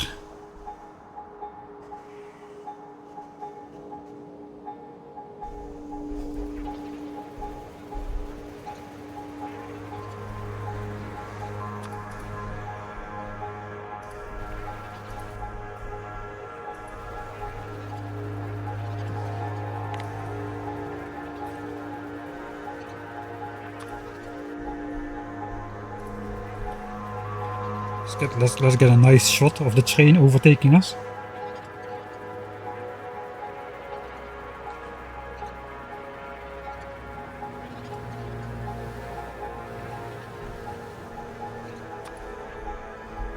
I will take the short way. Can we even? There's a lot of water here. Okay, I need to reorganize my spiders and trash slots anyway.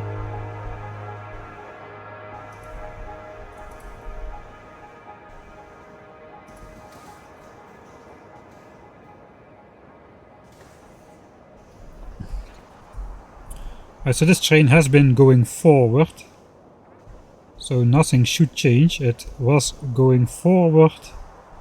Let's go forward with a nose here. Now it just goes here, turns around, and goes with the nose up. So yeah, we should just turn it around again before it goes back like we usually do. So that's good. Where is the train?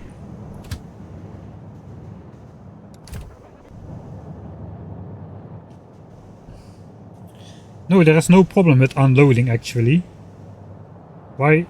Okay, we are carrying artillery shells because of, yeah, the artillery train. There's no problem with unloading since these wagons are clear for the solar panels and accumulators. And the back wagons, which we cannot see now, the back wagons only take modules and they have dedicated slots for modules, so we don't have a problem. We definitely have 4,000 solar panels stocked up in here. Should not have pressed the button. So this is gonna load up with 4,000 panels pretty quickly, so 4,000 out of the 6,000 capacity, and then we'll see the train work as it is intended for the very first time really. I think we will be back in time to see that. The train's probably already going again. Okay, now it's going to turn around again. Each one of these has only 1.3 thousand solar panels inside, so there's like 15 free inventory slots or so. And now it's gonna come back home. We just wait for 5 seconds of inactivity. I do need to add the radars to the... I do need to add the radar still, so we could do that. We'll just say and a lot of inactivity to catch that. Okay, this is the science train, it's not the train we are waiting for. I want to click on this mixed wagon as soon as it comes in, so we can see everything working live in action. Probably if I do this, we can see the inserters.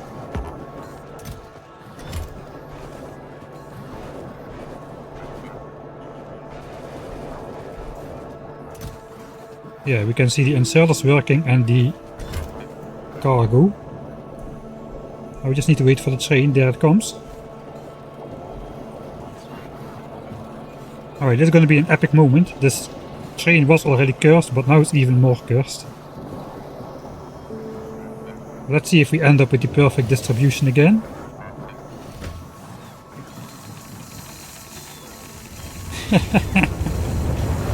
Oh, and some rocket launches at the same time as well, why not?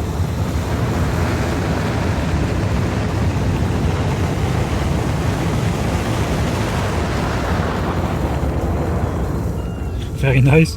Are we gonna end up with exactly the right amount of stuff?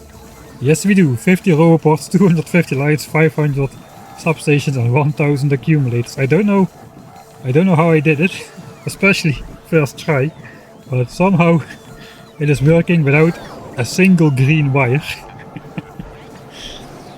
Man, this is funny. Alright, even all of the wood got offloaded. That means we do need to change these into active providers, so all the wood gets cleared. That's gonna take the longest time. That's okay though, we are not in a hurry.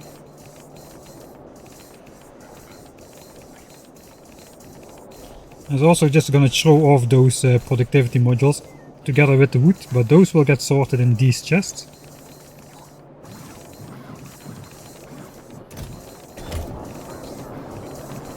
Yeah, those get sorted into these. Alright. So, empty, that's good.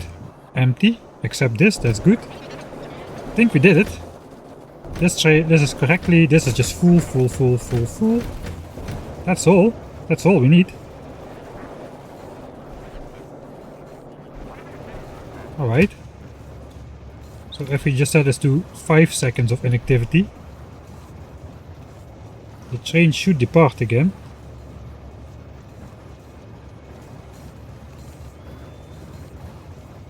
I kinda want to go along with the train this time though.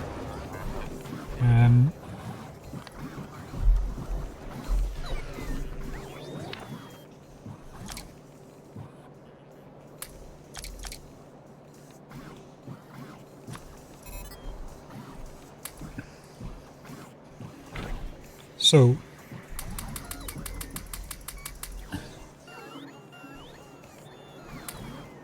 I think I took some substations. That is okay. We don't need the exact quantity of stuff on location. I think we should add this to the blueprint book.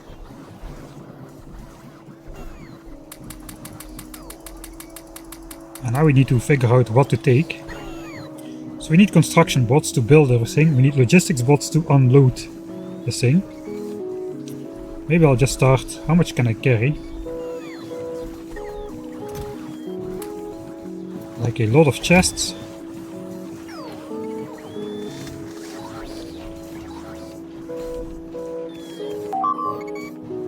Two radars. Oh yeah, we need to add the radars to the train.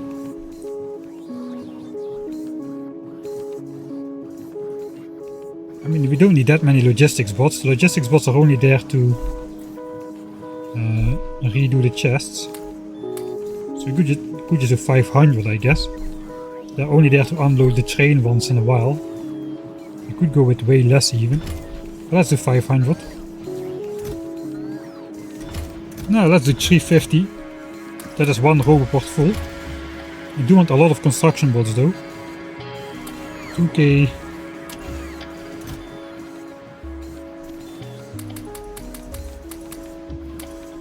This is 1, 2, 3, 4, 5, 6. This is 3000.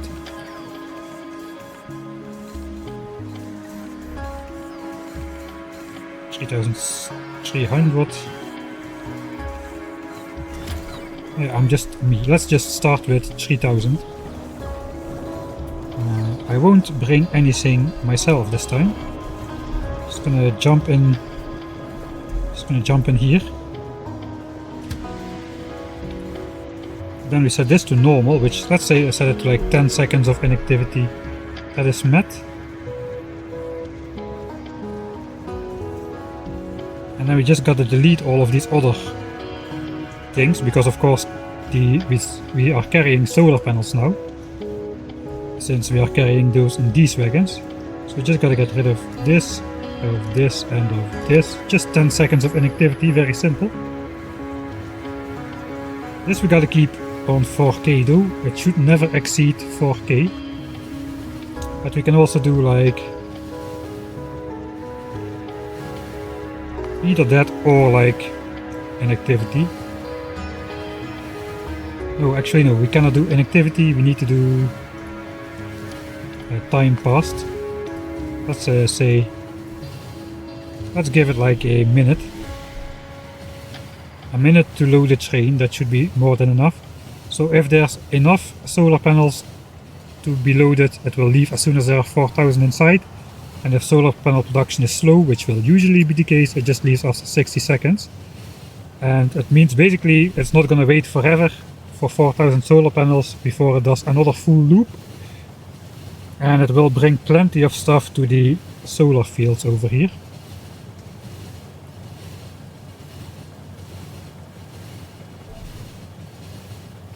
So yeah, the train conditions got a whole lot simpler really. Here too we can set it to 10 seconds of inactivity. Once the bots will have unloaded the train, we're gonna be good. Now we're rushing there with 222 kilometers per hour, so this is still gonna take quite a while. And I forgot the radars, yeah. We'll do that on the next cycle, we're not ready just yet.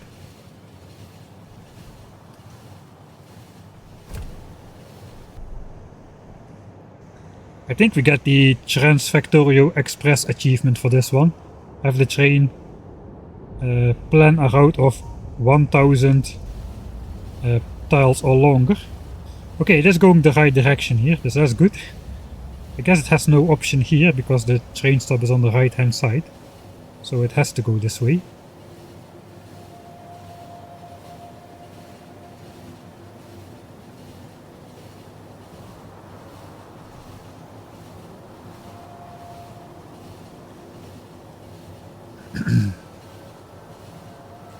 Train is not reaching top speed with just one locomotive. We are going 241 out of 298. I don't even know the maximum speed of a train. from the top of my head. Alright, so here we are. Where am I standing? That is dangerous. And now the inserters simply offload everything. And if we had construction bots, those would be placing everything in these logistics chests.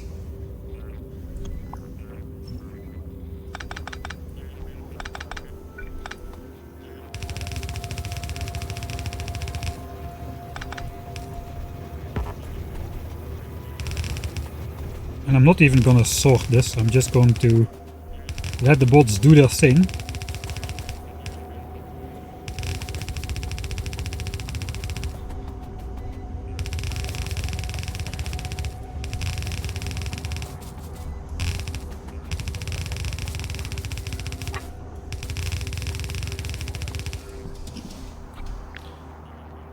There's 300 chests, I still have a lot more.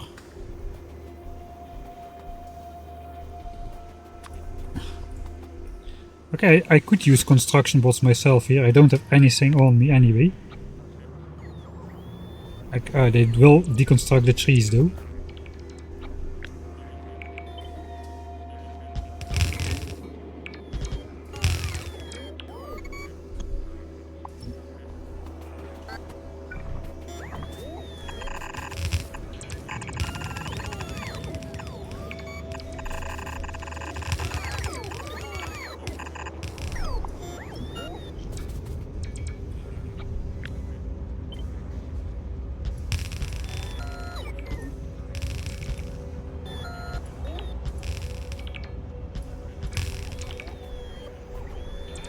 Right, that should be enough to start off with. 664 chests. Alright, you know what that means.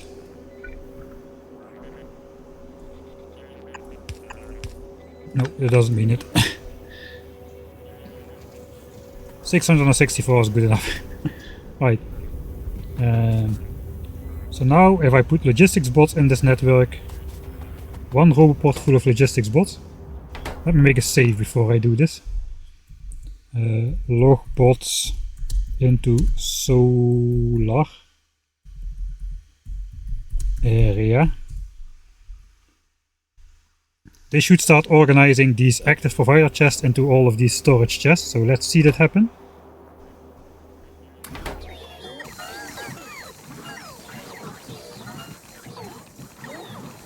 Alright, that doesn't take them all that long.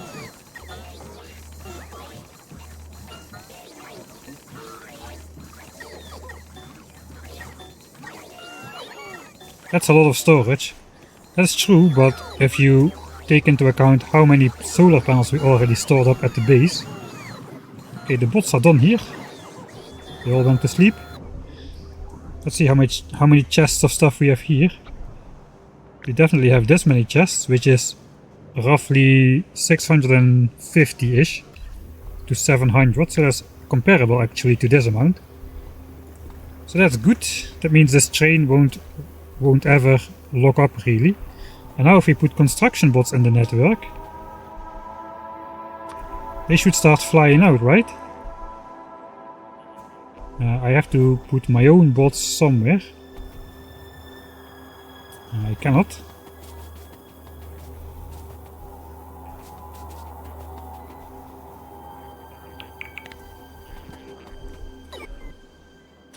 Right, I'm just gonna insert them in a big swoop.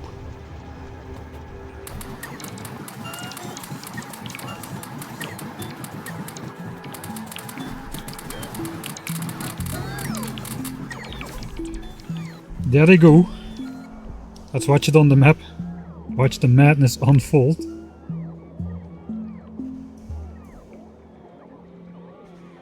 Alright, now the great question. Are we gonna run out of power?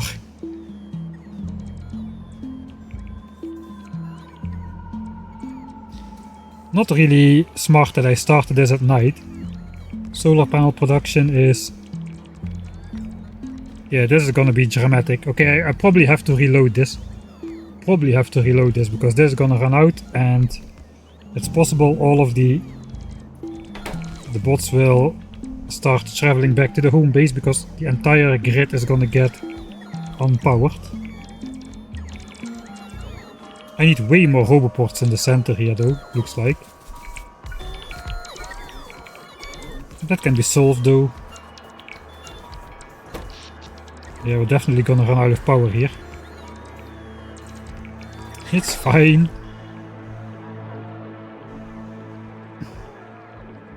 At least they're placing more power as we speak. I still forgot the radars, so yeah, we still cannot really see it.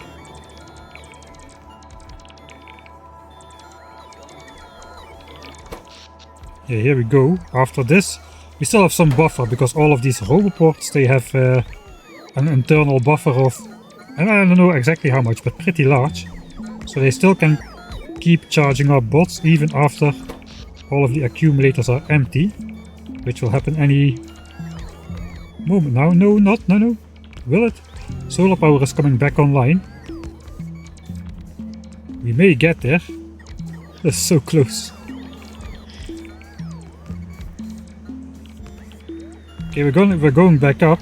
We didn't zero out. Holy moly. We didn't zero out. Yeah, we're gonna go back up. Alright. That's good news. Now we just gotta get some radars because I cannot see anything. And a bunch more roboports. And perhaps another bunch of construction bots. I also put my own 300 bots in here apparently.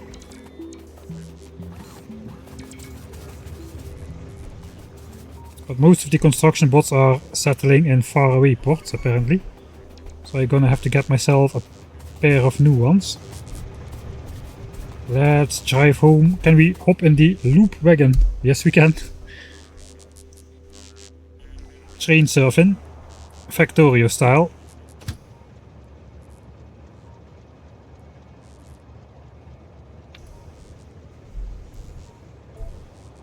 Alright, so for now we just we'll just keep this on a long time still. And we'll just drive home with the train. So now we need to take a lot of roboports so we can charge up better in the center.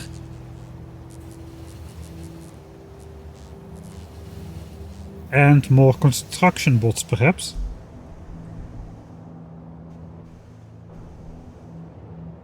Construction bots are done with the blueprint so far. So if I want to have radars there before I place more. Here we go. Let's give the bots something to do. We can place the grid. Okay, they will fly out. So this should go in small gradual things, gradual steps, as the roboport range is maximum this. But now new roboports get placed over here.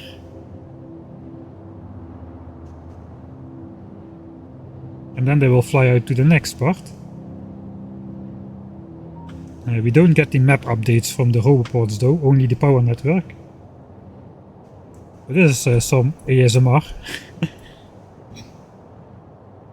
to watch as well.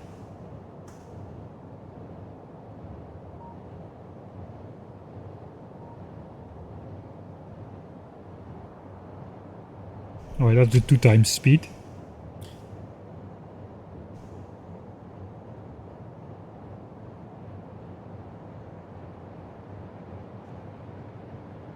Mildly satisfying. Alright. We are entering the home base and the bots just finally complete the last power lines. Gotta look at it. Yes, everything is set up. Just as we rampage on full speed through the 1000 signs per minute base.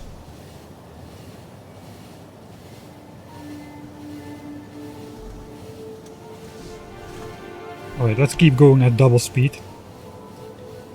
I have to end the stream soon, so we gotta get this done, man.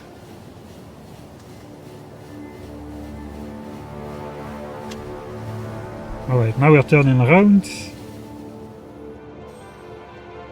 1.9k, okay.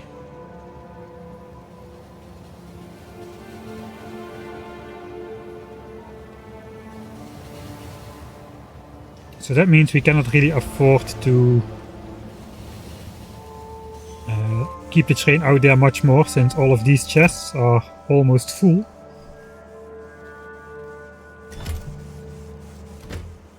And we are departing as soon as we hit like this amount of solar panels, because we need the empty space in the wagon for the loading cycle. Now we turn around again. What is getting kicked out referring to? I'm currently staying at a public parking in Austria in a camper, and in general the native population and the police don't like it if you stay in a camper, not in a camping. I'm not doing anything wrong unless I'm sleeping in the camper, but of course when it gets dark and they do their patrols, they always come knocking on the window, and sometimes they kick you out regardless. So we'll see if that happens. It is already dark now, but we still have like 40 minutes before 10 o'clock. Right, perfect synchronization. So now we can see this actually working.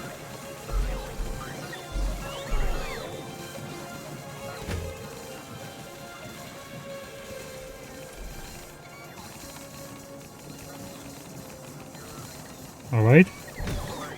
We gotta set it to manual mode, because now we gotta do the radars.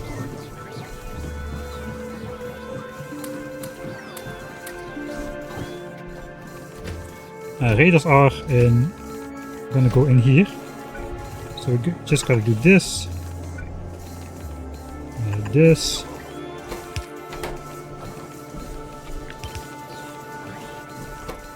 stack size 5 is okay, I guess.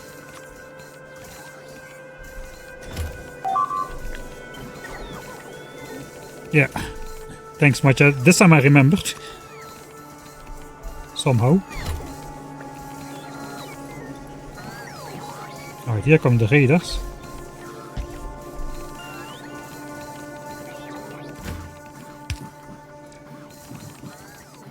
Oh god, stop. We gotta add the radars to the blacklist, I guess.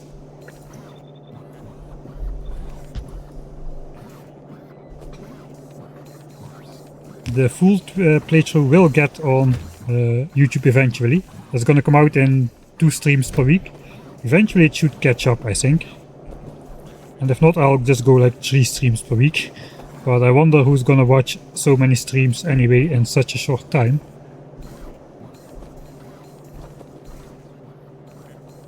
But of course you can browse through, so that's alright. Okay, we got radars here. And so we are behind on radars, but since we use the push until full method, that's gonna catch up automatically, so that's nice.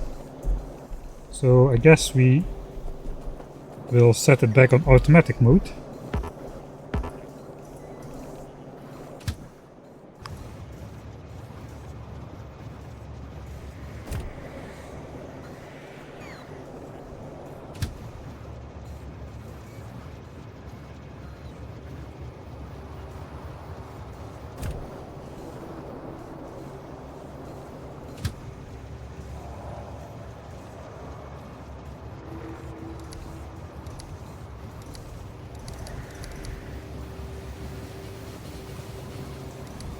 Okay, what happened here? I don't know.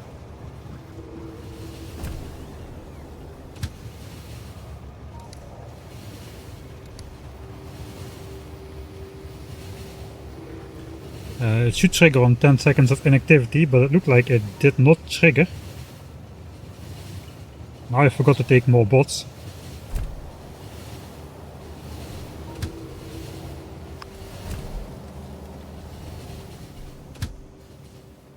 Let's go back. Why is it going this way? Okay, looks like we're not going back then.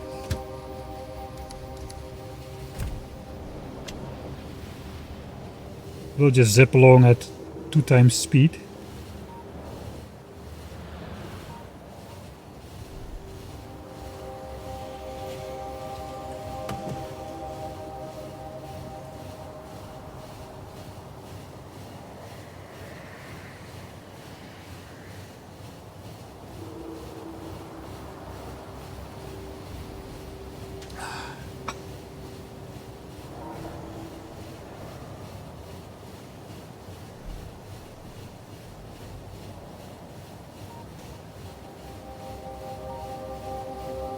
And this is a long train trip, even at 2 times speed.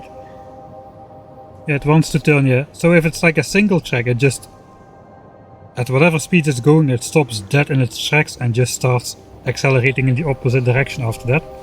But I guess if there's a loop, it's just gonna go the long way around. So I guess I shouldn't mess with the schedule of this train. It is too cursed. Holy moly, I thought it was gonna overshoot. Alright, so now we get the radars out there. No, we're not, because...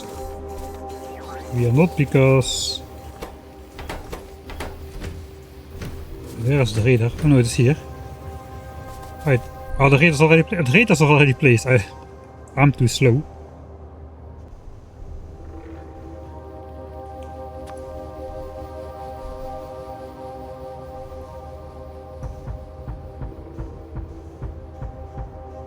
Alright, so now it's going to be automatic. I did the bots thing. The bots are going to pick up all the radars. I've just pasted the power grid.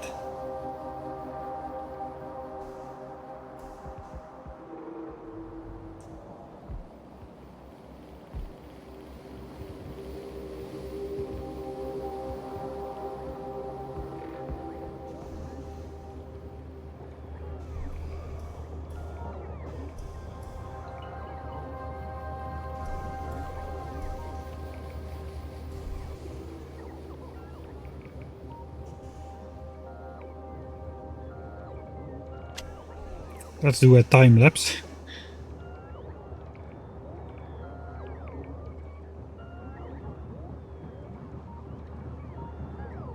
Yeah, maximum speed is indeed that turn, but yeah, I don't reach the maximum speed, but we are driving on nuclear fuel, which has a surprising accelerating power. We are just about able to get the train up to like 240 or so on this entire journey. Alright, so now we're out of stuff. That is okay, because now we are slowly bringing all the solar panels and accumulators over here, and the train is just gonna run its schedule we're gonna set it to 10 seconds of inactivity as well. And now the train should hopefully run often enough. This is the accelerating power of nuclear fuel. Now the train will hopefully run often enough to outspeed solar panel production, and hopefully all of these chests should get emptied out. We are on 1.8k now. So let's see if that is the case. So now we'll do a full natural cycle. And if that works, I'm going to call it a day, because I have to get out of this place by now. Right, so here it does not stop. If you don't add a condition, it just goes... it just goes through at full speed. So we have reached 220 km per hour. We are now reaching the limit of nuclear fuel acceleration. And now you can see this 600 item limit for the bots, which just keeps going around.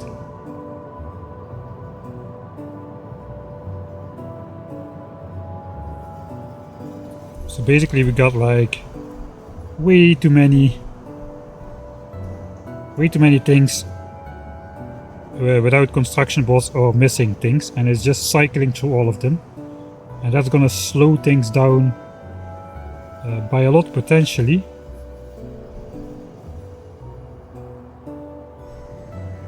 Also, it is not great that we don't have all of the roboports connected, like this one. So hopefully no bots are on the way to the home base. I don't see any on the map. So that's good. Alright, now we are loading solar panels again at 2 times speed.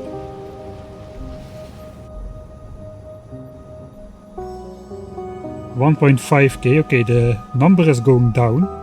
So if this is under 1.5k the next time we depart, the train cycle is fast enough. to outspeed solar panel production. So if that happens, then this entire build is a success somehow. And we haven't crashed into the nuclear fuel train anymore. Knock on wood. Right, this is the interesting stop. So here we're going to basically slow down to 1 time speed.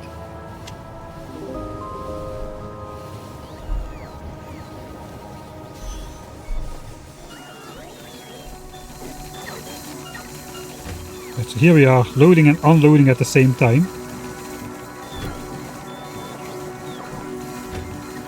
This weird wagon, which somehow matches up all of the required things perfectly every time. Now we just want to see that inactivity timer go up. Right, okay, it is working, inactivity. Some inserters are still active though. It is these ones, deleting all the wood. That's probably gonna be the bottleneck. Maybe I should change some of these slots to wood as well, but I guess eventually all the wood will be brought back to the base.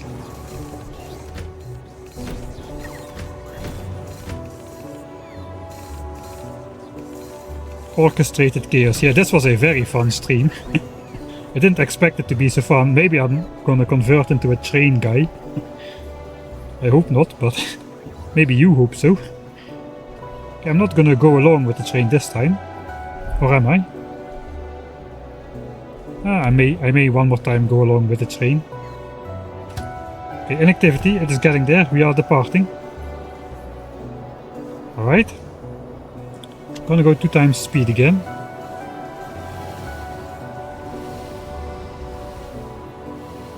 Let's take a look at substation production. I think we are far outspeeding. Yeah, we're pretty much on 147-ish. I think we ran out of red chips, of stocked up red chips here. Yeah, all of these are... No, actually not all of these are empty. Okay, so what is the limit then? Is it just copper and... or steel? I think the limit is the steel production. I guess we're using some steel too for the nuclear power plant and for the heat pipes.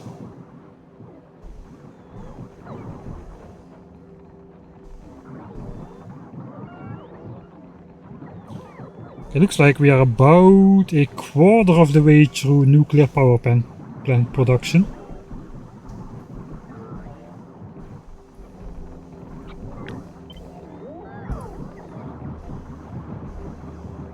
Gotta divert a bit more. See how this is not getting placed now by our construction bots. It took a very long time.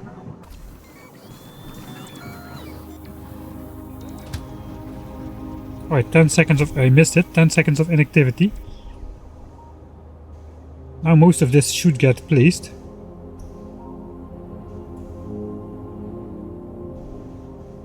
So basically I'm going to have this train bring over a whole bunch of stuff. And only then I'm going to start placing these blueprints around the base. Starting with the power grids. But I will wait until we have plenty of these things in stock over here. But yeah, we're gonna be waiting until we have enough stuff in stock basically. I need to bring over some more construction bots. I forgot about that. How many do I want? Maybe 5k, 10k, I don't know, maybe 10k. Alright, so moment of truth. How much is in here? 1.7k. This has to drop below 1.5k.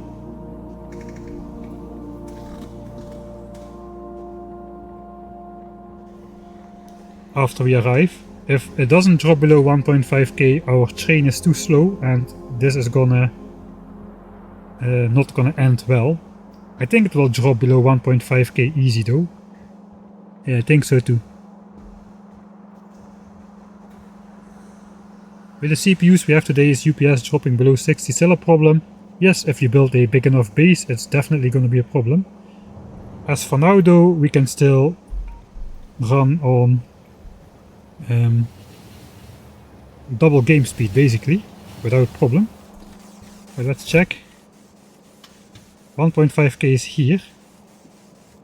Okay, 1. That is pretty close, but it's less. It is 1.4k, right? Yeah, 1.4. Okay, so it's barely fast enough, apparently.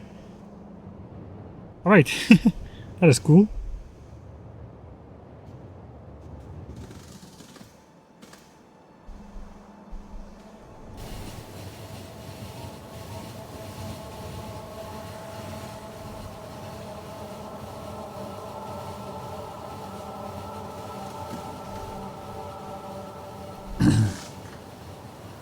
Nice, that is what I wanted to get done today.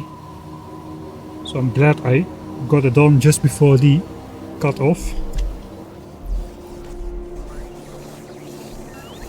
I'm just quickly gonna grab myself more construction bots.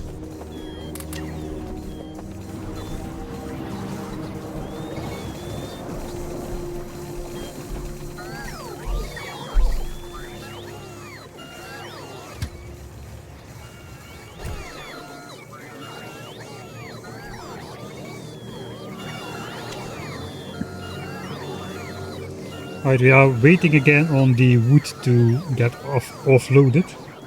So perhaps I should introduce a couple stack inserters dedicated to wood offloading, because this is taking quite a while with the...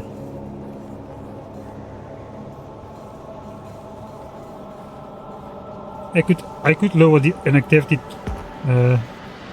timer a bit. I could also set this to like more, maybe 4.5k. That will leave 10 free slots. That should be good as well. So 1.5k per wagon. I think I'll just leave it on 4k though, just to not mess it up. I think it's fast enough. Right, I think we did enough so that this train should never deadlock. I now brought the construction bots to add to the system here. Now this should probably it will fully complete on this cycle. If not this cycle, then the next one.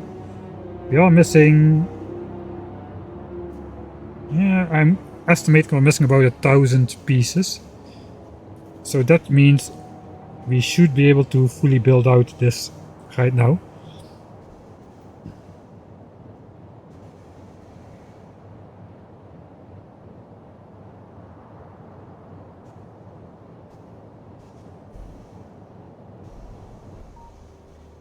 So this is still its own power grid, just powering itself, powering the radars, powering the roboports.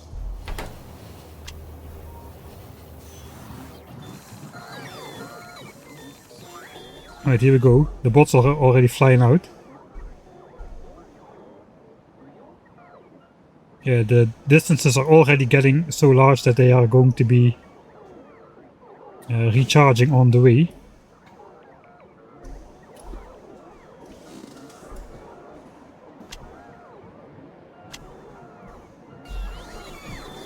Wait, stop. Add more bots.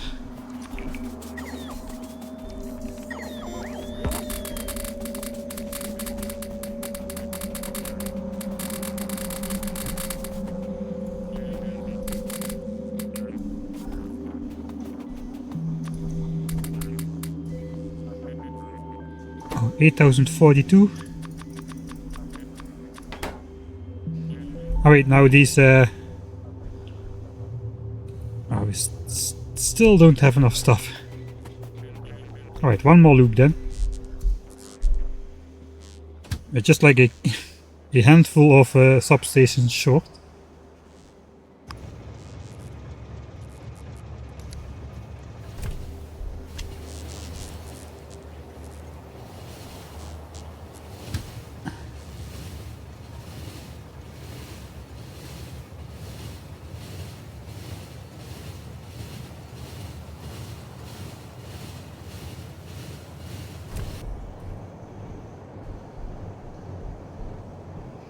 Now we're gonna see if it's really that close. Oh, on 1.5k at the moment. This is the next station we'll visit, so I think we're gonna be good here.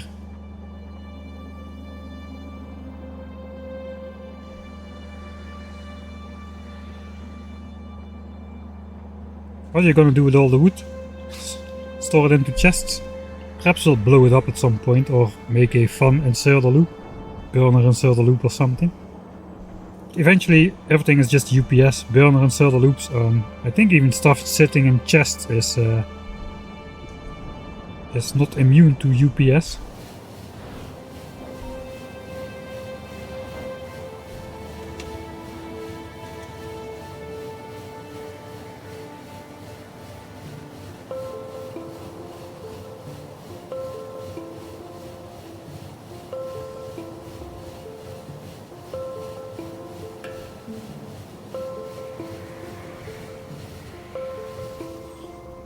I could actually use the wood to, instead of coal, to, because I still have steel furnaces in my starter base.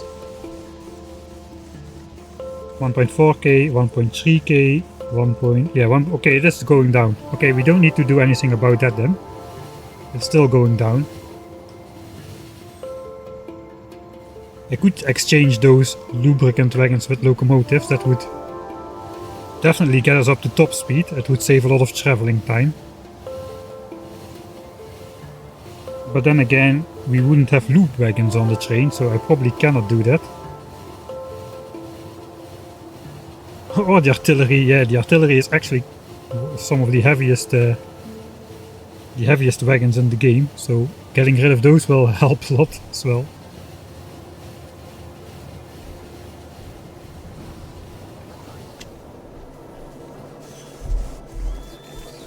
Alright, I'm gonna grab even more bots, as well as some robots this time.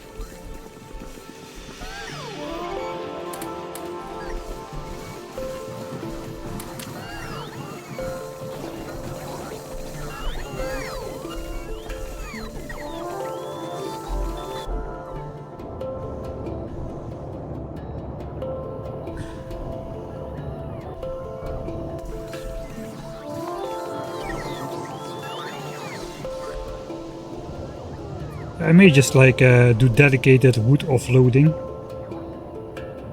Like change 2 of these inserters to stack inserters, maybe 4 even. And just dedicated wood and stone offloading. Because this is by far the slowest point in the home base.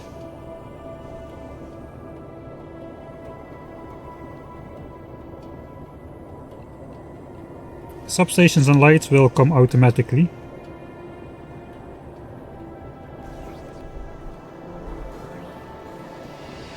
Alright, that is done. Here goes 10 seconds of inactivity. Why didn't I do this on double speed? That's a good question. I guess one more trip then. There's still something not connected by power here. Yeah, we still got these unconnected roboports with bots that don't count towards the network. So we have to wait for those as well. Alright, in the meantime, I'm just gonna give myself the check mark here.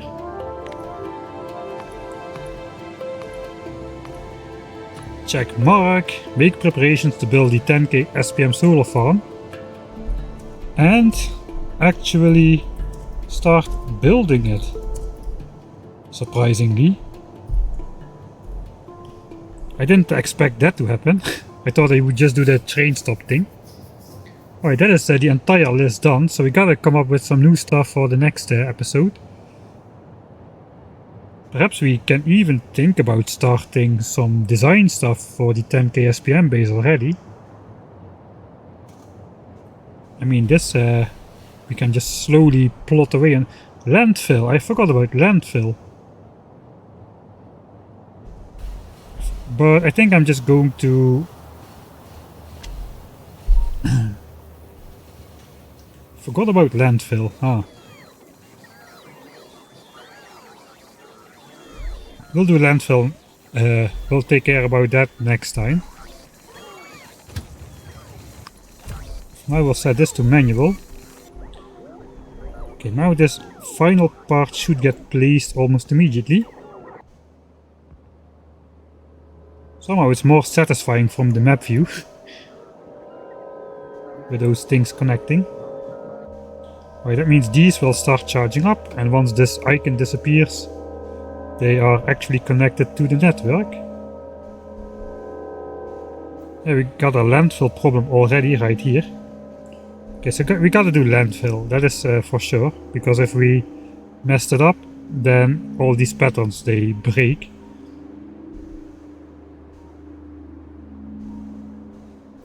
Alright, so now we got 8008 robots in the network.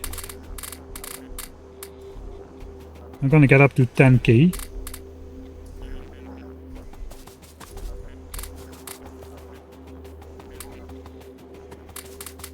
And we don't really need 10k at this moment.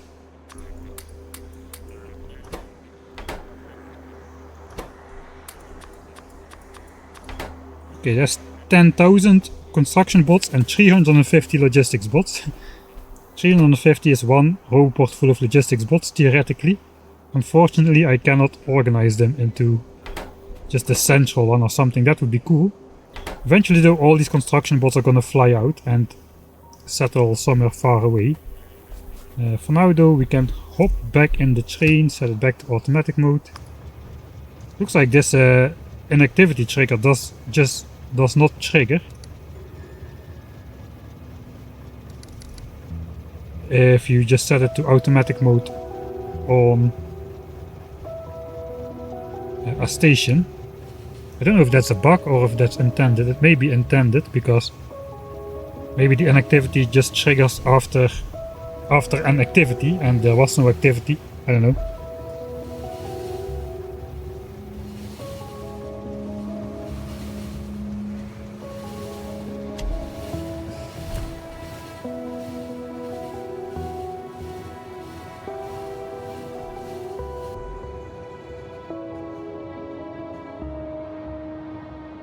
Oh yeah, 13 minutes before the legal time of 10 o'clock.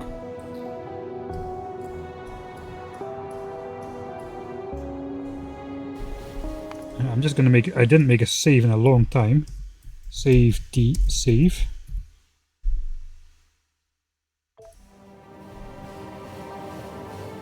Right, so the last thing I'll do is do the wood inserter here. Let's get Spidertron to pick me up. I will just hop off the train at this point.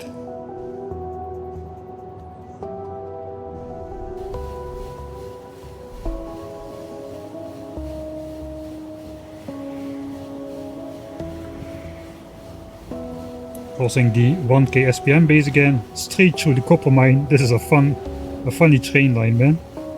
Maybe turn up any moment here. Alright.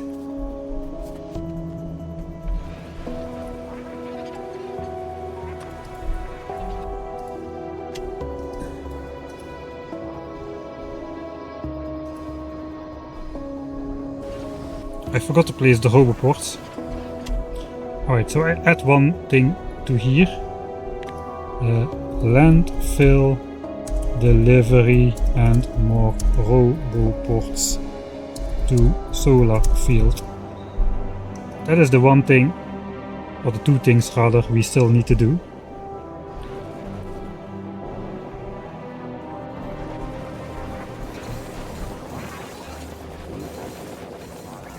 Okay, then we simply grab like 4 of those, maybe 8 stack filter inserters if I can find them.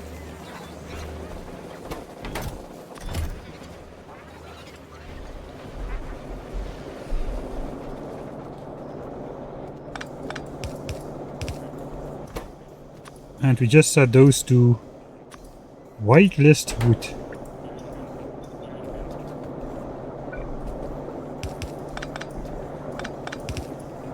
And I guess here we set them to whitelist stone and coal. We're gonna have that a lot less than wood though, so I guess that should be okay. I guess this train should be arriving back any minute now. again, then crash into the nuclear fuel train. That's good.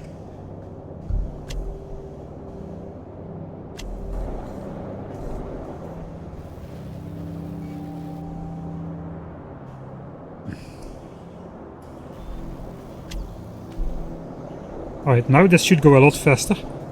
Maybe it's not even the limiting factor anymore, this wood offloading.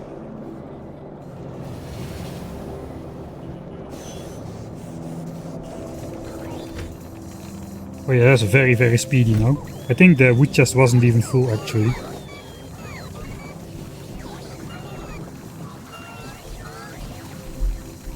I still have the robots on me, so I'm just gonna hop on the train. But that is gonna be it then for this episode.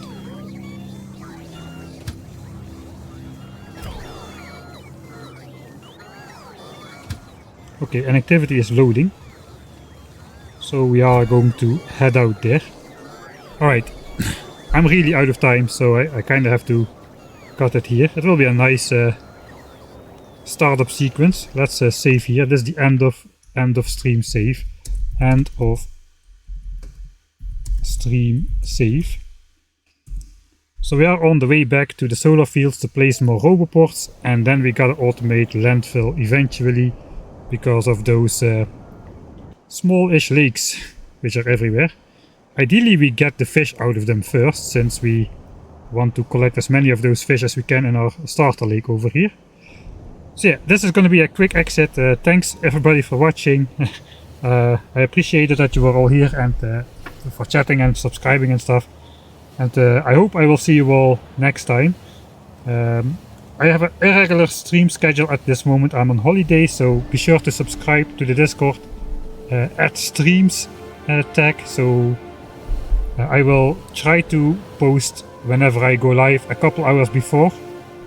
So I didn't know I was streaming today until like 2 hours before the stream or so. So if you want to get notified, just get on the Discord. With that said, thanks everybody. Have a great day or night or evening or whatever. And I will see you all next time.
Right, hello everybody, welcome to the stream.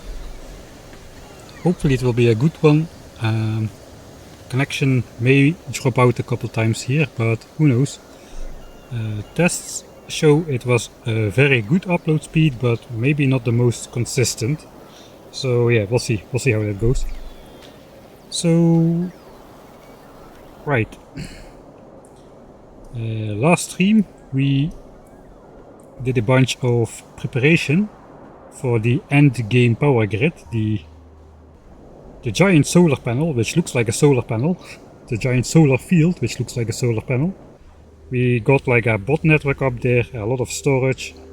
We got the train set up, which brings stuff in exactly the right quantities over here through a very weird system. I guess I'm going to go through a summary a little bit before actually getting started. Silent stream? No. It's I always have a sort of a atmospheric intro. Man, this is a long distance for the train to drive.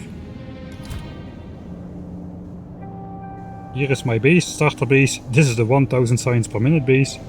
This is the train driving at top speed and needs to go all the way over there. It's quite a course. Right. Hello Eric, good morning. I missed a couple streams. Looks like big things are afoot. In the literal sense, yes. This is a very big solar panel field.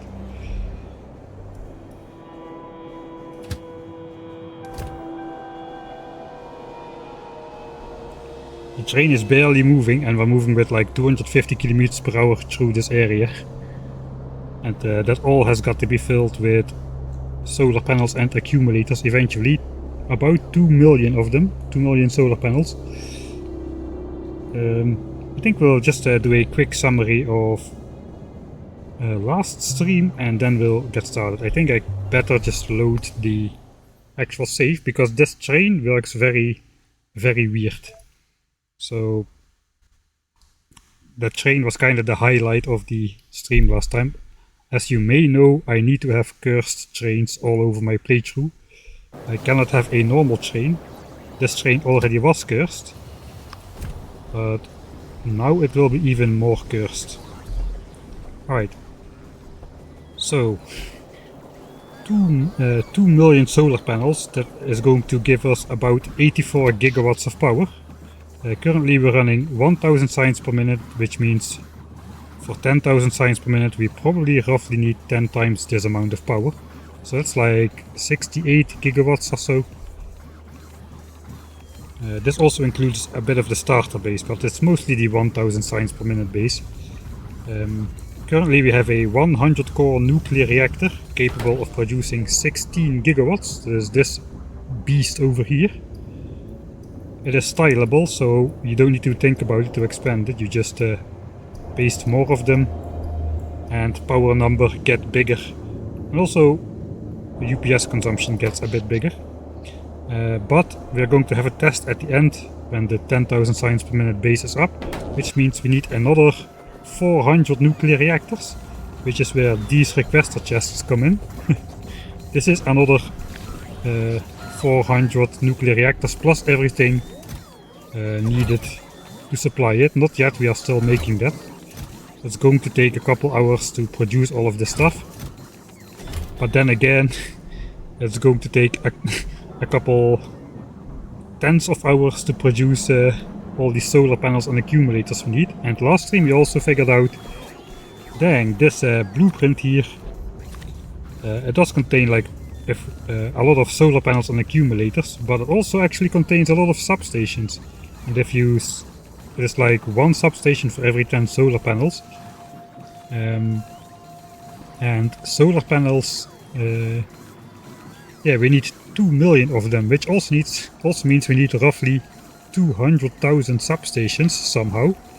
Substations are more expensive than solar panels, and we build a special base to produce solar panels over here. So that's not good. Fortunately, meanwhile, we have the 1000 signs per minute base up, which means the starter base here, we've disabled the labs. The starter base no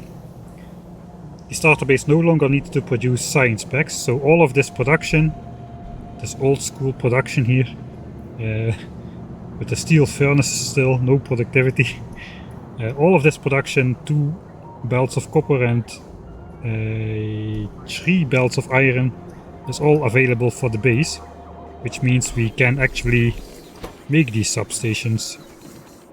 We've also got, like, as our saving grace is that we've got a full red belt of steel incoming, which is being fully consumed.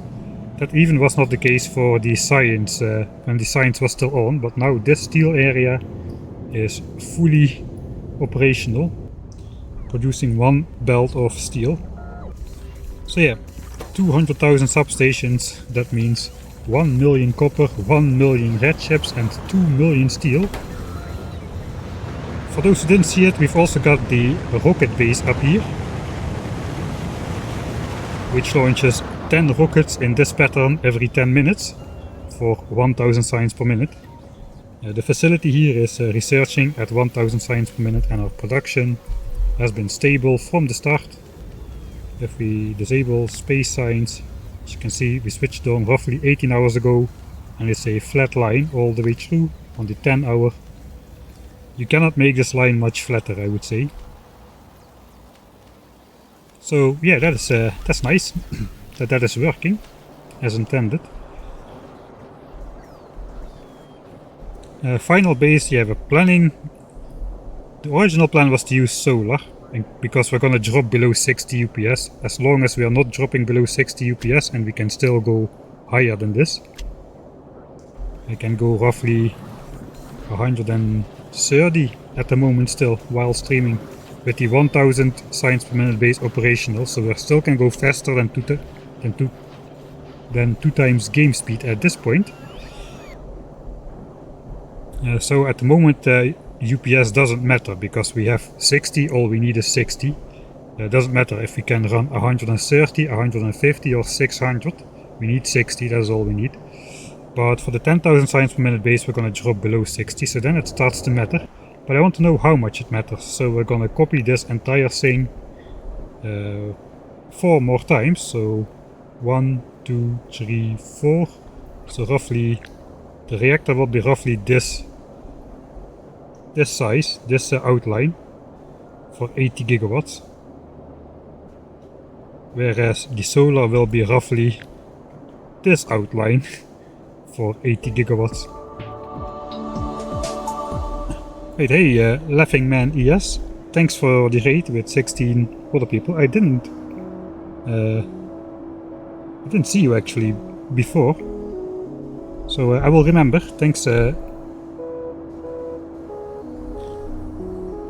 Right, so what are we doing? We are playing a 10,000 signs per minute map. At the moment we've got 1000 signs per minute for the last 18 hours or so. So that is up, and we are currently in between designing the 1000 signs per minute base, which is over here. This is what 1000 signs per minute looks like for the science assemblers. And on the belts. We also produce military science. We are just stashing it in chests over here. So we have all 7 science packs. The 7th science pack is being generated over here. But yeah, that is done. We are now in between builds, and we are about to switch from, or we are preparing to switch from nuclear power to solar power. And the solar power blueprint, the solar power area is going to be quite sizable. That was where you all dropped in. Thanks man, love your YouTube videos. Keep being a real homie. Thanks. Hey Obsolete Alien, thanks for joining Patreon. I saw you pop up there. Of course, Mike will build. Yeah, I'm going to do both methods, and then I'm going to deconstruct nuclear and run on pure solar, and I'm also going to reload the save. Then we'll deconstruct solar. We'll also get rid of all this chunk generation here, because if we were running on nuclear, we don't need to explore all these chunks. there is no use. So yeah, we're gonna test how much difference it actually makes and put all the myths to rest. Thanks Stalak for the Prime subscription, and as well as I missed somebody. Draco Falcone, thanks for the subscription as well. So yeah, today we are going to basically make sure that this works properly. Last stream we did most of the automation. We built the first 4 blueprints by hand. Each of these blueprints contains 2400 accumulators and 2880 solar panels, something in that order of magnitude. And we need to stamp down this blueprint, I don't know, roughly 700 to 800 times in this entire area. This is the center of the power grid we've determined, and so we build a train station there. We're going to have like a lot of bots in here, and we're going to try to build out on all 4 sites simultaneously. And if things work properly, we should be able to build way faster than we can produce, which is good, because we have been producing solar panels for the last 70 hours or so, and we've got like 1 million of them in store over here. So that's we're over halfway done with all the solar panels which are transported and up just yet. We have another 24,000. That's not a lot compared with what we have in the starter base, but we are slowly going to transport all of those solar panels up here. And the very cool thing about this train is this train was originally meant to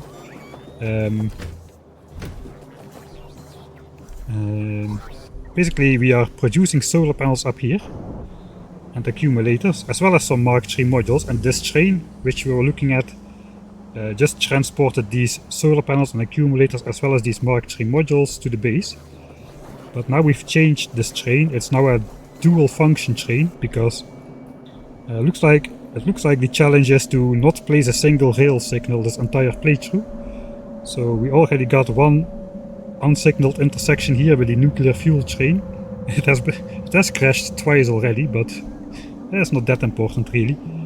So now we gotta repurpose this train from bringing in solar panels and accumulators. And normally these wagons have solar panels and these wagons have accumulators. So I guess let me try to switch it around real quick. I'll go into editor mode so I can just quickly do a bit of showcasing.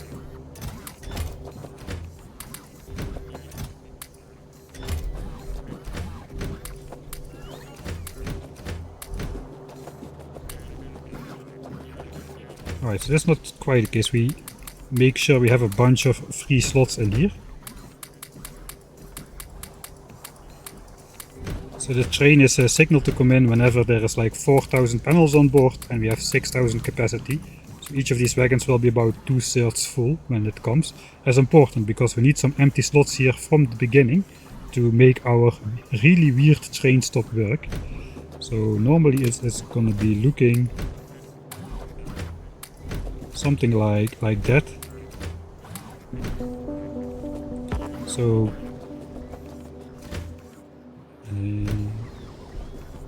also here we need some free slots.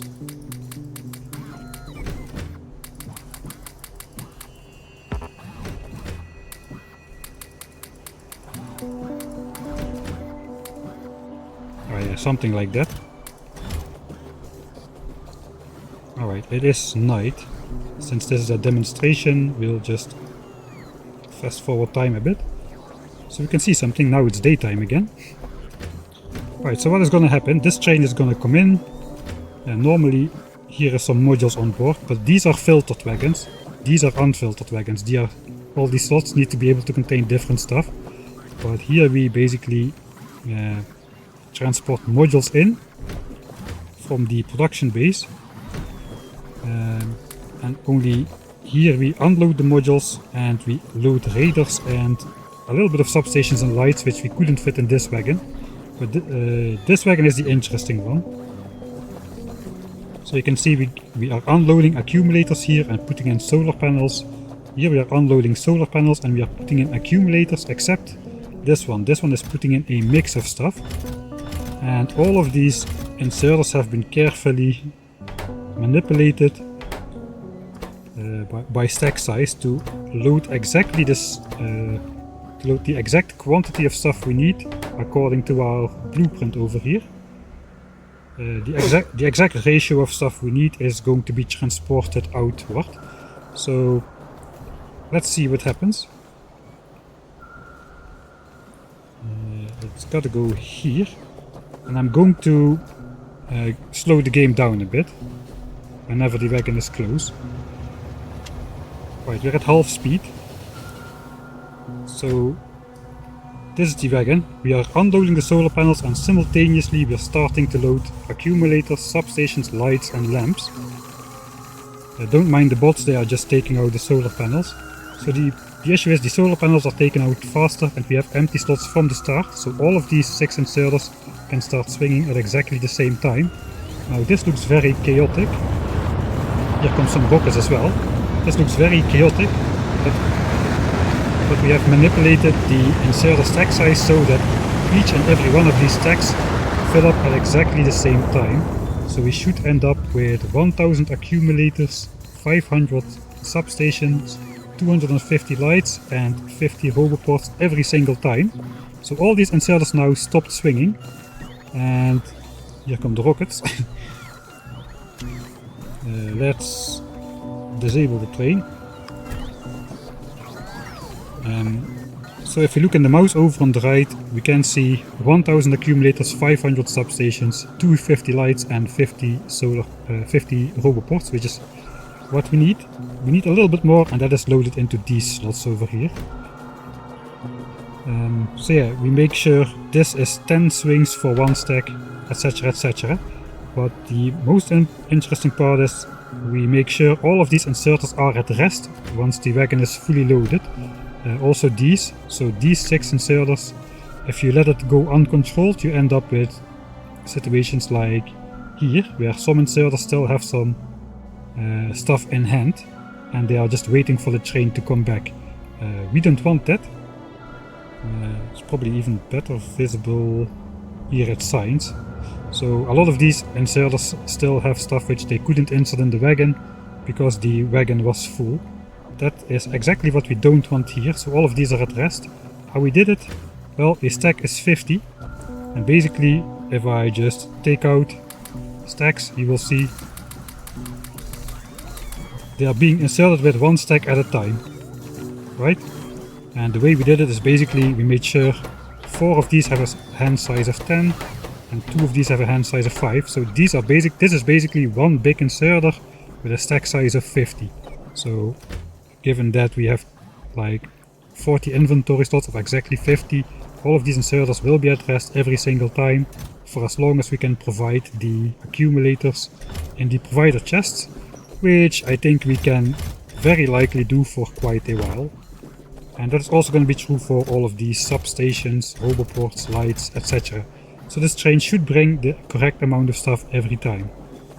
Now you may notice here are some marked slots for stone and coal and wood as well. And that's of course because we are going to need to deconstruct a metric F-ton of trees and whatnot. 80,000 wood in the next little bit. So we need to bring that back. So we have some chests over here which request wood and stone. So that gets loaded on the train so it doesn't clog up all these chests. We just bring that back to the home base as well. So that is how this very weird train actually works. So that is mostly what we did last time. Yeah, Landfill is not yet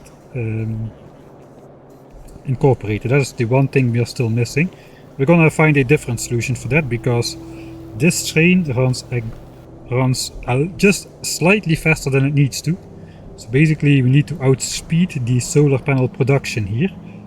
Since we are loading like 4000 on the train, we need to be sure that the entire circuit of the train, the entire schedule of the train is completed before 4000 solar panels are produced. So it loads the solar panels, it turns itself around because this is a dumb train.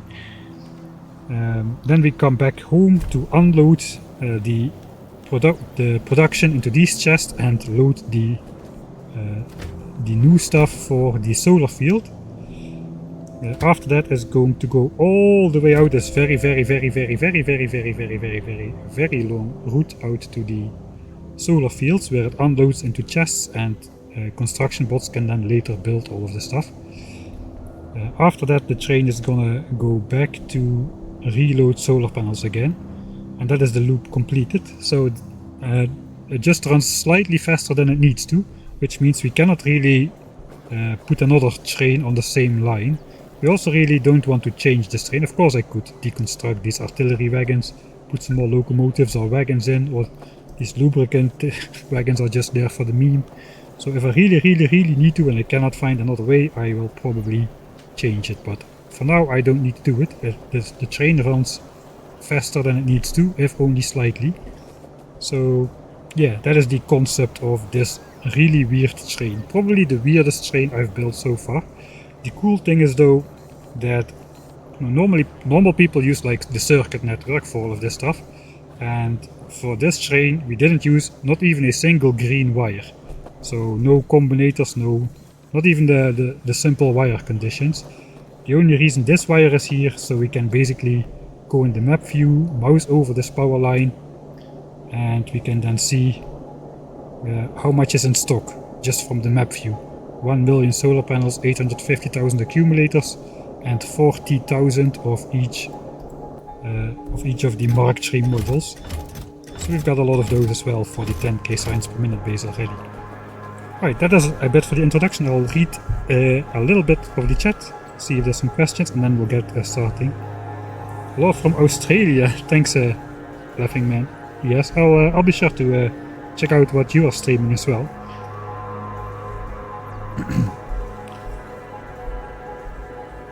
Alright. Yeah, the downside of solar is the footprint. I get a feeling that during the construction time of this solar panel we might actually run into UPS problems, since I plan to be able to plop down 4 of these blueprints at a time in all of the 4 corners. And I'm going to put enough bots in the network to be able to fully to give each bot a task to build one of these items, which means we need roughly, this is like about 6,000 items, which means we need 24,000 bots in this area over here. Currently we've got only 10,000, and then we get this really fast. But the idea is to build out on all 4 sides at the same time. We're gonna make more roboports in here. So we have a big central charging station, and then since we're building on all 4 sides at the same time, the bot congestion will be reduced to the minimum possibly, basically, or at least the minimum possible with this very sparsely populated roboport grid. So we're gonna get a lot of bots waiting. That's basically a function of, well, this field should produce power. It is meant to produce power, so for that we sacrificed the number of roboports. If we wanted faster bots, we would be having way more roboports in here, but we chose to go with sort of the minimum, not really the minimum possible, but we made sure not to overdo the amount of roboports in the blueprint, since roboports also take UPS, and we're going to have, if we're gonna have 2 million solar panels, that also means we're gonna have like, looks like 20,000 roboports in here. So that is not a small amount of roboports, and you cannot really, unless you try to deconstruct the roboports later, which is a very tedious task even for my standards. These 20,000 roboports are going to be part of the solar power production field, because that is basically the fair way to do it. If you want to deconstruct these, you have to do it like 1 layer at a time, because otherwise the roboport grids gets disconnected and the bots will not have space to store stuff, etc, etc.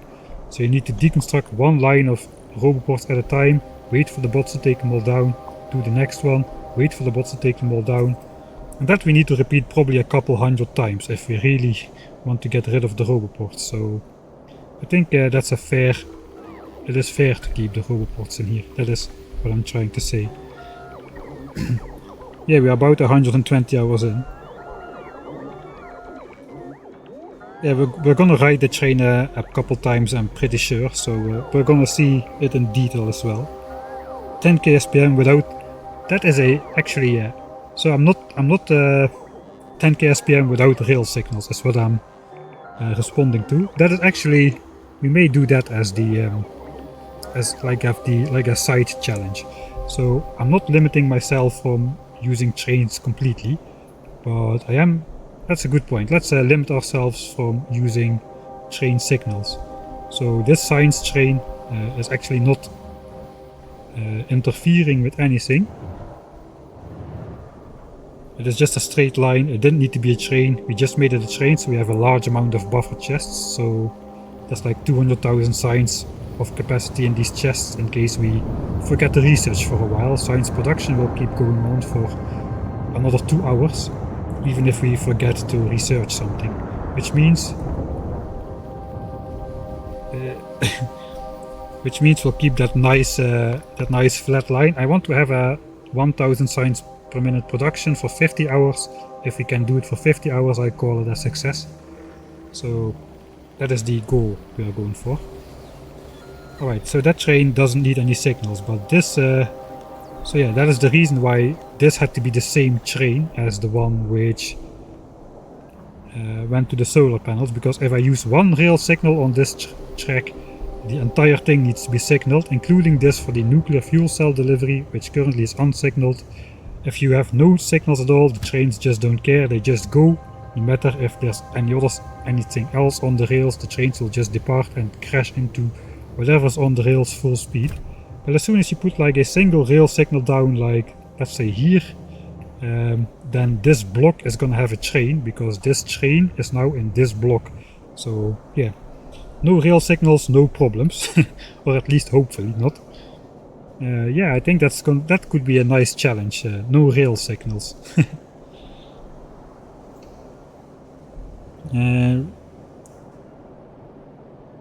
So yeah, landfill is not yet in there. The sheer amount of crafting time for only the solar panels is insane. That is indeed true. The area is... So that area is a complete base with like 4 lines of iron, 2 lanes of copper and a bunch of oil. And that is producing 4.5 solar panels per second. So in order to get 2 million, we need to produce solar panels for 123 hours. So yeah, that is not something you just simply produce in your home base. And I only included the solar panels and accumulators in this area. If I would have been smart, I also would have done the substations, but I forgot about those. So fortunately, we are in the position to produce these in the starter base, because the starter base is done doing science, since we have the 1000 signs per minute base going up for science.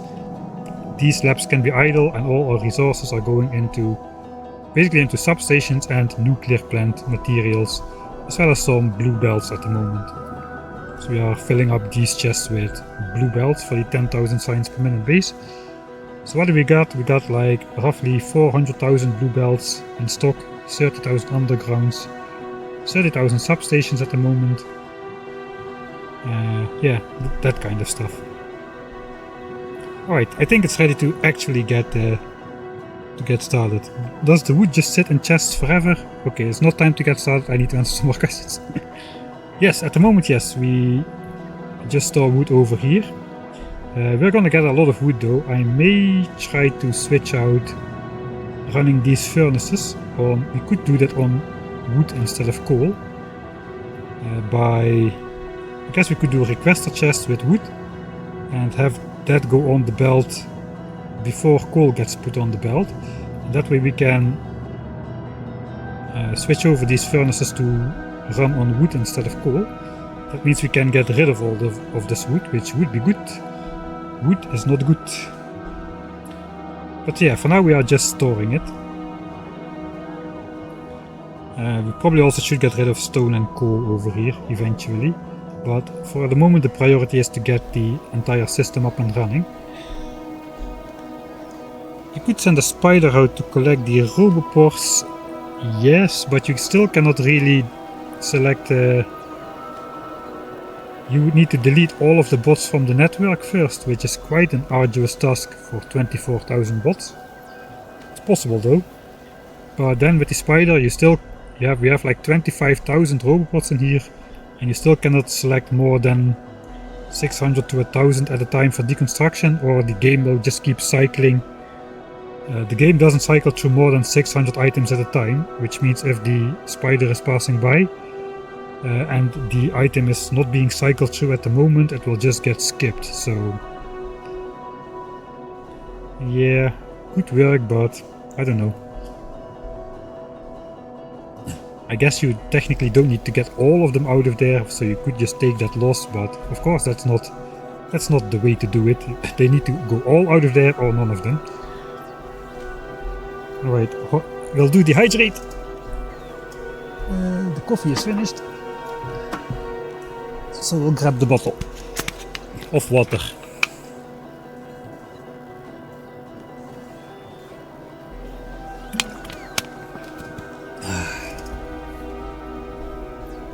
Oh, hello SB, you're just in time. I finished the recap, we're gonna get started. We're basically gonna work on the solar field today, getting it fully up and running. So actually the first thing I want to do is probably take more bots to that area. Like I said, I want to get 24,000 bots in there, so we can do 4 of those blueprint stamps at the same time. So I probably quickly do want to switch this train over to manual. Hopefully I did not stop where the train can get loaded exactly out of range. That's good. We have a lot of robots here. I'm gonna want a lot of robots, but I'm also gonna want a lot of bots. Like 2000 or so. And I guess we want another 12,000 bots eventually. So let's just make sure we have that space, because these chests only can house like 6,000 bots. I guess 6,000 is good then. So we do 2k.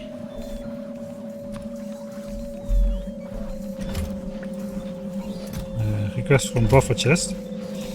So now we have space for 12,000 extra construction bots and these 6 chests over here. I guess we're also gonna want to change that guy out for Mark III speed models then. Then we also need a stack inserter to keep up. Oh yeah, that's more like it. I'm pretty sure we're gonna run out of bot frames pretty soon though. Bot frames are slow to make. Also then we need to just let these swing freely. Alright, and now it's keeping up. Alright, on the subject of bot frames then, we probably should improve production here. Okay, we're having a shortage of something here. I think it's electric engines. Right, so I guess we'll update those two Mark III productivity modules, and we'll do the beacons, I guess, speed. Looks like we're gonna need a lot of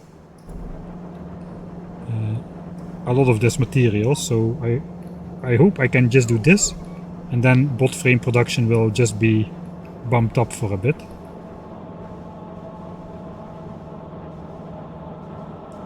It's also going to eat up a lot of lubricant.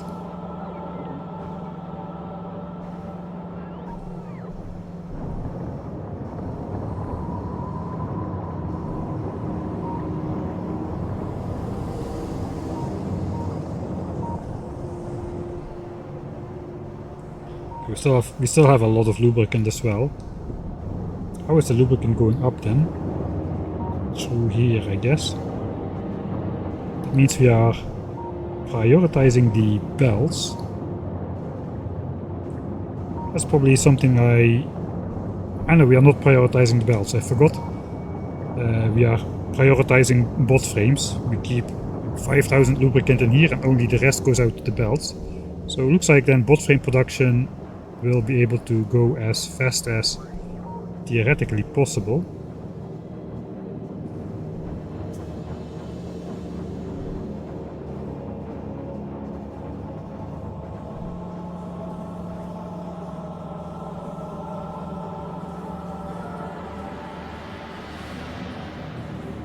Alright, so this guy is not fast enough.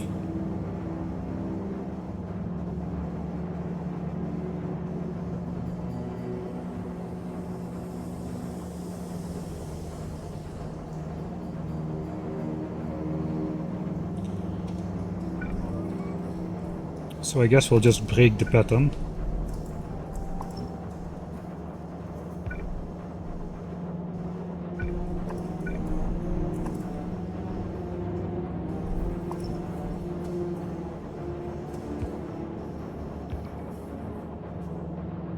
Okay, now this guy can grab the electric engines from this assembler. Alright, yeah, that is better. Okay, so that should up our bot frame production a little bit. Meanwhile, I do have enough bots here already, so I guess we are just gonna open the train. The train should be rolling most of the time. Let's hop into the loop wagon and we'll go to the solar fields. That is gonna take a little bit of time. We also already need landfill because over here, yeah, over here we are already running into water, just already at the center.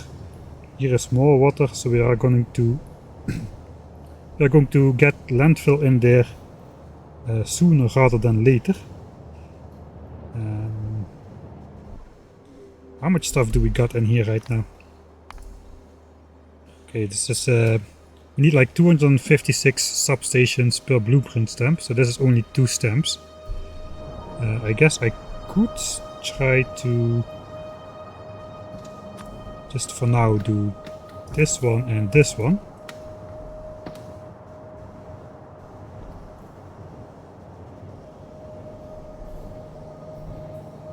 Then we can see the bots going out there. I hope this will all connect.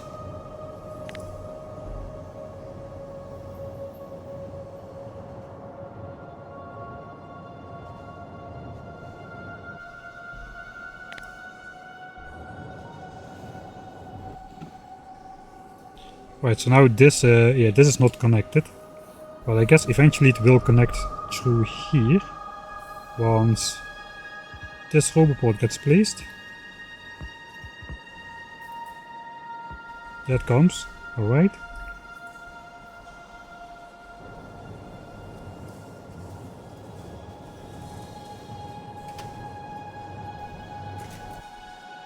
Yeah, power is going to connect. I think we're gonna miss a roboport over here, but the construction bot area should cover everything.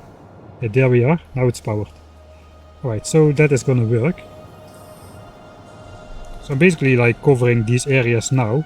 We should also deconstruct all the fish from the water for our starter lake actually.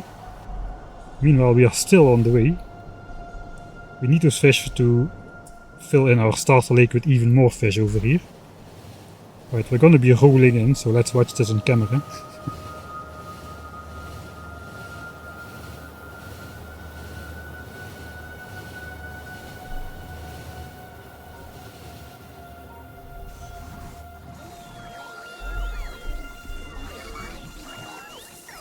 Alright, we only got like 350 logistics bots in here, which is basically one roboport full of logistics bots. I don't want to clutter this area up too much.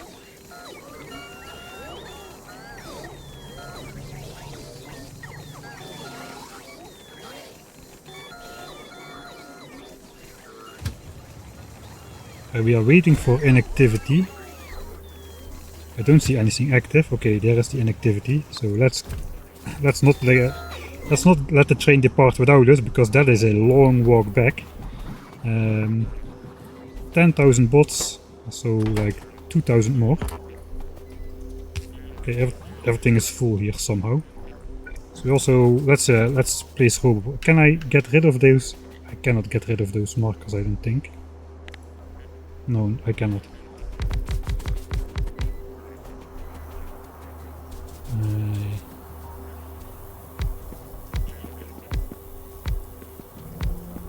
I do want to make this kind of symmetric here. I guess the top part is occupied by trains though, so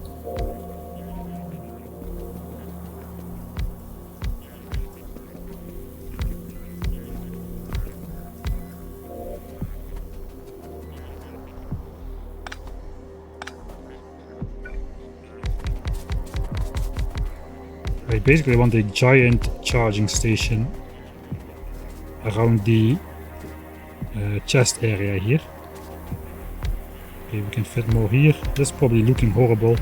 Cannot really help it.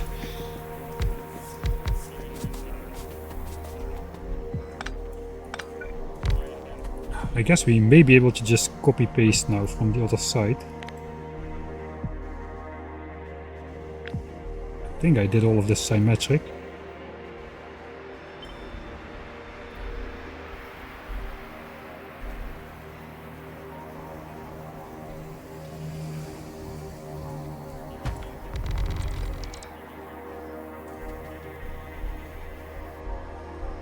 Alright, so now this whole thing is like symmetric, right? Flip it around the center, yeah, that is, I'm flipping and nothing is happening, which is a sign that it is centralized, so that's probably all the robots we can get in here. We could get a couple more up here though.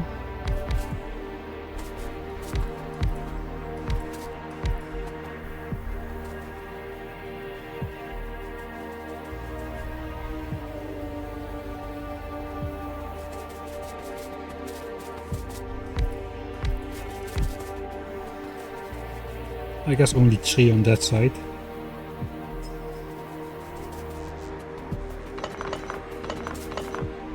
Okay, then we'll do 3 on this side as well. So that will have to do. How many bots are in here now? 10,052. 12,517.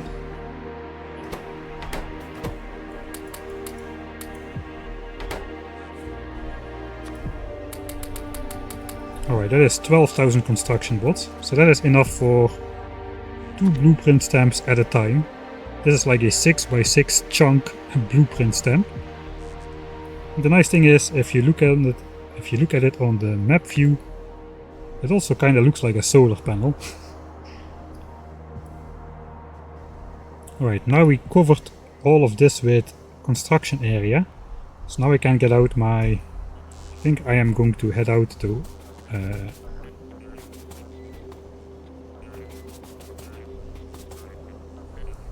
how is the balance here before I go? I think we'll just leave a couple extra robots here just in case.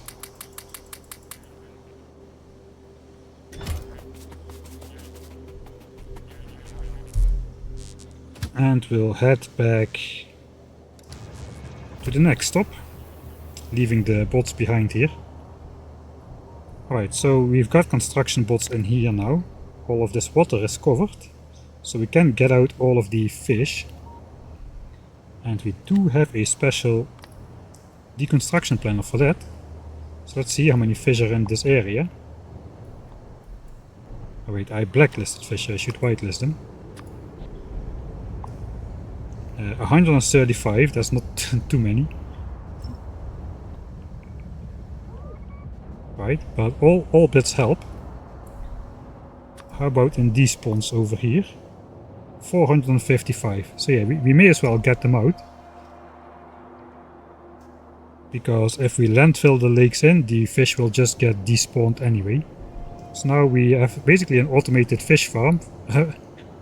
For there's going to be a lot of fish in these lakes over here, which we'll have to fill in this lake over here.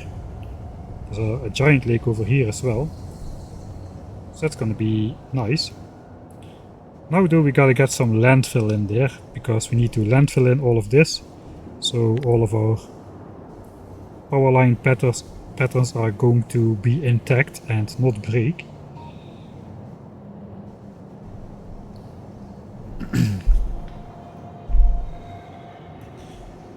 Which solar to accumulator are you using and why? I'm using 5 to 6. The ideal is 0.84 to 1, but 5 to 6 is 0.83333 repeating to 1, which is close enough. And that is also a lot easier to set up production wise. Just 5 to 6 basically means 6 solar panels assemblers to 5 accumulator assemblers, and here we got like 12 to 10. All of these have been producing all the time nearly 100,000 crafts per assembler at this point in time. Alright, so now we have a bunch of stone and wood and coal on board as well. The problem is we are, not really problem, we are first going up to the module and solar panel production area with this train. So I guess let's just ride the train there.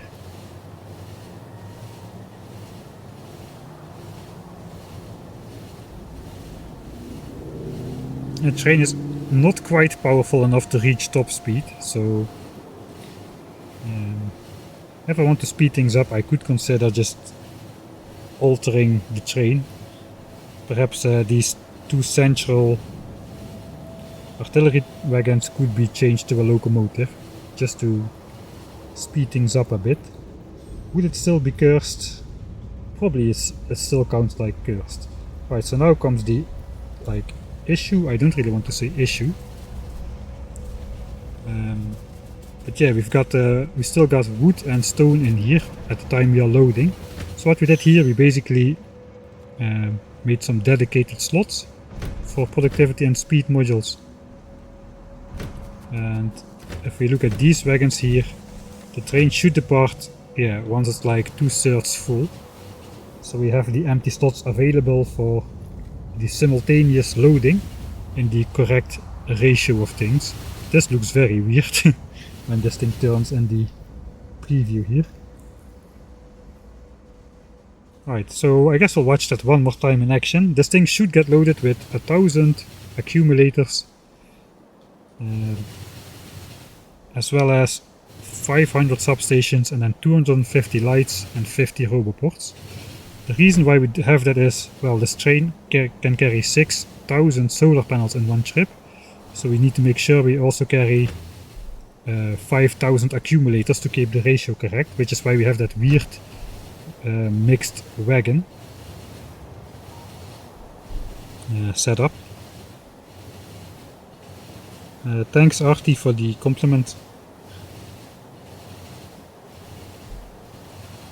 Are you planning to automate placing the blueprints? There is no way to automate placing blueprints in vanilla Factorio without recursive blueprints. That's also the reason that exploit is not so useful in vanilla. With recursive blueprints you can make well, automated blueprints, and you can print out stuff for free with the exploit. But we are playing without the mod. Alright, so this wagon, I missed the moment, but here it's getting loaded and unloaded at the same time, and it's getting loaded with a lot of different stuff. We cannot use those inventory filters because it brings in solar panels and it brings out a lot of different stuff.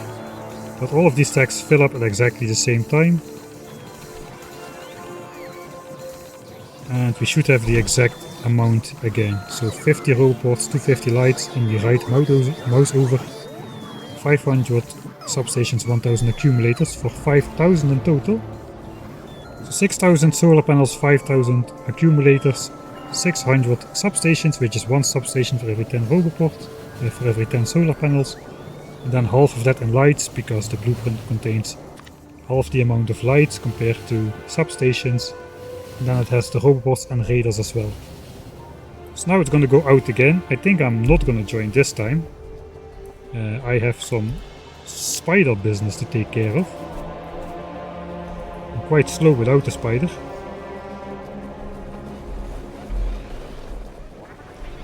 Alright. So now we just gotta do something about the landfill. I cannot really use a train. I do not really want to build another train line separate from this one in here. So I think I'm just going to deliver landfill by spiders. We got enough chests here, and we can just manually keep an eye on how much landfill we need at the moment, and bring it over with the spiders as we need it. Thing is though, a spider can only carry 8,000 landfill at a time, which is not a lot. We need roughly like 1 million or so, maybe. So in steps of 8,000 that is way too inefficient.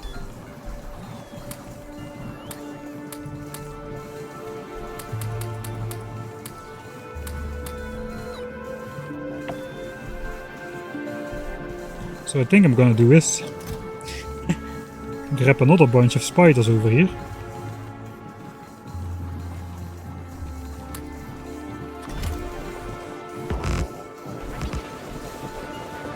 Then spiders. I think we're gonna make landfill spiders. We're gonna make a landfill spider train just as we did the artillery spider train. We've got one over here. So this is basically, we got one remote and all of those spiders just follow suit. And each of these spiders carry artillery shells for the radar exploration over the lake when we want to do that. We're gonna do the same but for landfill, I guess. So first of all, let me disconnect my helper spider train. I kinda have to grab these.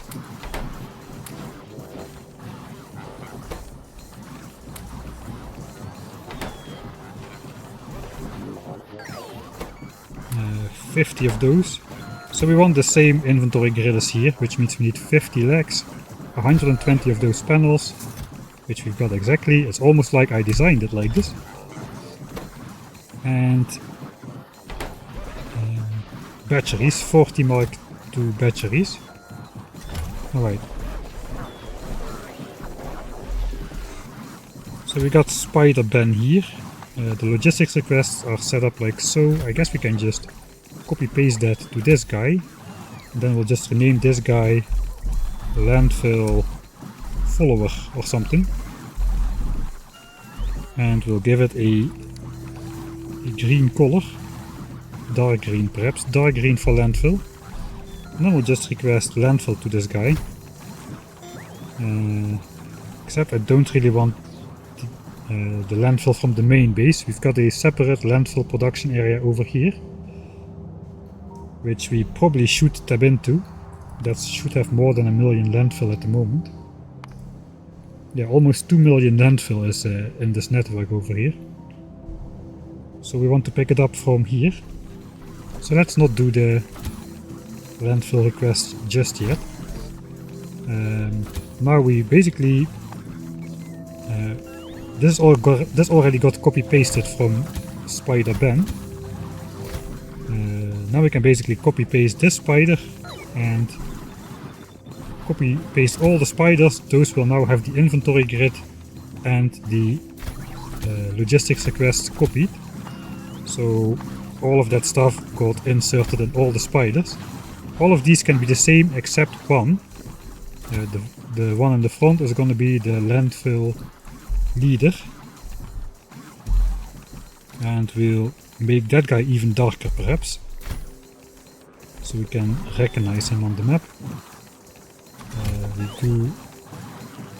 Now we need to connect all of these guys, which is a bit tricky. Let's connect it to the first one, connect it to this one, and reset. Alright, so now the first follower is following the leader. I'm gonna make a save in case I messed this up. This could go very bad. Landfill spiders.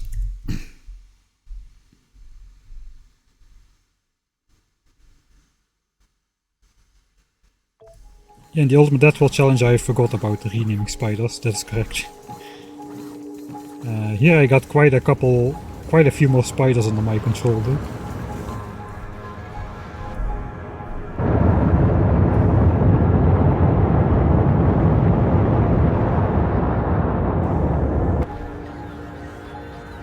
Just heard the sound, we gotta watch it every time.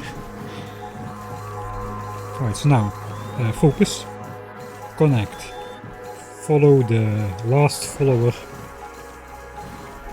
reset. Connect for the last follower, reset, etc. Just do this 10 times, hopefully, without messing up.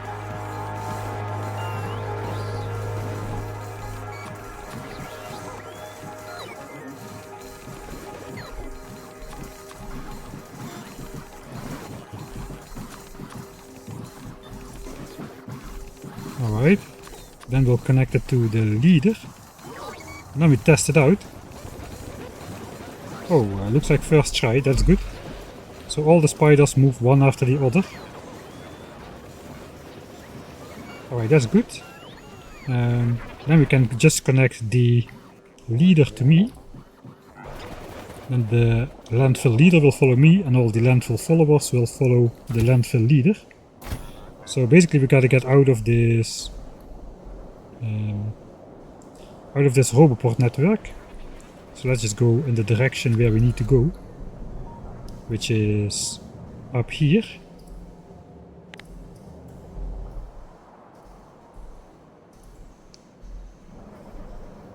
There we go. Looks kind of funny on the map.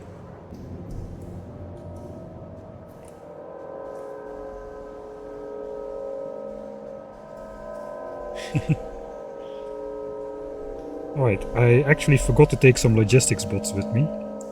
So let's disconnect the leader and we can just hop back ourselves.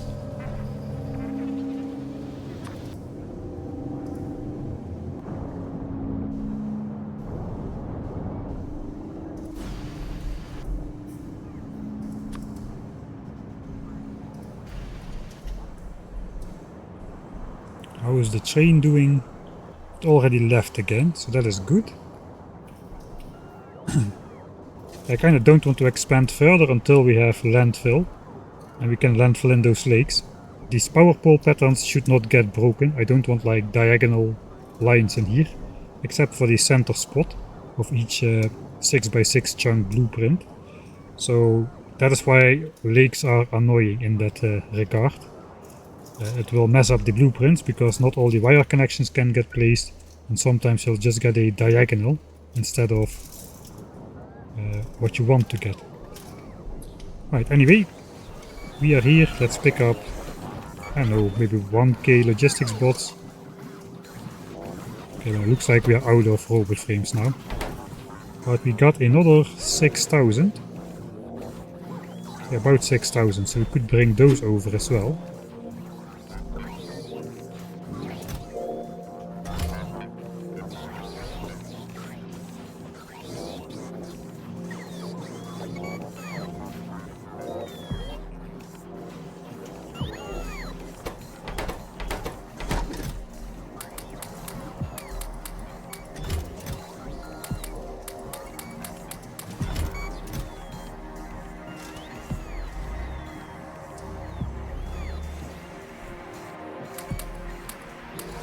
Alright, that's 1,000 bots.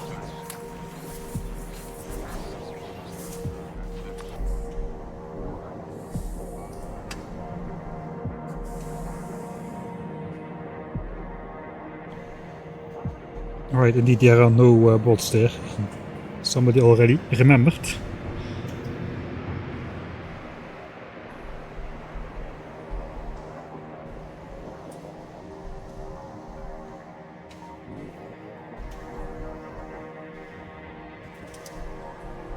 Oh, this train is on the way again. Right. See, there's still over 1,000, let's say 1.2k solar panels per chest left. This number should go down to 0 eventually. We've basically production has been going all the time while we had the train under our manual control while doing all of the setting up for this stuff. So we we collected a bunch of solar panels, which now all need to get loaded on the train. But since the train is only barely fast enough to keep up with production, that's going to take a couple trips, I think. Alright, so the Spider can hold 8,000 landfill. 8,000 landfill.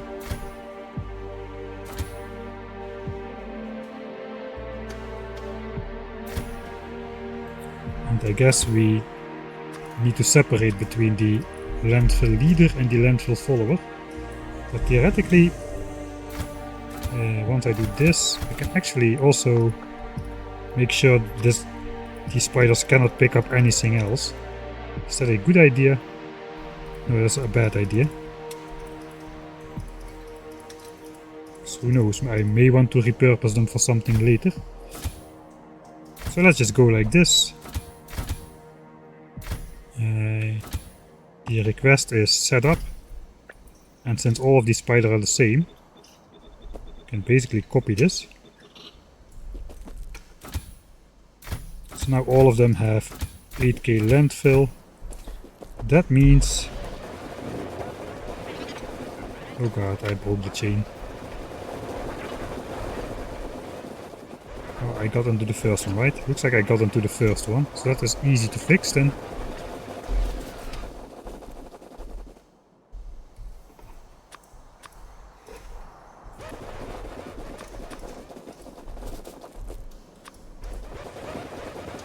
Alright, that's easy to fix.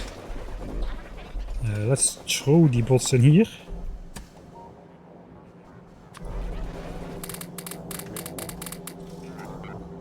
That's 1000 logistics bots, so that should make a nice bot storm once these spiders come in here. Landfill bot storm. Alright, and with 10 of those spiders we can transport not 8000 but 80,000. So that's almost 100k landfill per trip. And I don't want to stash a million landfill in here, that's going to take way too much chest space. So we'll just do it as we need it. For those first small lakes we won't need a lot. But let's go up and see the bots go crazy.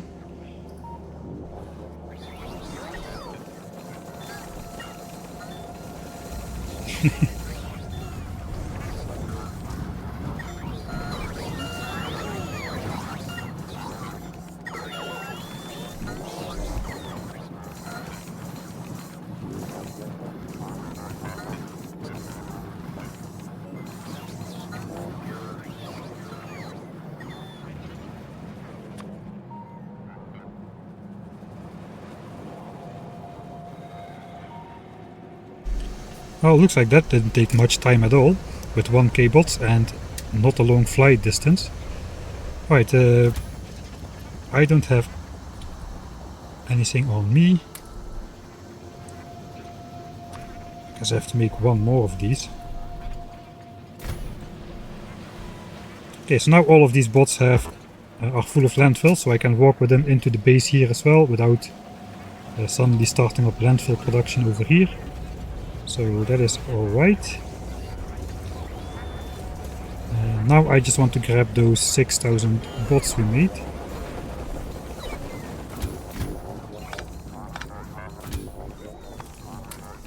So that's 8000 and another, oh, that's 4000 and another 2000 is 6000. That means we're gonna get up to 18,000 bots, so that's only 6k more. Once we've got the robot frames we can do that. It looks like it will be a while though.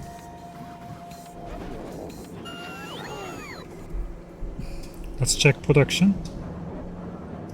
Production is just gonna go on.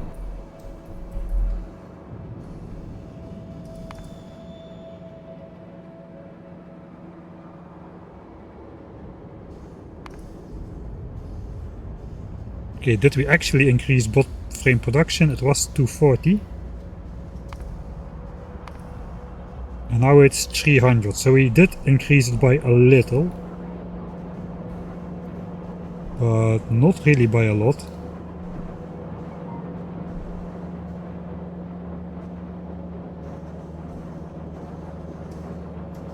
Yeah, I think electric engine production is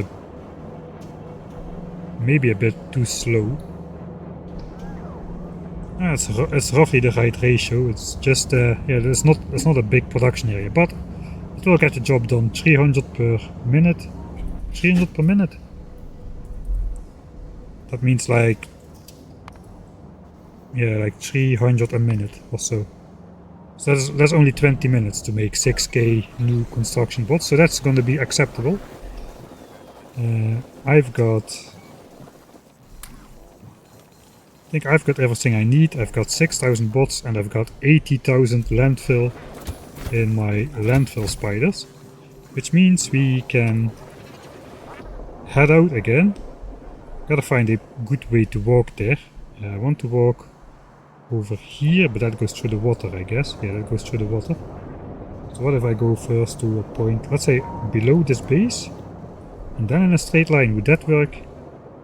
Just to memorize, so I don't have to look every time. Yeah, that is keeping clear of water very well. So that's the strategy going to be. Under the 1k SPM base, and then just scroll over and click to here, and that should be good.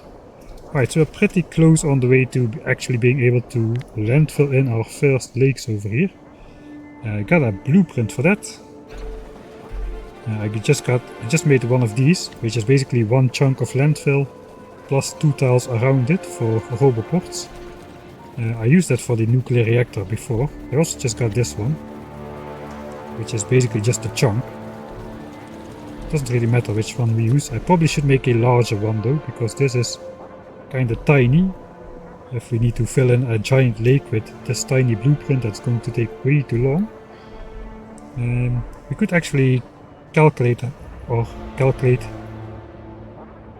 determine how much landfill it is. So I'm just going to print this over, just like so, but then from the map view.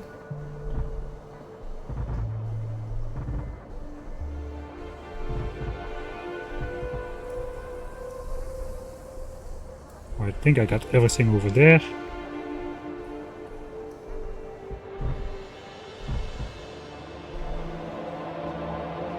And everything over here as well.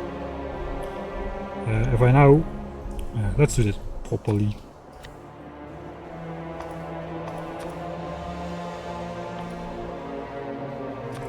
Tile ghost. If I hover over here, I should be able to see how much landfill this is in total. 12,000, okay, and we're coming with 80,000, so that's like 6 times as much as we need at the moment. So we'll be good for a while, until we need to start filling in these lakes over here, I imagine. We don't need to make more trips at the moment, which is good because it is quite slow to walk all the way there, even with the maximum speed spiders we've got set up. Also, probably we're gonna run out of battery on these newer guys. They haven't had time to fully charge up their battery, I don't think. They're probably gonna fall behind. We'll see how that goes.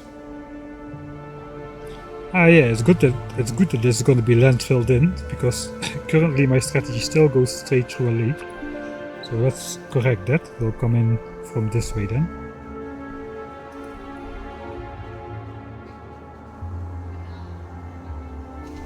Construction manager in Factorio is actually getting updated for 2.0. And yeah, in the current state, this is what I mean.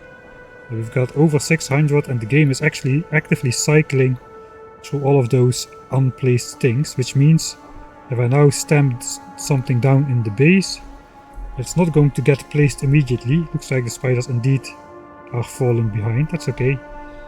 So if I now stamp down something in the base, the bots are not going to... Okay, sometimes they are.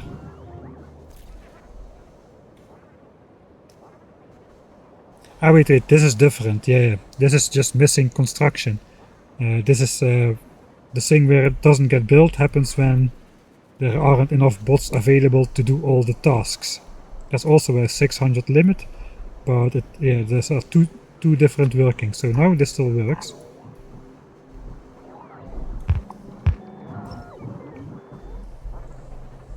But once I start placing those solar blueprints, it will no longer work. Oh yeah, those guys got left behind a bit. Their batteries are empty. Default spider speed, not very fast. It's okay, we can wait. The train is here actually. Just got unloaded. those 350 logistics bots are easily keeping up. Okay, let's check how many solar panels are in these chests now. Hopefully less than 1.2k. 1.1k, okay, so that's less. And we're on the way back to here right now, so that's good. So looks like these chests will get emptied out eventually.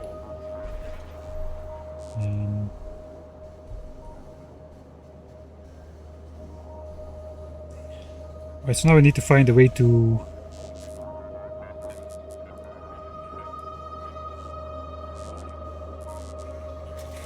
Now we need to find out how to automate... it's basically how to get the landfill out of these spiders. I think basically the simplest way is, instead of manually doing all of that, I think the simplest way is just to change these logistics requests to 0. Right? And then the local logistics bots should just pick up all that landfill from the trash slots here. Or construction bots, I guess that works as well. Yeah, so that was emptied out quite fast. So now we can see the bots just filling in the lake.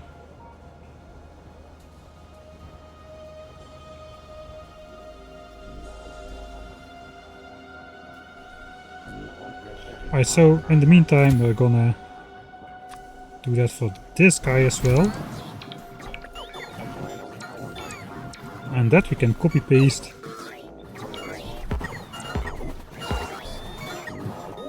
on all these other spiders.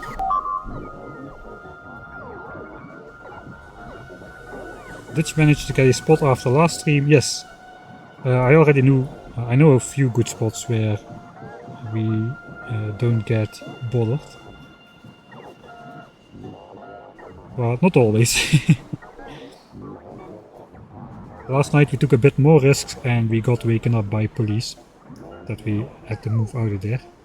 Fortunately, it appeared they were gonna give us a ticket, but I tried staying polite and not lying to them, which they seemed to appreciate because they walked away and then they came back, said, no, you know what, we'll just only give you a warning. So got away good.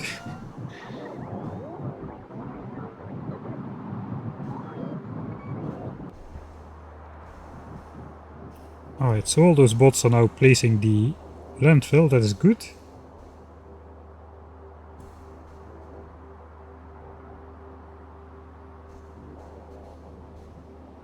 When they are done, we can re-stamp those blueprints. Are all of these spiders empty? I guess we can look. 67,000 landfill, we carried 80,000 and we placed about 12,000, so that seems that all spiders are empty. I guess we should manually be getting out of here again. What are these trees doing here?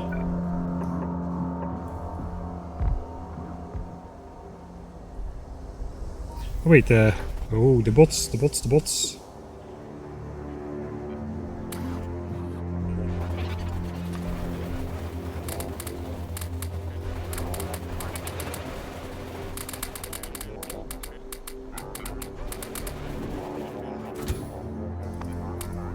All of these bots needs to get in here, hopefully it fits.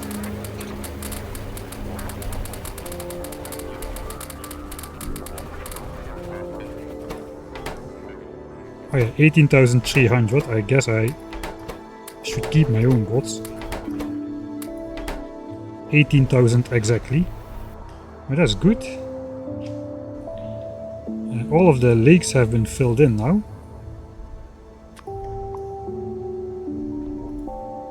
Alright. That means we can re-stamp the blueprints and hopefully...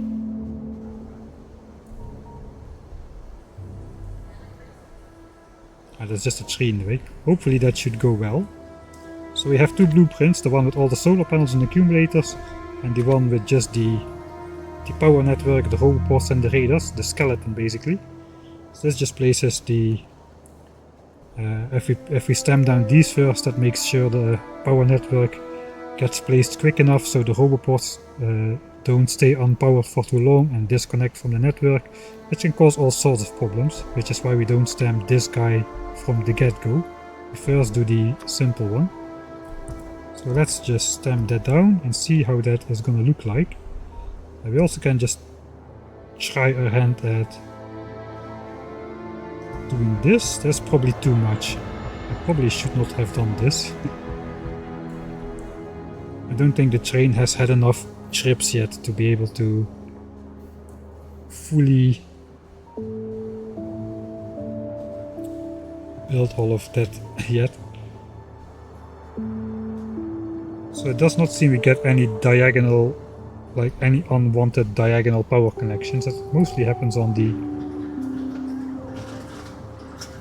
joining points. Okay, we can see the bots departing.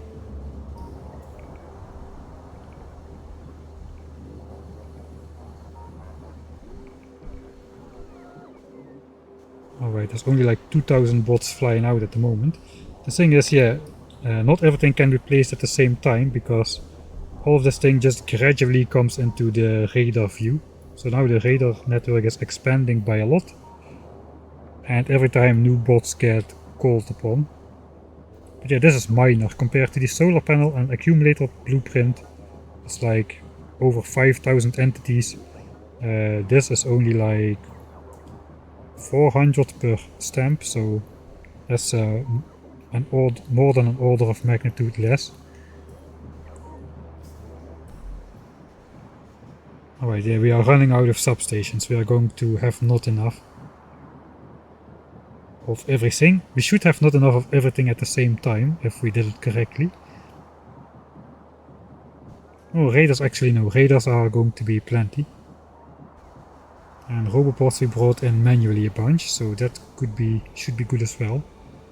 Okay, this is bad, because now some of those roboports may not be powered. Basically have to wait for the train to come back to fill in the rest here.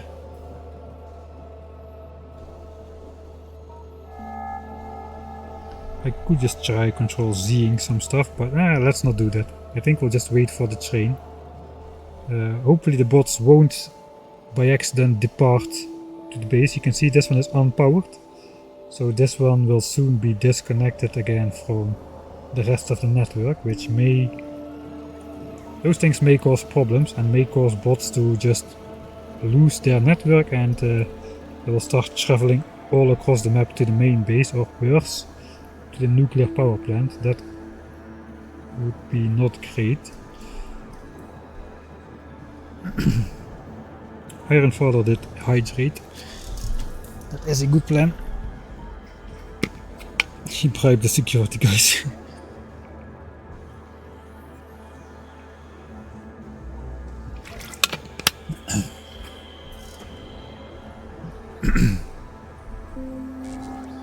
Probably should have just left this on the view. Okay, we have okay, we just got a new bunch, but I think it's already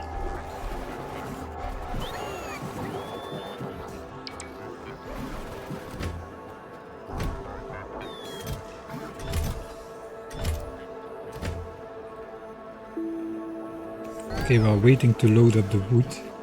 Why is there only wood in this chest? That's what I want to know. I think it should get... Yeah, okay, it should get... Okay, this was just a startup thing. It should get divided over all those chests simultaneously. Oh yeah, this is what could happen. So now, suddenly, these bots cannot find storage locations because this part of the bot network got built, but it is not powered. So that is pretty bad. Hopefully those bots will just wait there.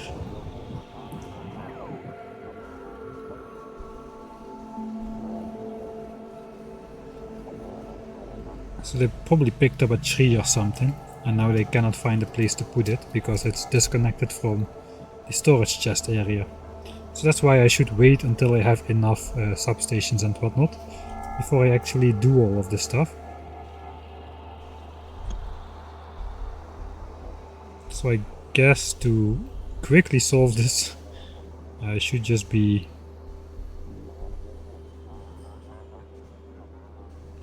deconstructing some of this stuff.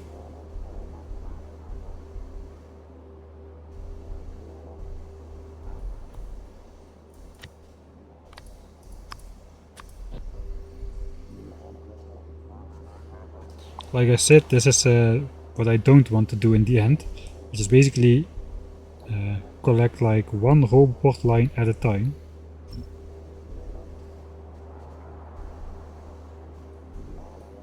Right, all of the bots are still on location, so that went decently fast. Now the next one.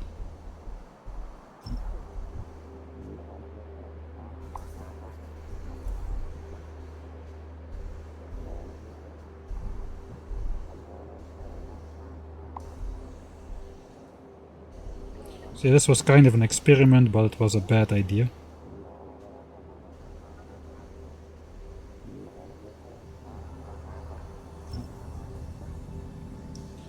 Now we're gonna get those diagonal power lines in there. I may have messed this up worse than I thought I had. Okay, let's try keep deleting stuff from here.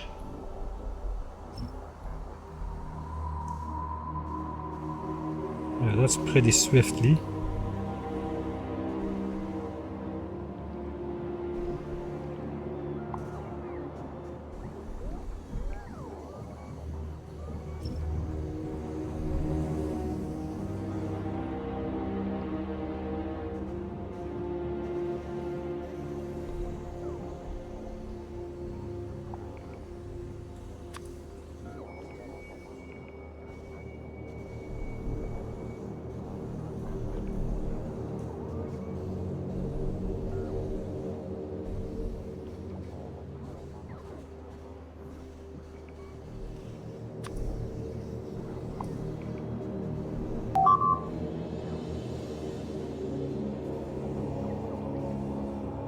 Can recommend for optical purposes power grid cone. Yeah, that will probably mess up this though, because this is just a square grid. But I made a center spot design, so I can just see how many stamps I put down at a glance. This is not really about the power lines too much though, it's more about trying to keep the bots in the base.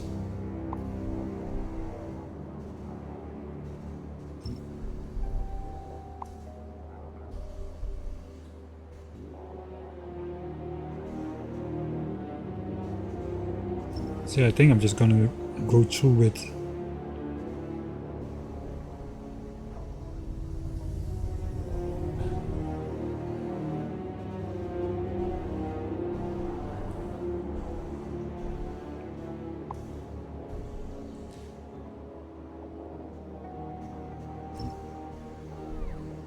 That's good that all the bots are still on location, that makes this a lot easier.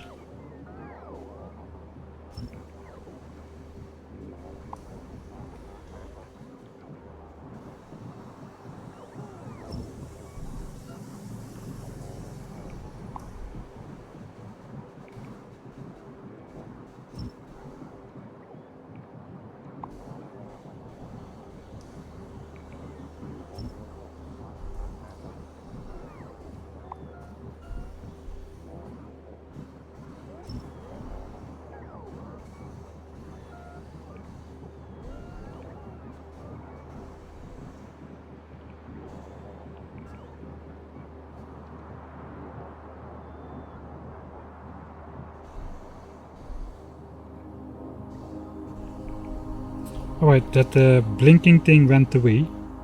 That is good news. This is still connected to the main network through these weird corners over here. So at least that is alright.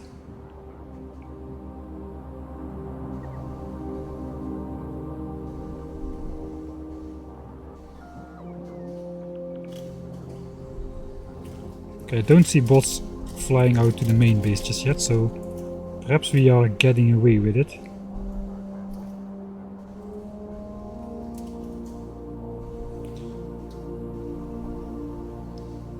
Alright, so if...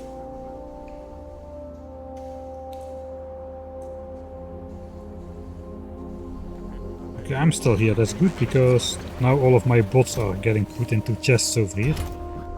So this is not great, basically.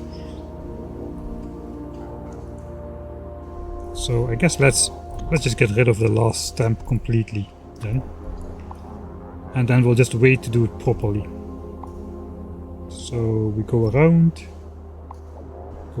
just one roboport at a time, including the power lines.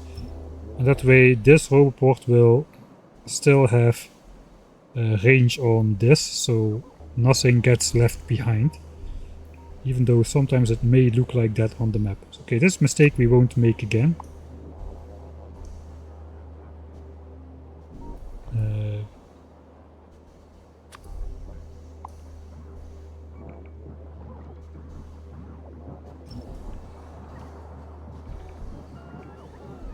It kind of looks funny.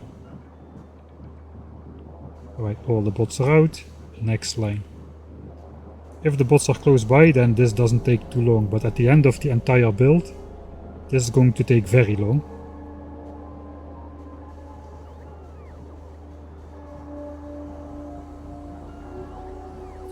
Like this roboport is not being picked up at the moment. Okay, now I got the bot inside to pick it up. Looks like a different bot was assigned to that. So, got away with that one.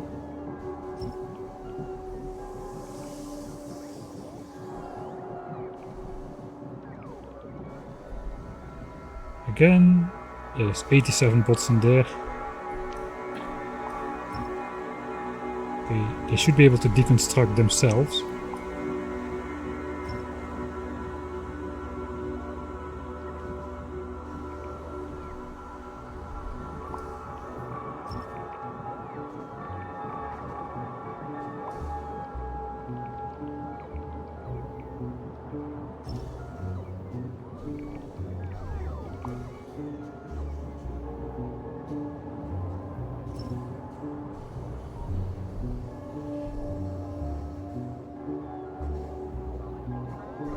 Alright, I just want a 4x4 again around the center point, so that means this entire thing still has to go.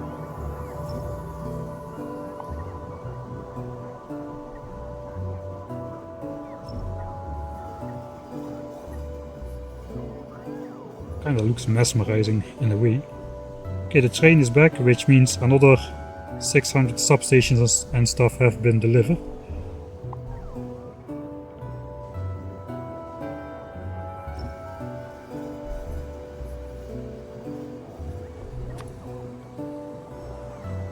Alright, that is going to be part of this again.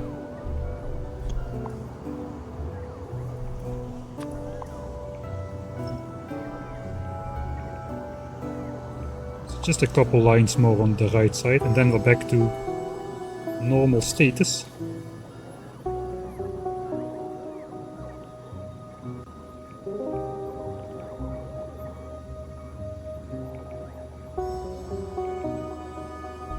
What are my feelings on Bob's weapons and biters? I actually never tried that out.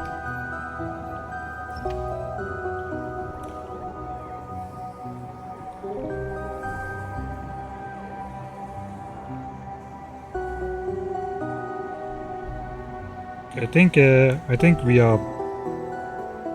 This is weirdly tall, this needs to go as well. I think then we are back down to the actual grid, right?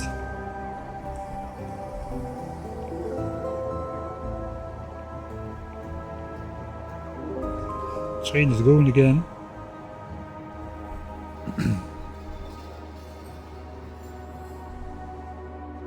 Right, so this is what I've been doing now for the last 15 minutes or so, only in this small area. That is what I would have to do to get out all of the roboports and construction bots in the end for this entire area.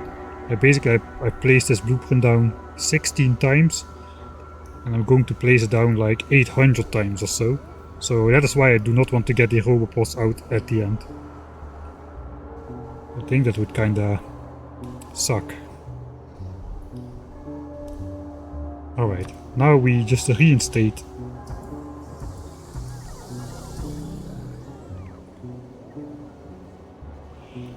die grid hier.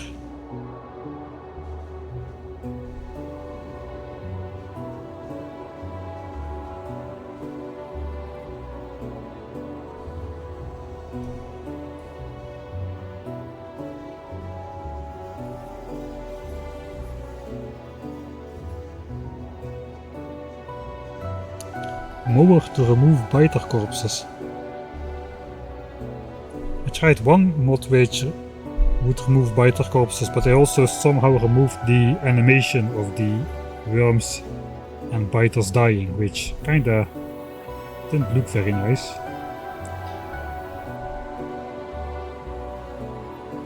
Alright. So all of the bots have calmed down. I should theoretically be able to get back to... I put my own bots in the spider and then grab all of these.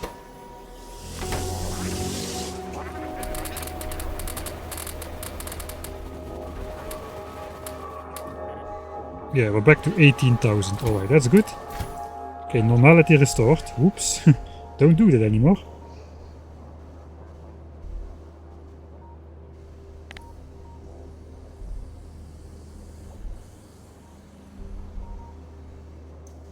Alright, so let's check. How many of these things do we have now?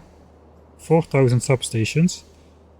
We need 1,000 per 4 prints. And we need to do 20 prints. So we need 2 more train deliveries before we can do all of them. We do have enough though to do 16. So let's just do that. Without the corners. Probably should have saved before I did this, because if I miscalculated, I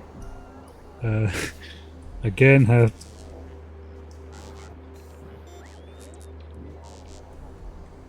It just doesn't look nice on the... This just looks nicer on the map view. I can try speed it up a bit. Okay, we're already down to 110 UPS with the bot manager now working.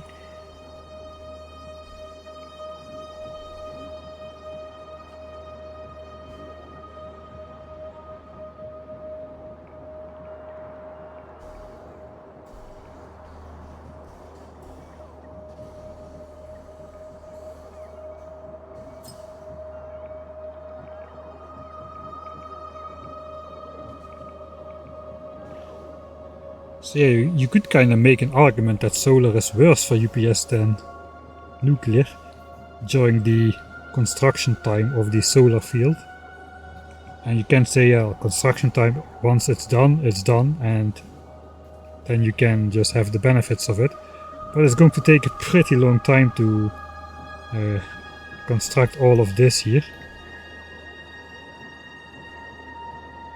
Now we're dropping below 60 UPS with so zoomed out. That's because of the bots on the map view, I guess.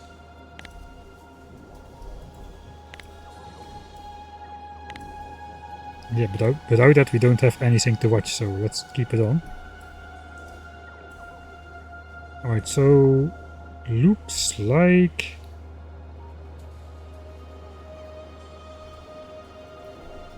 It looks like we're good. I think we can safely get out of here now.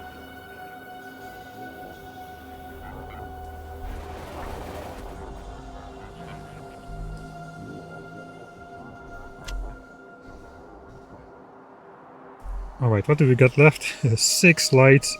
Okay, so this is kind of a proof that the train concept is working, bringing everything in the right ratio. We've got 32 substations left and 6 lights. Raiders and roboports, we bring a little bit too many roboports here. Because yeah, we cannot really do less than 50, or we need more than 40 but less than 50, so we took the higher value, but 6 lights and 32 substations are left in these chests over here after doing this extension. Right. So I think... Are the bots done yet? No. 3k are done. We still need... here comes the train.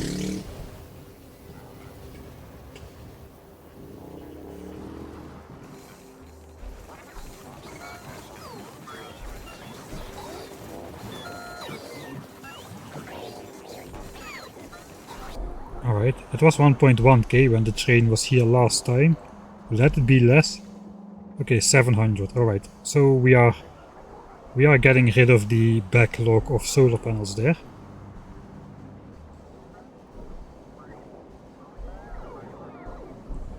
Alright, we've got 67,000 landfill here.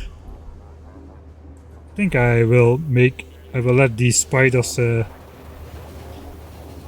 let's raise the train.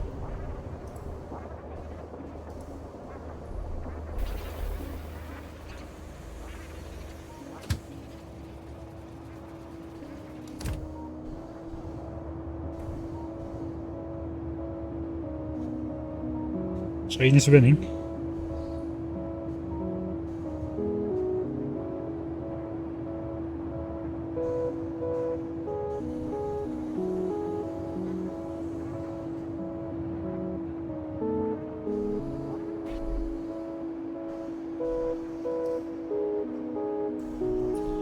Right, let's take a shortcut in case it's because the train is winning. I guess I did like so and then back. I do want to get back to the landfill area. I think I can find a way to like get the landfill spiders to bring landfill here autonomously. Right, so I need 1000 substations to do the 4 corners here. That means the train has got to come one more time and then we can do the 4 corners.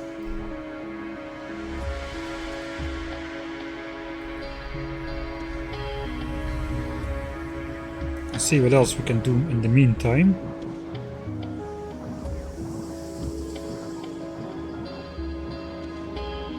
Okay, we are very short on steel apparently still. Of course we are consuming that full belt of steel. That means, if I'm not mistaken, a heat exchanger and a heat pipe have the same amount of steel, 10 and 10. Yeah, 10 and 10. We do need like, I don't know, like 6 times more heat pipes than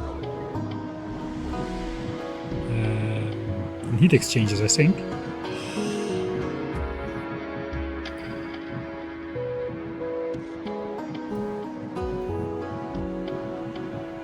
Five times more. Alright, so 64 heat exchangers, 320 heat pipes. That means it would be better if this guy had like 5 requested chests requesting steel. And this guy only 1. Then they would get made in the right ratio. Because now for every 6 steel that comes in, 5 will be brought to these chests and only 1 steel will be brought to this chest. We're already a bit behind here.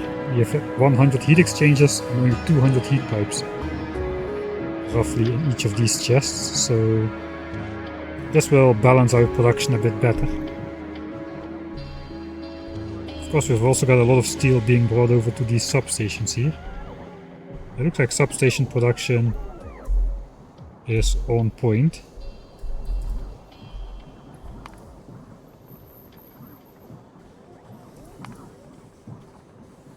So 120 substations a minute.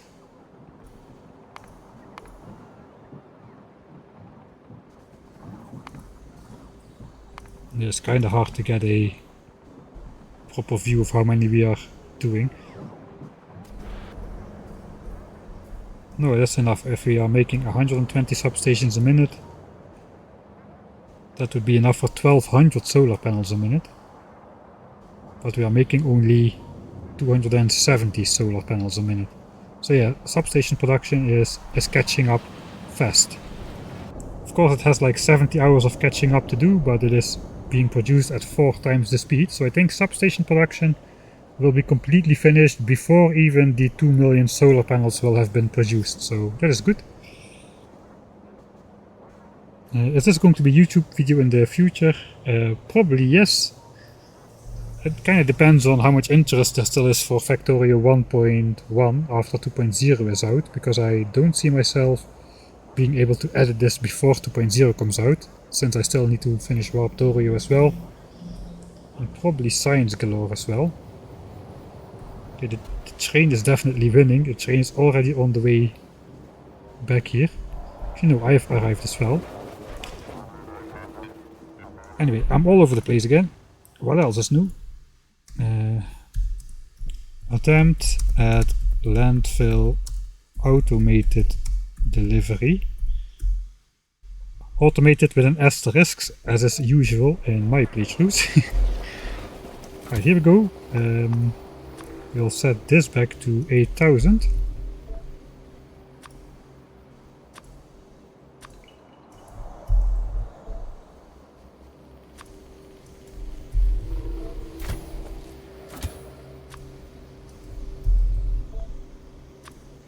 Okay, both get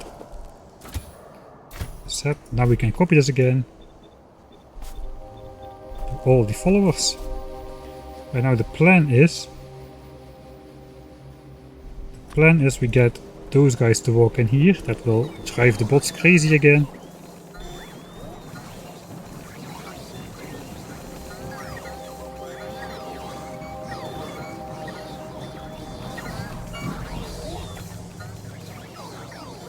Okay, we'll just wait for all the bots to go back in their roboports.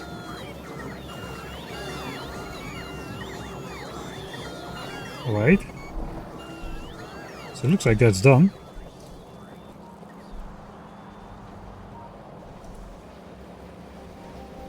Okay, so now we just gotta get out of that logistics network. We are out. Can I spread these guys out a bit? Sort of. Alright, so what we do now is we change this again to 0. Now this goes into the trash slots. So there's now only 6000 in here.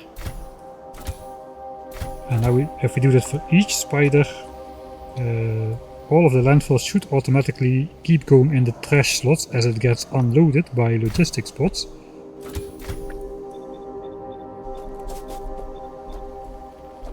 And which logistics bots, you may ask?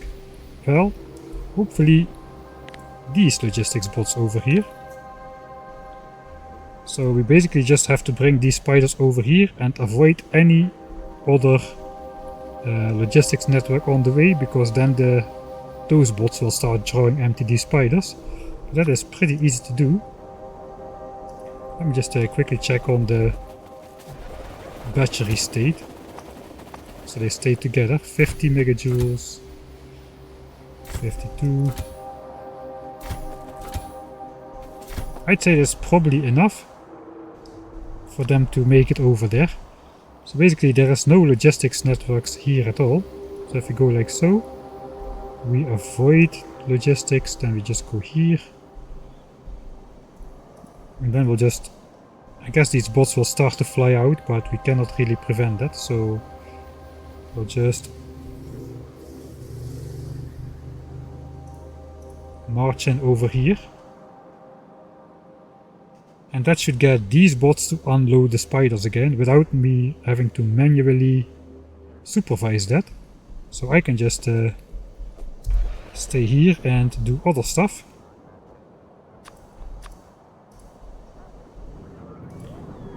Like get annoyed that my 6000 construction bots are not ready yet.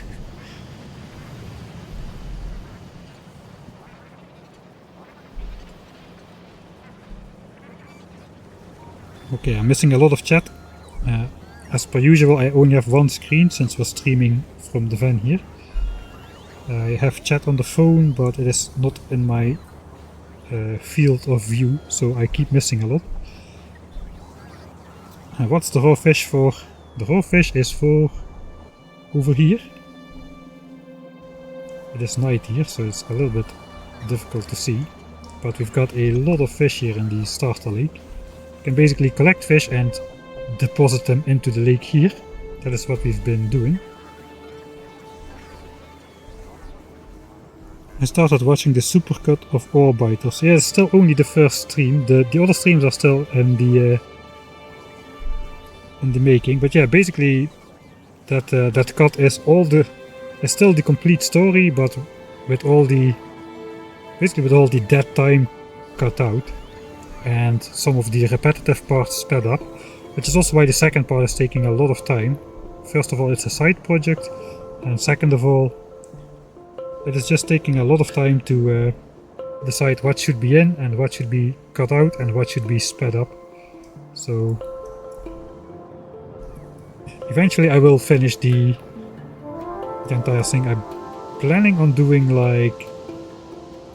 probably like 1 episode per stream, so that would make it 4 episodes in total. Maybe I can do 3, because part 2 and part 3 I think are pretty repetitive. Part 4 is just a rocket rush with minimum resources.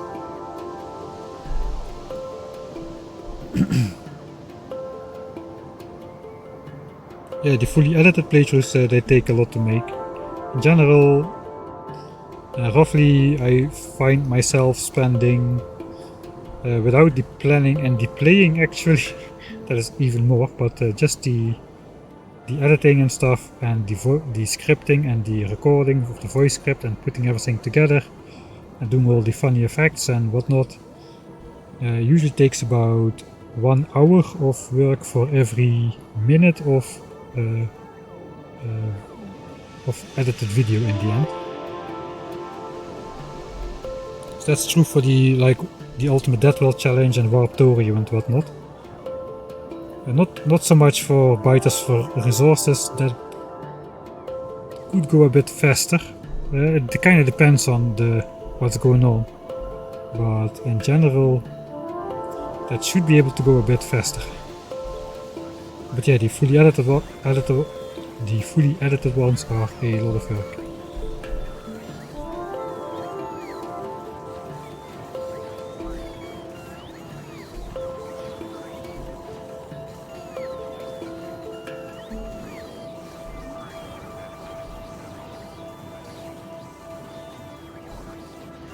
We need to get you an iPad. Actually, we do have a tablet here.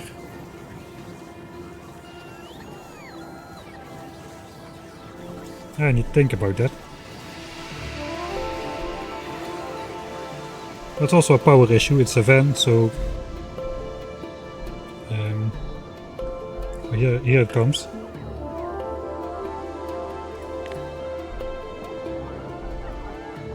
Yes, now all of the spiders indeed are getting drawn empty by these 350 bots. And if I look here, this should go up very fast now, the amount of landfill.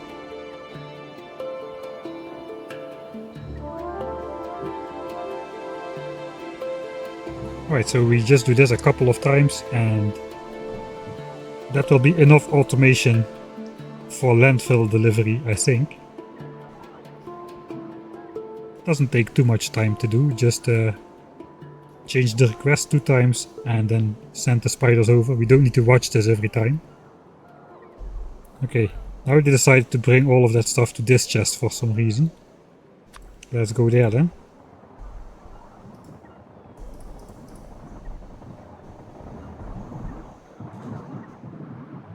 That reduces the flight time a bit.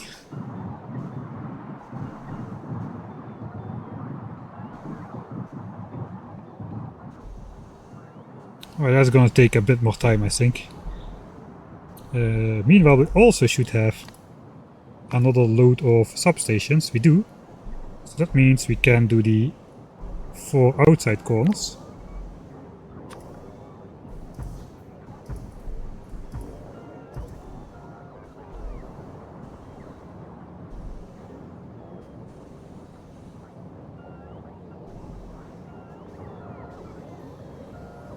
Alright, and see, the bots, they get deployed in the order I stamp the blueprints. So what I hope what will happen is once I have 24,000 bots in here, I stamp 6,000 entities, 6,000, 6,000, 6,000, and we're gonna get like 4 separate bot highways without them interfering too much, making maximum use of our roboport network, so we have as few bots as possible at every roboport for waiting to charge, basically. Making the building process as fast as it can be. That is what we are going for.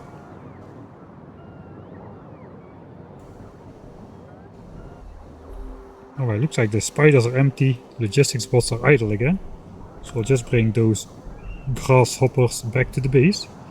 I said I should do this, and then I guess we'll send them back over somewhere below here.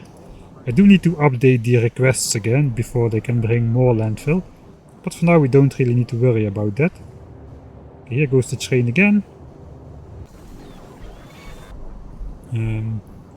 Kinda gotta look, maybe we can do some optimizations. I don't think we need to wait 60 seconds. These have a stack size of 50. I think this should load in about like 10 to 15 seconds, so I can probably just cut down this value by a lot.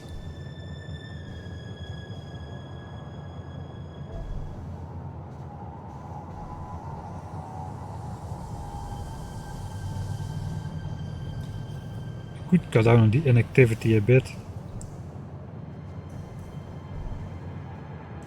5 is not a lot though.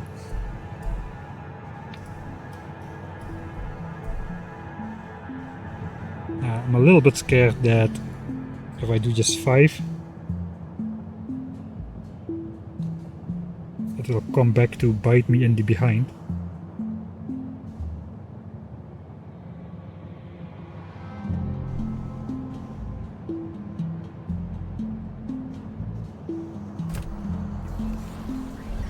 Oh, another batch of rockets.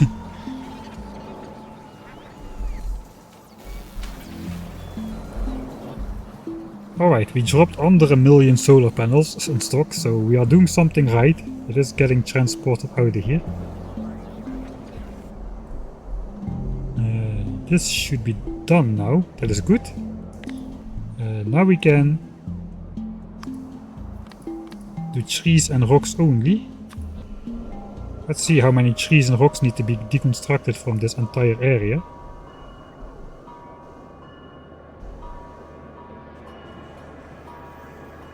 Okay, that is way more than I was expecting. That is 137,000 wood.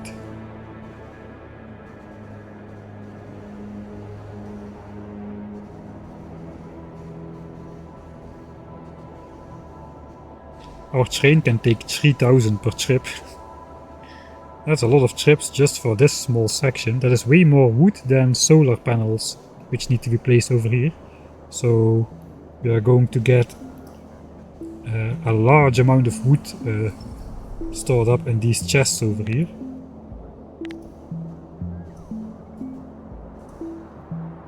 Okay, the stuff started happening up there.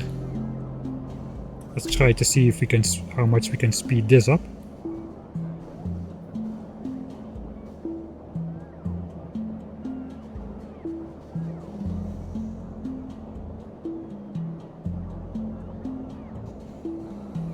Hello Mounty, just tuned in for the first time after watching YouTube for some years. Nice.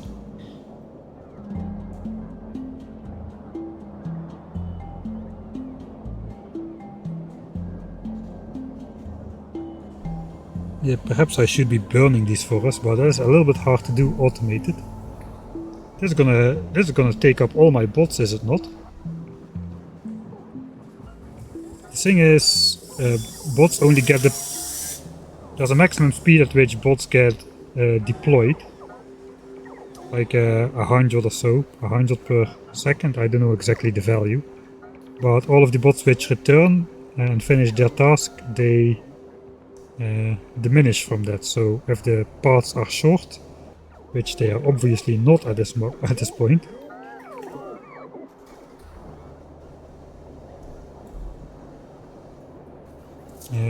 not all of the bots will get deployed, but now all of the bots will get deployed. I can showcase that the bots in the main base won't place anything anymore, because now we're going to get this not enough bots for all the tasks. And basically the game is gonna cycle through all of these trees now. I deconstructed way too many trees at once, apparently. So now if I do this, these base bots won't place it. And stop annoying me. Base bots. Alright. So they did happen to place it, but they are not deconstructing it. Alright, so okay, this is the case. Construction is prioritized over deconstruction. Another thing I forgot, so this is just piled onto the big stack of deconstruction with all of these trees over here, which are being cycled through.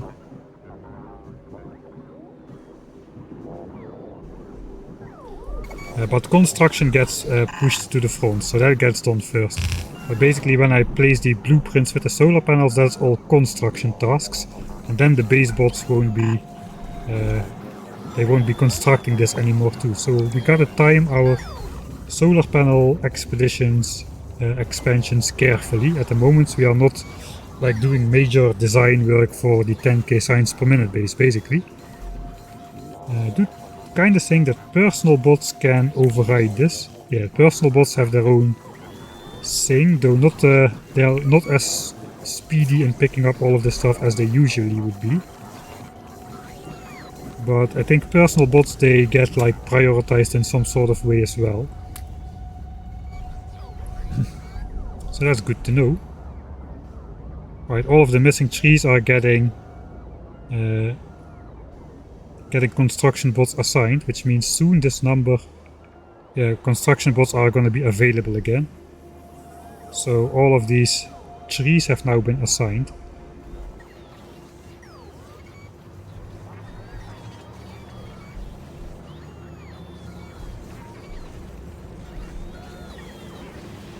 It's actually kind of a good strategy to do this.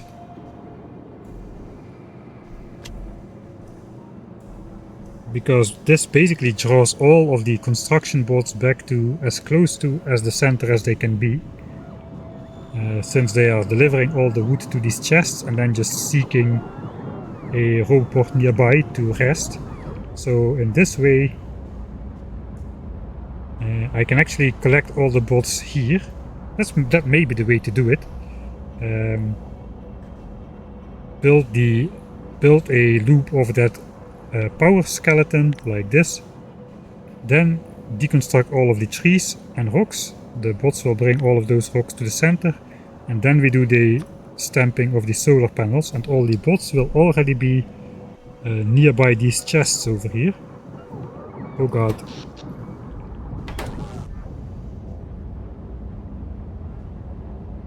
Oh, this could be majorly bad. Alright. This is very bad.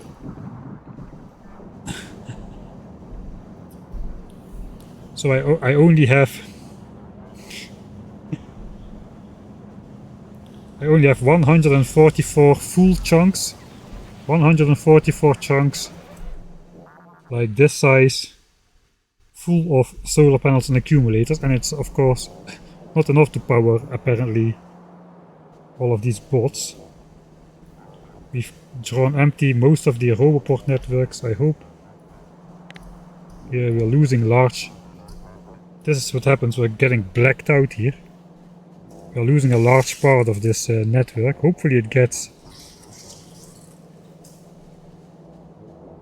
reinstated again.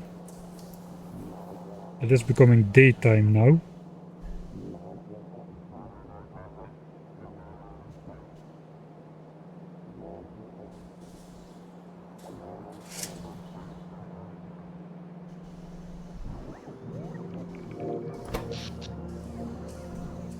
So yeah, we are charging up, but we need 1.3 gigawatts of power. We only have 11,000 solar panels.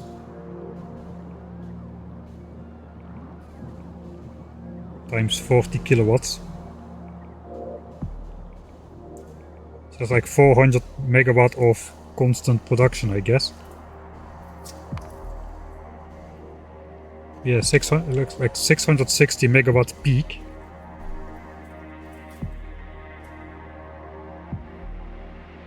So we're not even gonna get to the 1 gigawatt of power draw needed. Everything is working again though. I think we just escaped again. Yeah, I think we just got away with it. So that means I have to not give the... I have to give the bots no task for a while, so the accumulators can charge up again. Alright, we first need more solar panels before we can give the bots large tasks again. So I think let's just... I was waiting for the 24k bots, but perhaps we should just do like...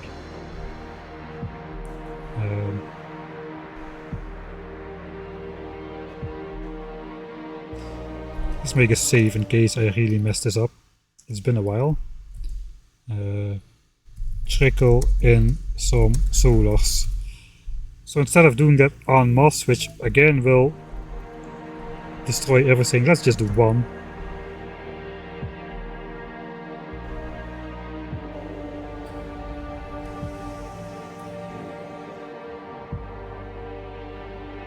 Unfortunately, it's too far for these bots to make it in one time. It would be such a nice effect if they would just wafer out all over the place and place everything. Anyway, the concept is working. They're all in the center. They fly out. Then they spread out over as many roboports as possible in their diagonal trajectory. And from that point on, they are... it's a much wider beam of bots, basically. And that is what we're gonna want to have on all 4 sides later on, once we do have the power. Let's see if am I again? I'm still gaining power. Now obviously we are placing more panels as well, so that is good. Looks like I can place down one more then. So let's place one down in this corner. Let's just place 3 of them down and see what happens again. So all of those wafer out. Let's speed it up as much as we can.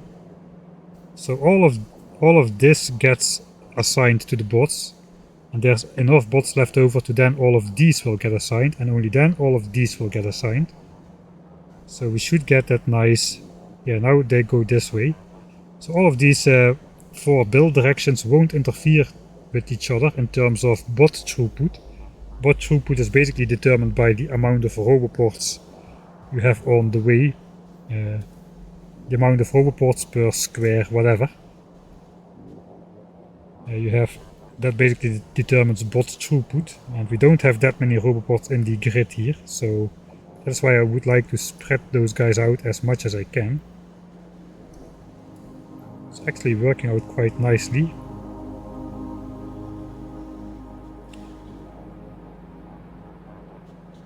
When does the sun go down? I hope not yet. The sun just came up here.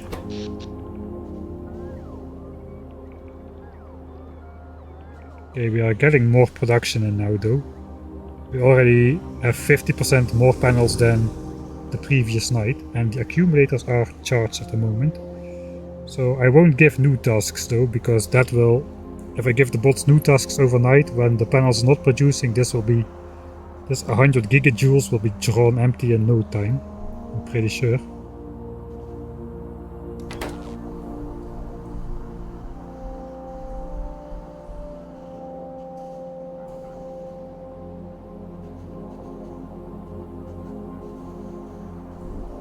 Alright. Give me my bots. Alright, we are there. We are up there basically.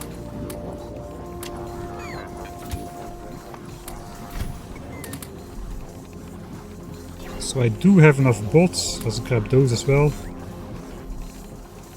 I just need to sacrifice my personal bots, and then I can bring the full 24,000 bots over to the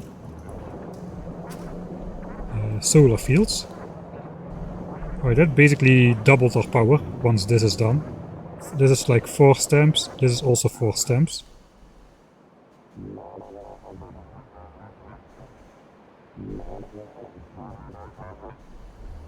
I guess now it's night again. It's getting daytime already again. Alright, so we are good basically. That means...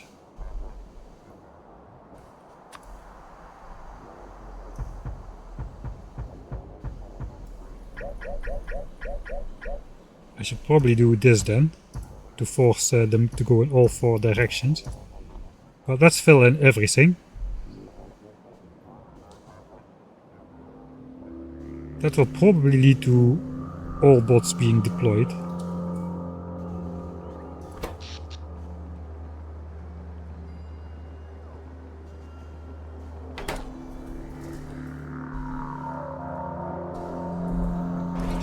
Right, meanwhile I gotta figure out something else here.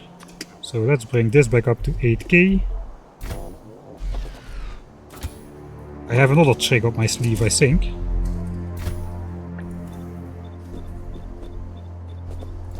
Alright, then we'll send in those guys to here.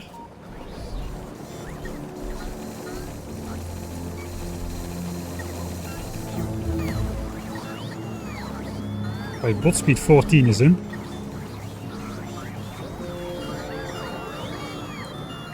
It's incredible how fast those 1000 bots can load 80,000 landfill on those 10 spiders here. And now we take them out again. Alright, so the problem now is we are producing way more wood over here than we can get rid of by train. Looks like stone and coal is not that crazy, but wood is absolutely way too much. So we can dual purpose. Thank you, motorbike. We can dual purpose these spiders by putting landfill to 0 and then put wood to 8k. And then these logistics bots will fill the spiders with wood after they take all the landfill. So that will bring 80,000 wood back to the base just through these 10 spiders. I think that will work. So back to 0 and this up to 8k.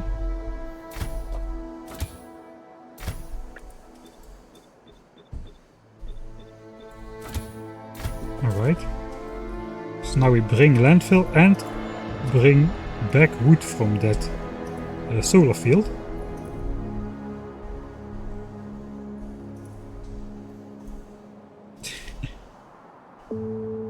Not all bots are being deployed just yet. 200 bots don't have a task. All the bots which return. Okay, now we're getting there.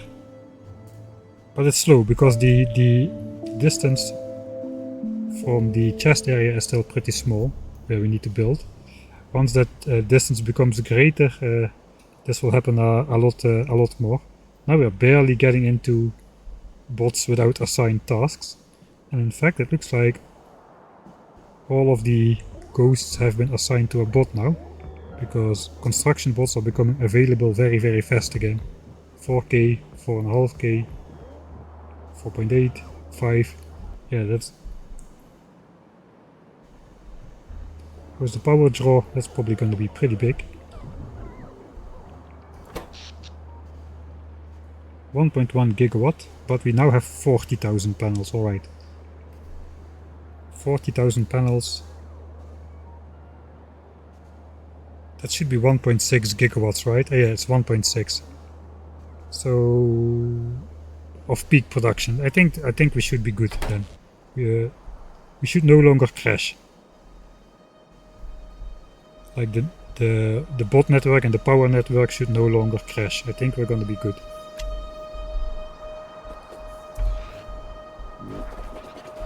Alright, I guess by now the actual 2000 bots will be finished.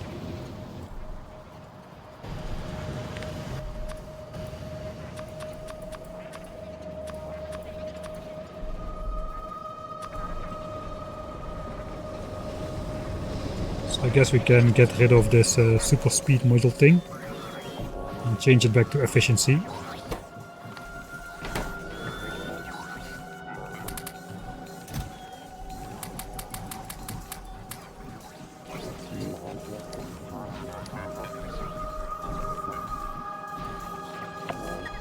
Alright, that's 2000 bots, and that's the other 4,000, so that's 6,000 bots.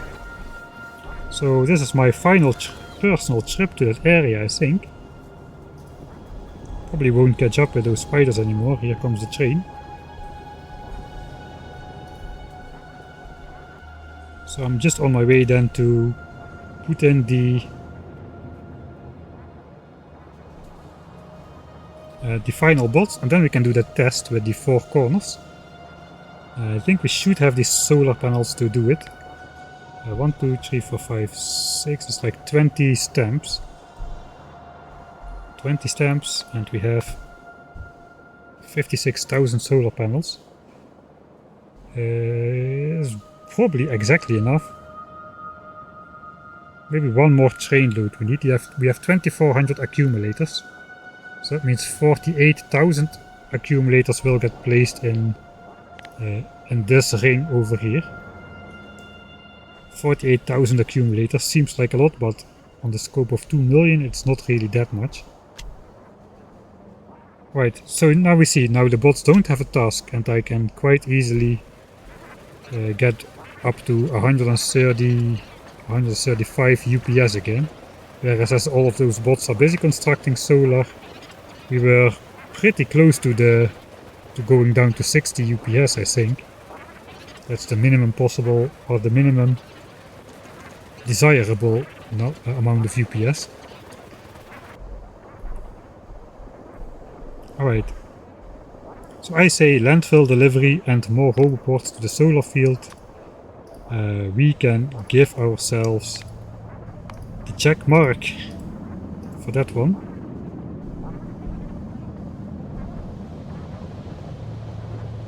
And that is the entire list complete. All the tasks we set out to do are done. You know what? I should probably set this spider to request all the fish, so we can take those fish back to the starter lake.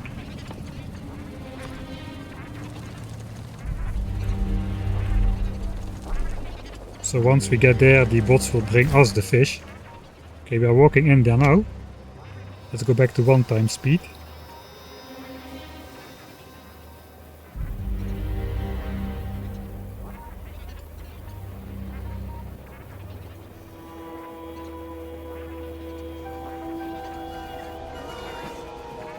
Right, the logistics bots were busy with the landfill spiders. I guess they are going to be filled up with wood now as well. Oh yeah, this is exactly what should happen. All the landfill gets deleted automatically and they are getting loaded with wood. So if so now it's a two-sided sword, so to say. We can deliver landfill if we need it, and we can also extract wood if too many of these chests are getting clogged up with wood. We've got a lot of chests here though. We won't be in any sort of trouble soon, I don't think. Anyway, all the 18,000 construction bots are sleeping again.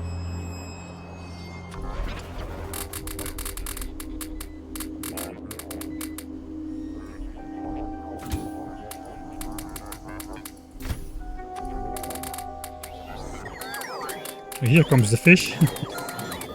Thanks, logistics bots.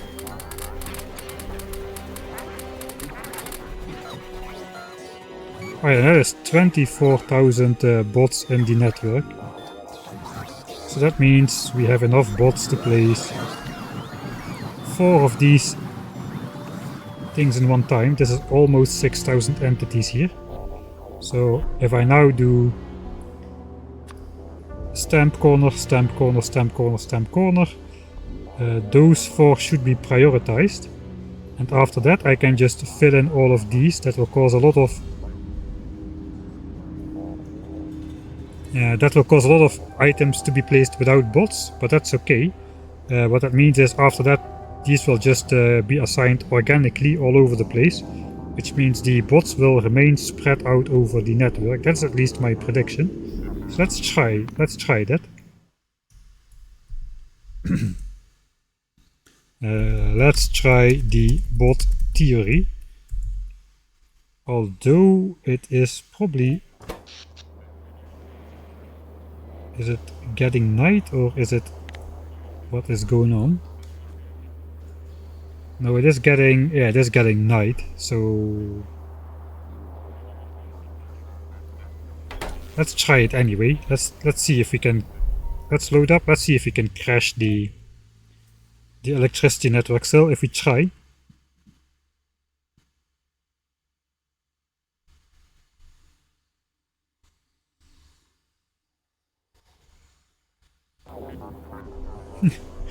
The expensive garbage trucks, those Spidertrons, that's correct. I'll place those, those, and I guess we'll just fill these in one after the other, but it probably won't matter. As soon as all the bots are assigned, the cycling begins and the rest gets just built everywhere simultaneously. Alright, so this is the moment of truth. I guess we're just gonna watch this at however fast the game still will run. Okay, first corner has been assigned, second corner is being assigned at the moment.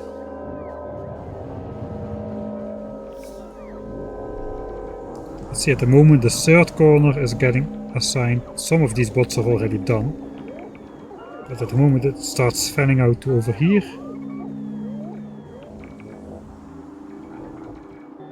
We should have about half of the bots accounted for. Perhaps the distance, yeah, there they go. So let's check a Roboport. Yeah, 12,000 bots are still available. 12,000 bots having tasks already.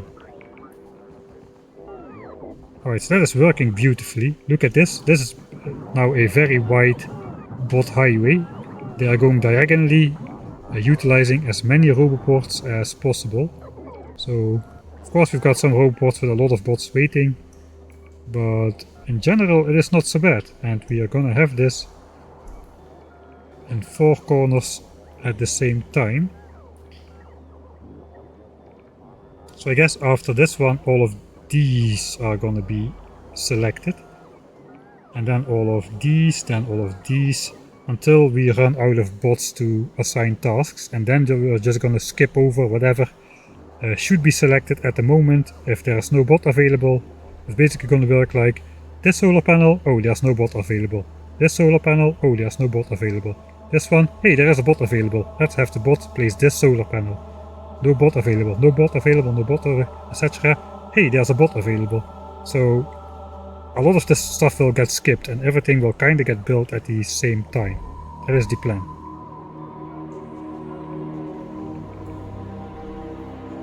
Okay, looks like maximum blue. We are hereby officially state nuclear power is better for UPS than solar power. If you account for constructing the solar field with 24,000 bots while having a functional 1000 signs per minute base running. And if you insist on watching the bots on the map, because if you just switch them off, we can, yeah, it looks like easily get more than 60 UPS still, but where's the fun in that? We need to see the yellow dots move around. The yellow dots is what it's all about. Alright. Yes, we're still a bit close by. 4,500 bots still available. 4,000 bots still available. It's gonna take some time before this flickering interaction thing is gonna start causing trouble. Mods, you could type exclamation mark mods, you should be able to see it. You should be able to turn wood into landfill. Kinda probably wouldn't work too great. I think I'm just gonna run my home furnace area on wood. It's now still running on coal, so I don't see why we should be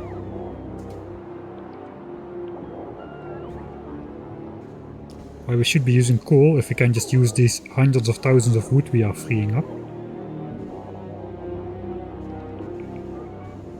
Alright, there we go.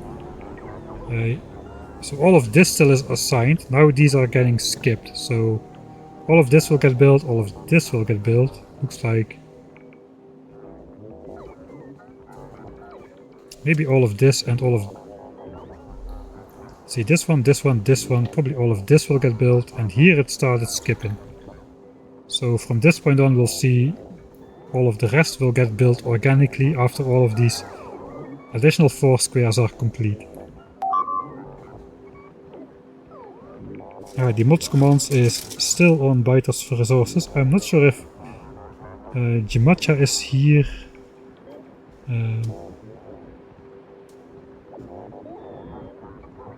It's basically the same. It's basically the same as Biters for resources, except Biters for resources.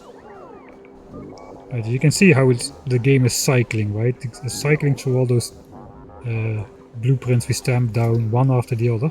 So now it's going through this one, then it will move on to this one.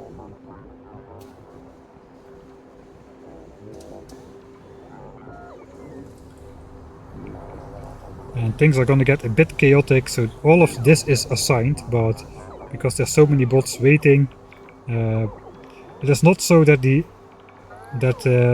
bot which is waiting the longest gets charged up first. At least it does not seem to work that way. But this is very nice. All of the bots are flying out in all 4 directions simultaneously, where the robots are scarcely put out. They are spreading out over as many robots as possible. Still have large amounts of bots waiting to charge, but that's okay, because it's happening everywhere at the same time. And here in the center, where all the 4 lines converge, we have a ton of roboports. So yeah, I think this is working as intended now. Now we just gotta try to not drop UPS too much somehow. I can speed up the game how much I want, but yeah, it looks like we're not getting 60 UPS anymore.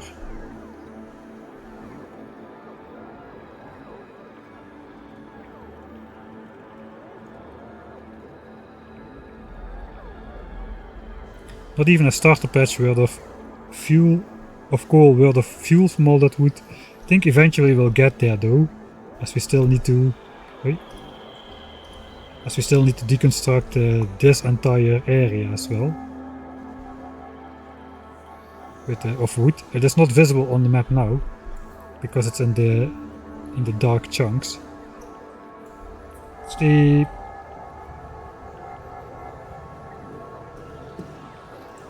Alright, so yeah, it is happening. The 4 corners got constructed first, then we stamped this one, it's almost done, this one is almost done. These are getting fully constructed as well. And from here on we can see like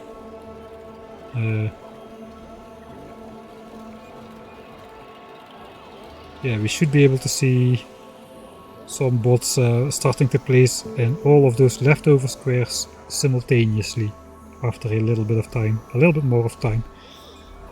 A good amount of time for me to take one of these bad boys out of the fridge and say to you, cheers everybody!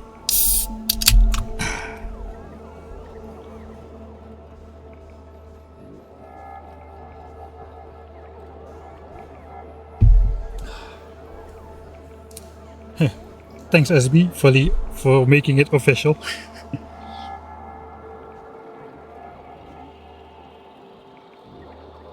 What are you drinking? Well, I'm in the Austrian Alps, so there's only one option. You need to drink Radlers. If you are not from Europe, Radlers are a drink which sound very woman-like at the first glance. It's basically either 50% beer, 50% lemonade, or it's 40% beer, 60% lemonade even, depending on the brand. So yeah, it's like a sweet, low alcohol beer drink. But yeah, it's like standard. Standard. It's like the normal drink. Everybody drinks the Radlers here, so they are very tasty actually.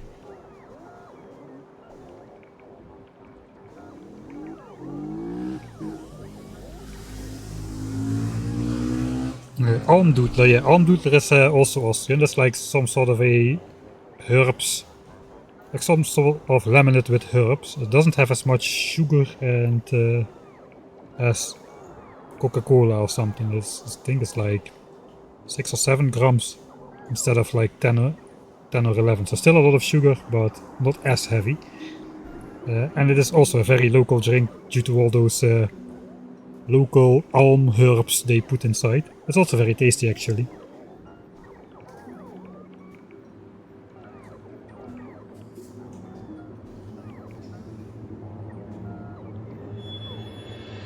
I drink 0% Gusser with lemonade. You do your own mix. I think the 50% beer, 50% lemonade tastes a bit better. The 60-40 is a little bit too much lemonade, and it yeah, it just tastes a bit. It's still tasty, but it tastes too much like normal lemonade. When it's like 60-40, when it's 50-50, you still feel the beer a bit, but with 60-40 it drinks more like normal lemonade.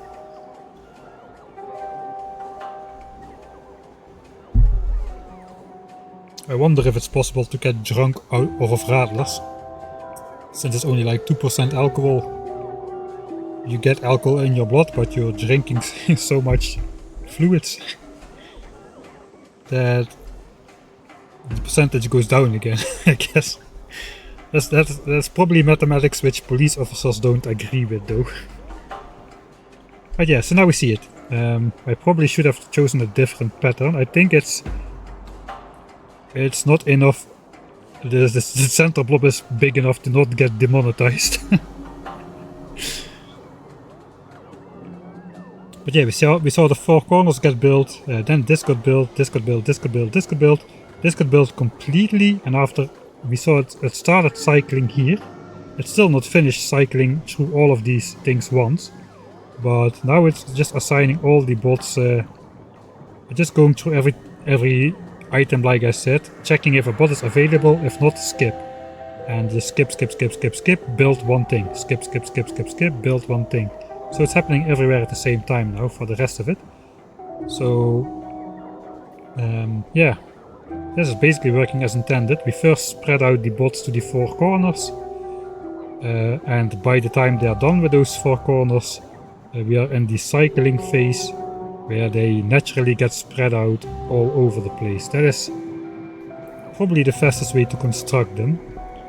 I'm pretty sure we'll be constructing solar panels way faster than we are producing them, like orders of magnitude faster.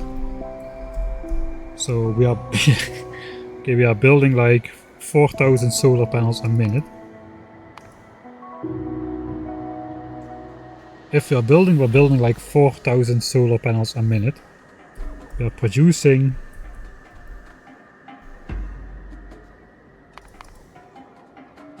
like 400 a minute. So yeah, we can build them an order of magnitude faster than we can produce them. That is good because we've already been producing solar panels for 70 hours before we even built the first one, and we're over halfway done. But that means we can build the solar panels in about. It's gonna slow down a bit once we get further out, but at the moment we are building it in 10% of the time it takes to produce them. So I guess it's gonna end up kind of balanced, I would imagine. Maybe the limiting factor is gonna be that train bringing over all the solar panels. Actually.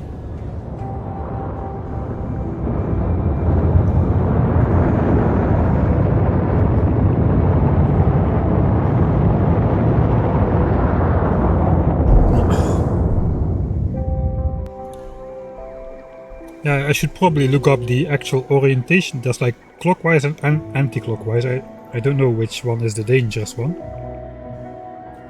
I think the other one is like some sort of religious symbol, right? The one which I think this one is the not good one, but this one is some sort of religious symbol. I don't think. I heard about it. I saw it once vaguely 10 years ago. I'm just drawing from memory here, but that is what I seem to remember.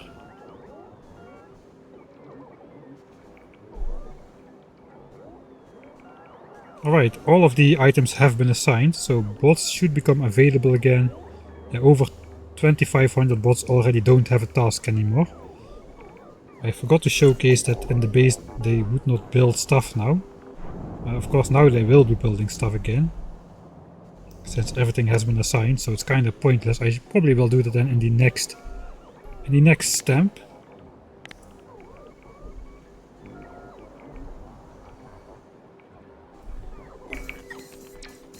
So how much power are we up to? 6 gigawatts or so. So this is 6 gigawatts of solar.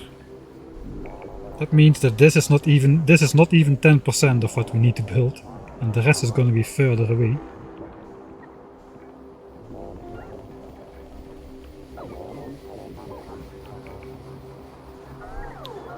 Agent Black wants to get me drunk off rattlers.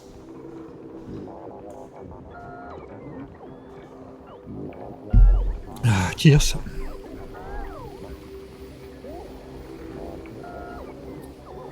Yeah, but the building is gonna slow down since now the bot distances are not that big, but if the bots need to place out solar panels all the way to this edge, which is gonna be 4 times the travel time.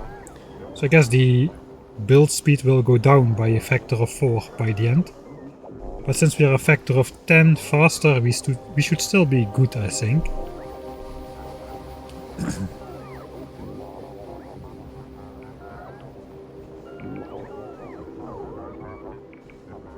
Alright, I guess so the next step will be making another ring of these skeleton things, which have just the power network. We need to check though. Now we have stamped 1, 2, 3, 4, 5, 6 of them, which means we need 28 stamps to go around. We probably don't have that kind of material here just yet. Right, so one blueprint contains 256 substations, which means 4 have 1000. That means we need 7000 substations in here before we can build the next ring.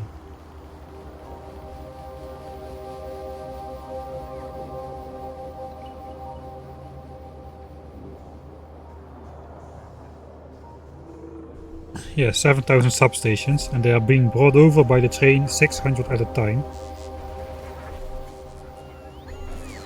Alright, now I kinda do feel maybe we'll speed up the train a bit just to get the stuff here faster, because it's gonna be a little bit annoying to wait for the materials if we don't really have to do it. Alright, that's more like it. We're up to half a terajoule.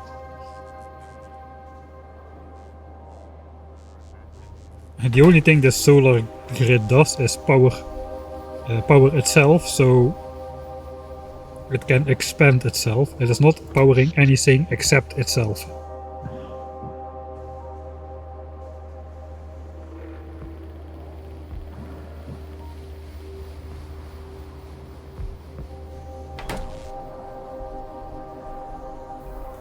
Alright, I'm still here. All these should be full of wood. What's now in here? Only 50,000 wood left, so one more trip and all of the wood will be gone. We don't need to bring everything, we can just leave the train to it, but the train doesn't have enough capacity apparently. There is way more wood over here than I imagined. Now we have over 200,000 landfill here though, that is probably gonna be enough for these lakes.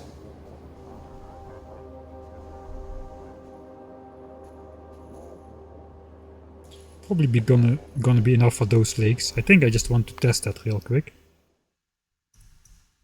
Because if it's enough we can go do something else for now.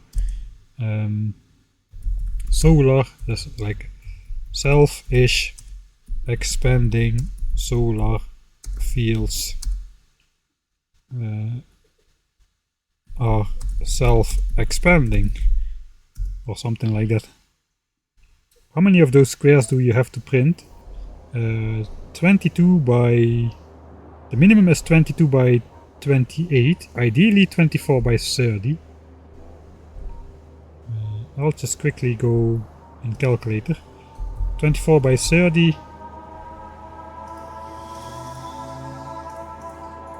That's going to be 720 stamps.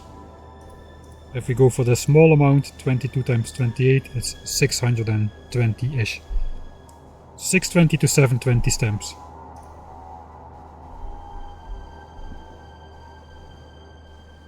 Yeah. And it is serenely calm here again. I guess we're just gonna wait then for those 7,000 substations to appear. Then we'll do a full ring of that of the grid. Then we'll deconstruct all the trees and rocks again, and the items on the ground, I guess. And fish. Like stone and coal, which is laying on the ground. So we should do it one time like so, and one time like so, to get all the fish and the stone which is laying on the ground. There's a lot of stone laying on the ground everywhere because of biter fights. Like over here, with explosive rockets and biters breaking those rocks. All of the stone gets deposited on the ground, which is one of the most annoying mechanics in Factorio, which absolutely didn't need to be in the game. So that's one of the few things which one of the really few things in Factorio which I don't understand why this needs to be in the game. Trees don't drop wood, coal rocks don't drop coal, stone drops stone. Yeah, it just leaves it on the ground. It can get on your belts if you don't take care of it. Like, normally it avoids getting on belts and stuff, but you can accidentally create situations where there is just nowhere to go for the stone and you accidentally get it on your belts, and that could basically just block your entire factory, right? Because let's say you have a sort of a main boss, the stone goes to the end and these machines will switch off because they no longer can access steel or plastics, and that can really affect your entire build, especially if you're doing a very precise build. Like, let's say you are trying to get a nice 50-hour flat line of 1008 signs per minute. Just a little bit of stone on a belt could severely mess you up in that case. So yeah, I wish that that was not in the game. It should just despawn, just like the trees don't leave wood on the ground and all that kind of stuff. That is my opinion, at least.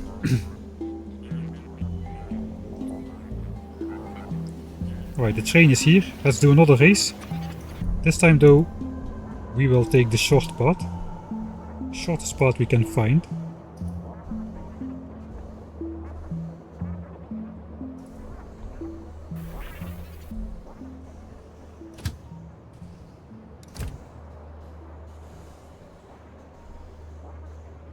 Alright, so we're now following the train in the center, while we are walking in the spider. When will... I think I just will connect the solar fields, I think when it's necessary. Or if we start to have too many UPS drops, I don't know, maybe I will... I don't know yet, we'll see. I don't want to place... I don't want to spend the effort to place all the substations manually out to here. So we'll have to wait until the field is complete, at least. Before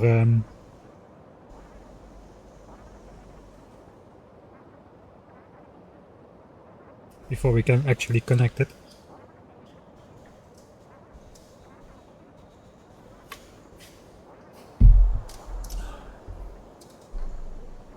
So I do think we should speed this train up a bit.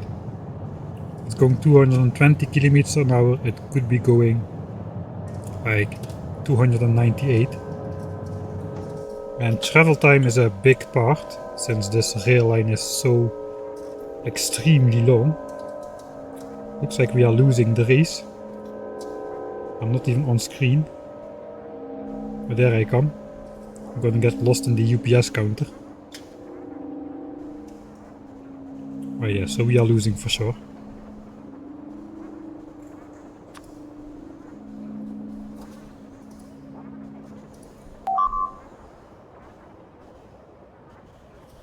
Do you have your streaming microphone with you? Yes, I have this same microphone which I use to do all the streams. I do everything from the same microphone. I do use slightly different settings for streaming, since I use a sort of a different voice, right? When I do the videos, I have more like of a theatrical voice, and I speak louder in general because I'm just recording lines. Whereas if I'm streaming, I speak softer, really. So I kind of have to tune the mic a bit different in order to get my softer syllables not cut off and all that kind of stuff.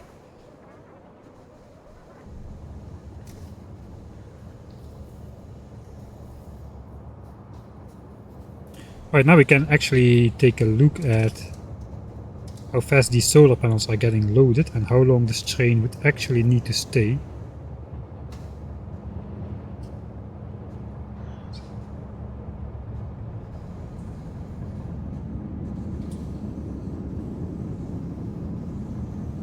Okay, it took about 8 seconds. It took 8 seconds to load 2.4K solar panels, which means to load 4K should take less than 20 seconds, really. So yeah, let's do a bit of optimization. I do like those short breaks. We can make it 1 second. I do like those short breaks the train does when it turns around in these stations over here.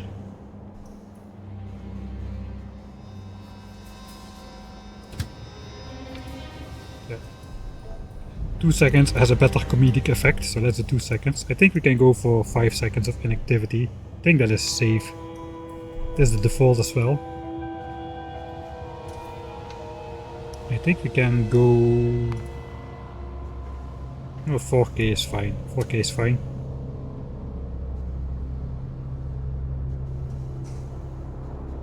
Alright, and I will change out the locomotives. 2 artillery wagons will become locomotives now. If I just could find some locomotives somewhere. That's how much I use trains. Let's just grab them from the assembler. I guess I need at least 2 nuclear fuel. So let's steal those from the other wagons. I think these 2 wagons are artillery wagons.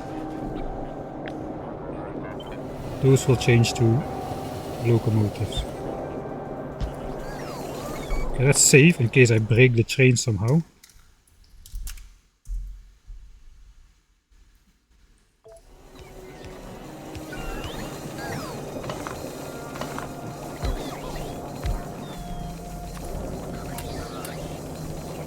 Alright, okay, schedule got preserved.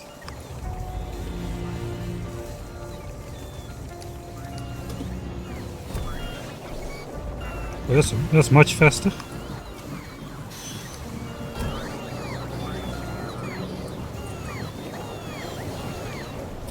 Okay, I think I broke something there. And I do not want to check or wait to find out in 20 hours, so let's just load this real quick.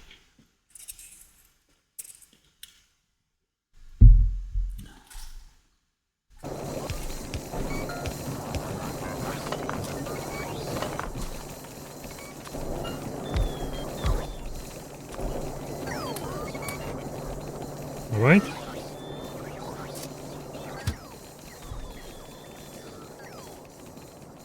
The thing is, does this work?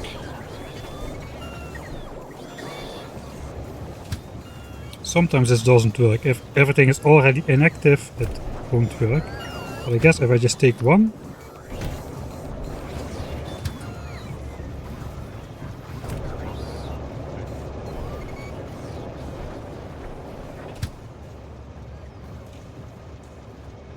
It looks like the inactivity trigger does not really want to work.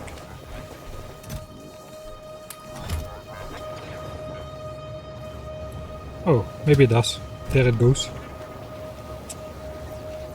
Alright, that accelerates a lot faster.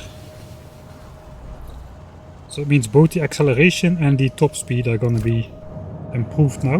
Because basically just one locomotive wasn't enough to pull this giant train. We have reached 298.1 km/h already. Whereas before we wouldn't even reach like we would reach only like 240 around the very end. So all the way there we would be a lot slower. Because that's gonna speed up delivery a little bit. Kinda sad I had to sacrifice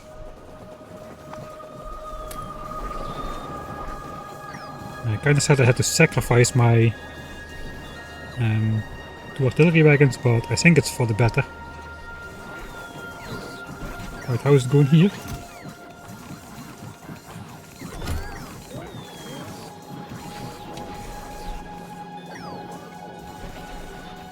If I remember correctly, solar is roughly 10 times as expensive as nuclear power for the same wattage of power.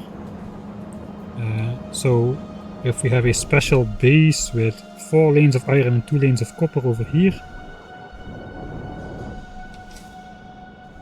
we have something approximately similar here. I guess we have 2 lanes of copper here as well. We do have a bit more iron with the steel coming in as well. But then again, we're also dividing that over substations and blue belts. So I would say, since solar panels take 120 hours, this probably will need to run for like in the order of magnitude of 12 hours before all of the nuclear plant has been completed. So yeah, basically probably both on the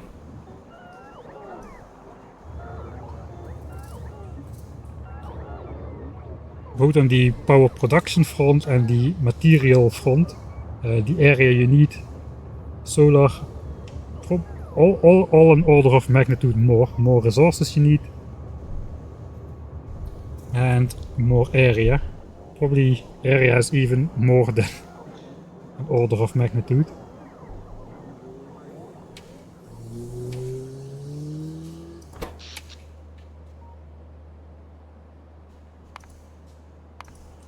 I cannot see the maximum at the moment since it's getting night. Well, right. Then what? Oh yeah, I was going to do that. Do the landfill test. We're gonna go into editor mode. Ah no, wait. Yeah, we'll have to go into editor mode now.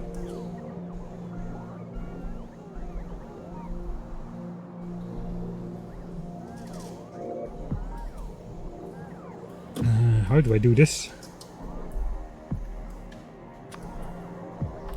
If I do this, will it get built automatically? It will, but if I do...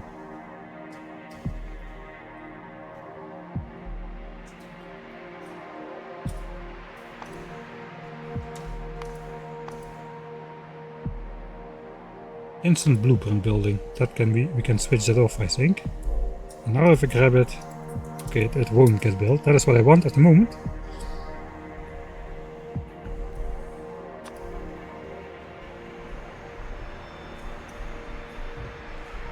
Okay, we're gonna make a bigger one.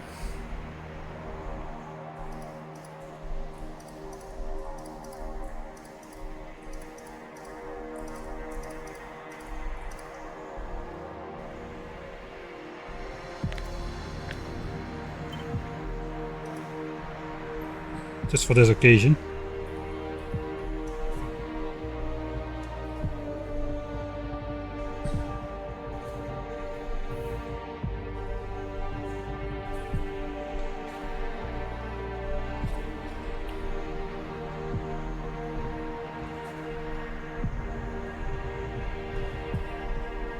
Alright, I don't need to have every last little bit.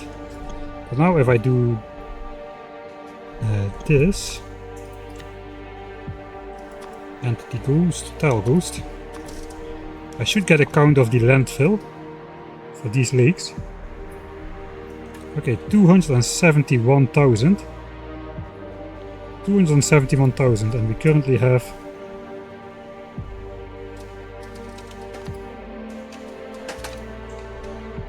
219,000. Alright, so we need one more trip with the spiders before we can fill in this lake over here.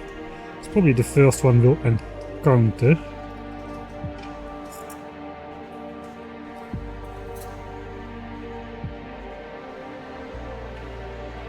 Yeah, it does look like to be the first one we encounter, so we do need to do one more trip with those landfill spiders.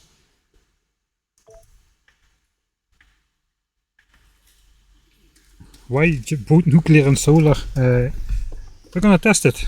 We're gonna test the difference in an actual playthrough to see the effect on UPS and see if it's really that different. It's gonna be different, but I don't know if it's going to make that. This was pretty simple, it's pretty simple to expand. I mean, I think I've been working on this like for most of the 20 hours. I think we completed the 1k SPM base at hour 100. And most of the 20 hours I've been working on this, just clearing out all the biters, exploring the area and stuff. I did a little bit of work on this before the 100 hours already. So I'm not sure how much time you're actually going to save with solar. Whereas this is a lot more compact, a lot cheaper to build. Nuclear fuel is basically not a cost at all. It's really like, this is my entire uranium mine for the entire game, and I'm still drowning in fuel cells, absolutely drowning in the things. I have like 60,000 over there, I have more over here. Just it's too much. Fuel cells are free basically. So yeah, we're gonna test the difference, but if you include construction time, nuclear is just gonna win. Just the time spent on doing the thing, those couple updates per second you're going to save once the base is actually running. You're not gonna get back those 20 extra hours or even more which you spent on this. I'm pretty sure of that. Did I load already? I may have loaded already.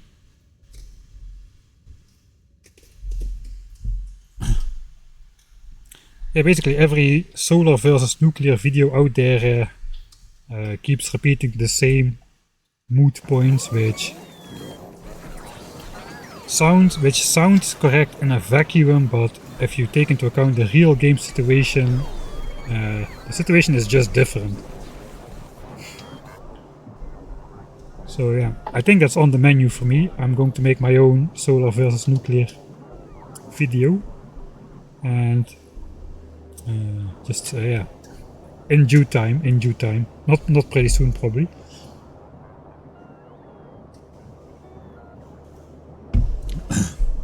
Alright, then let's get those landfill spiders out of there. They should be somewhere over here. They are.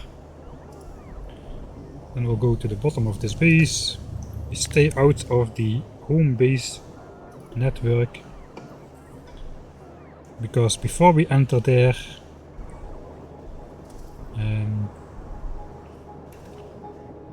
so we gotta go first into the home base network. As a matter of fact, because we gotta get rid of all the wood. So not go into the orange area, so we can redo the requests. Set wood to 0, landfill to 0, go in here, all the wood gets taken out by the logistics bots. Then we set landfill and we'll go around to refill up on landfill over here. Meanwhile, I think let's add it to the list so we have something on the list. Change home smelting area to wood.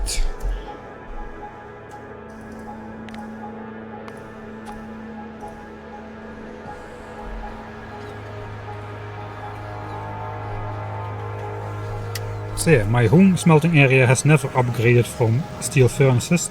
That's I guess it's a relic. I would consider it in a normal playthrough, but since this one started with that self-balancing starter base thing, which did all the early game science for us. With early game I mean completing all technologies and launching multiple rockets.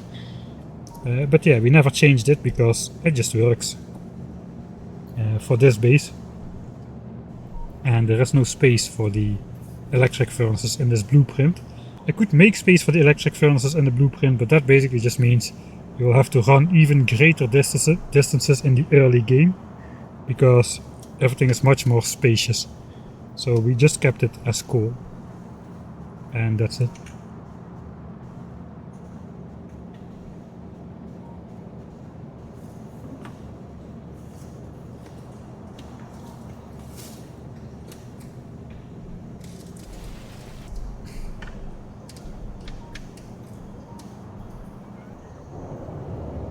Okay, let's watch the magic switcheroo one more time. I'm too far away though. Or am I?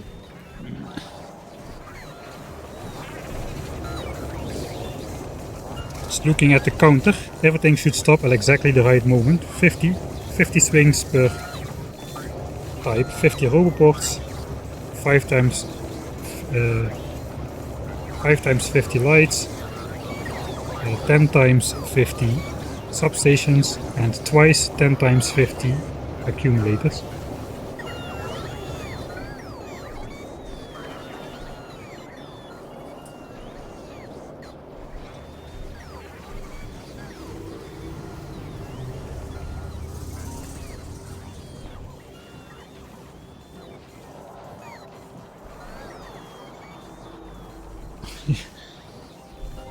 Much as happy about changing the artillery wagons for locomotives, I take it, but no, the lubricant wagons will have to stay. I mean, the train is running on green fuel, so we gotta have some lubricant in there.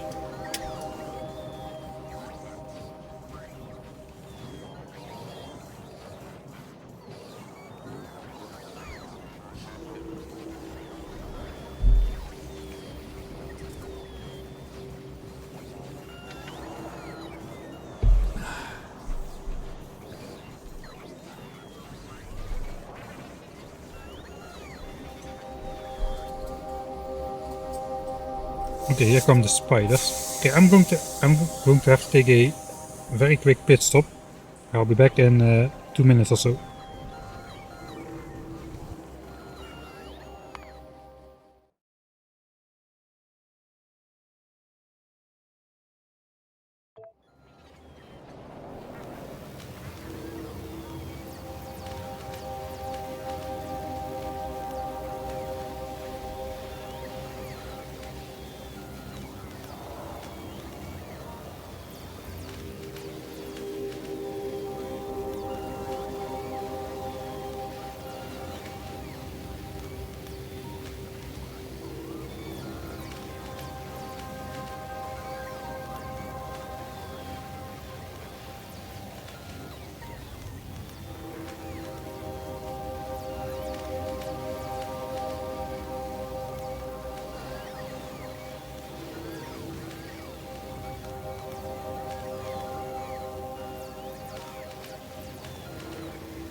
Alright, so for the mod list, I guess we can see it here. It's basically the same ones as for bytes for resources. I think we can get rid of the different commands for mods, since we only have one playthrough going for now and the foreseeable future, I think. So it's Evogy, which is this stuff in the top left corner. Chunky chunks, which allows us to see the chunk grid, which you can see in vanilla as well. Clean concrete, some extra zoom, so I can zoom in or out further, just for just for video purposes and stuff. No black lines in map view, also for video quality. Time buttons to speed up the game, although that is going to be a thing of the past. Editor extensions to basically make it easier to design stuff in editor mode. Milestones and module inserter. Whereas milestones, probably most of you are familiar with that. It adds some sort of extra, a new kind of achievements into the game, which you can program yourself. And the module inserter mod basically is an upgrade planner, an improved upgrade planner for modules, where you can basically select any machine on any configuration of modules you want, which you cannot really do with the base game, and the bots will just put that configuration of modules in the machines. This module inserter is the only one which changes something from the base game, but it's just so nice to have if you want to change around modules every now and then. So it makes it less tedious. I guess that's true for a lot of quality of life mods. This is the one I don't mind too much. You will only use it once it no longer matters, unlike things like even distribution, which we can really speed up your start. This you obviously only unlock after you have different types of modules. I guess we don't need to see the biter kills all the time, because we're not killing biters. Right, science train. Actually, the belts are empty. That means our stash of space science is no longer sufficient.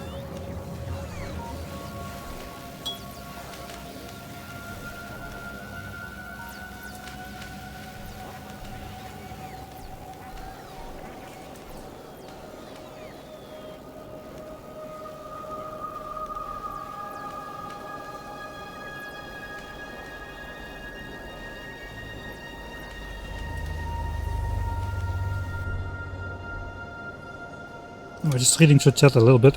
I guess I'm not going to try to get in a nuclear vs renewables vs traditional energy sources. I'll just keep my stuff at Factorio, because that's a rabbit hole.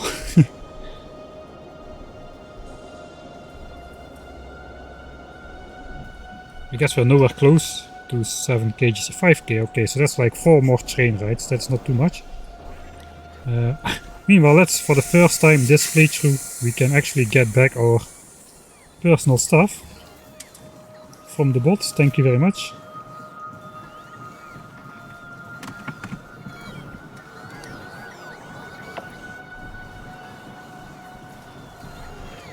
Alright, so let's get rid of some of this clutter here. The wood, the coal, the stone we could probably get rid of as well. We have iron ore, we have copper ore in here. And artillery wagons. That means artillery wagons is not requesting back artillery wagons to wherever we're making them. Ah, that's because we are not making artillery wagons anywhere. I just hand-made those all the time. Fair enough. That's fair enough then.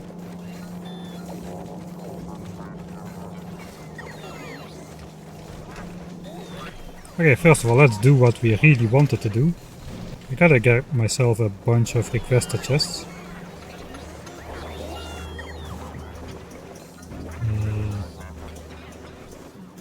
I am blind.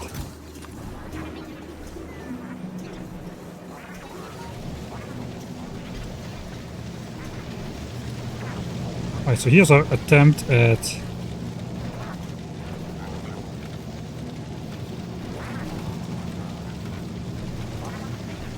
This is going to be our attempt at using wood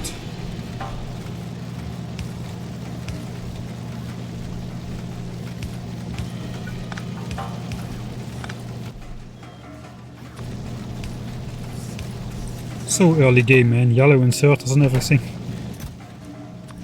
Let's go with wood.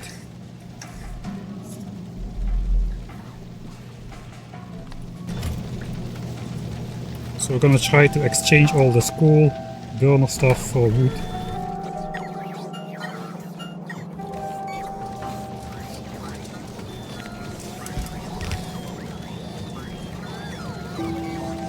Looks like it's already working.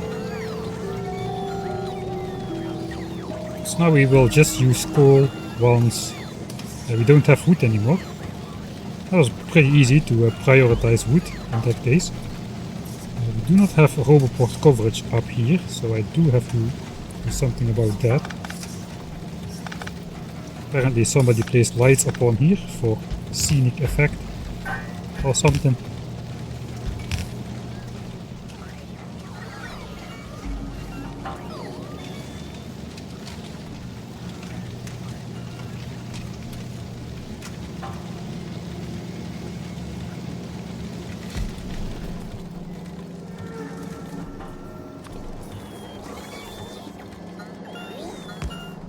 Just power it for now.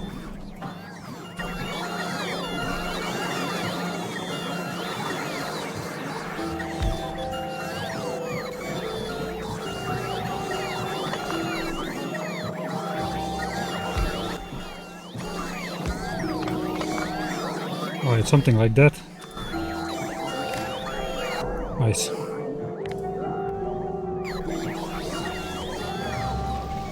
Alright, so that gives us something to do with our wood. I'm not sure how fast that's going to... I'm nowhere I am... Yeah, I'm nowhere leading further this coal into the belt again. I had it in the early game, or in some playthrough at least. I guess this... should do it here as well.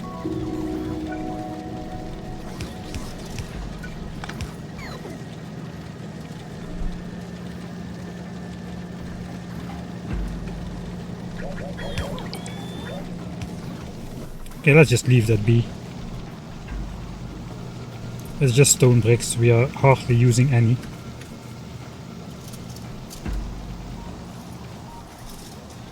Alright, so eventually that should get rid of our wood. Probably not faster than we accumulated though. Well, that was easy. Change home smelting. I thought that would be a bit more difficult to implement. But... check mark! Alright, I guess we can also get rid of this iron and copper ore, which we have been looking... Oh, hello rockets! Which we have been looking at for all this time.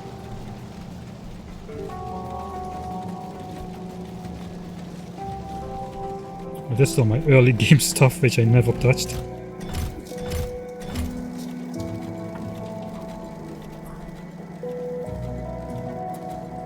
I guess we do maybe want to get rid of this, eventually. Here's my pistol. You know what? I don't need my machine gun anymore. Let's have back the pistol. If I get into a situation where I need to use my machine gun, it's already over.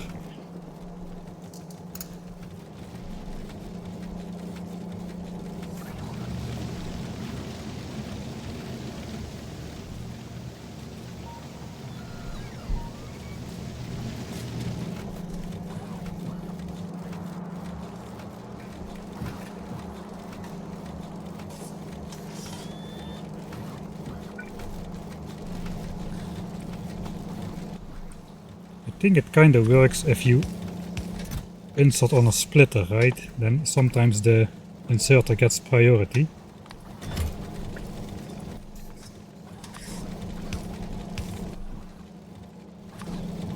Let's test it. Yeah, it's working. Right, so if you do this on a belt, it won't work, but if you do this on a splitter, it might work. So that is good.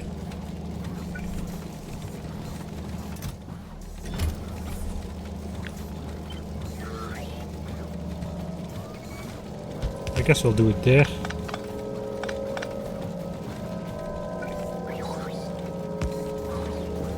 And for iron, we'll do it here.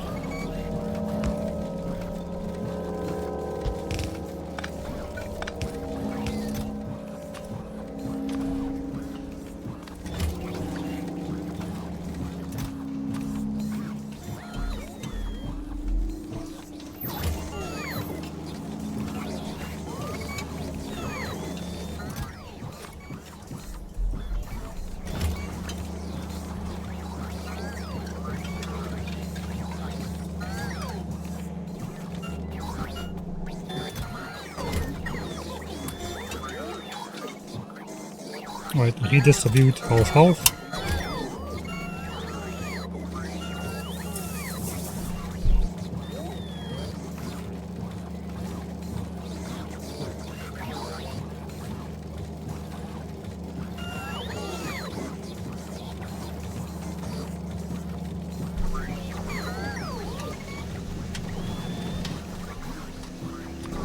Alright, so that's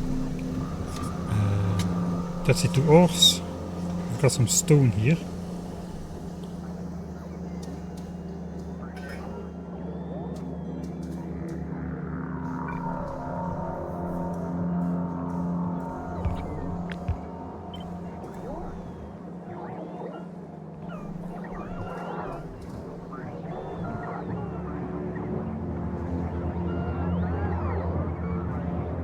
Alright, so we already have a system for coal and stone, apparently.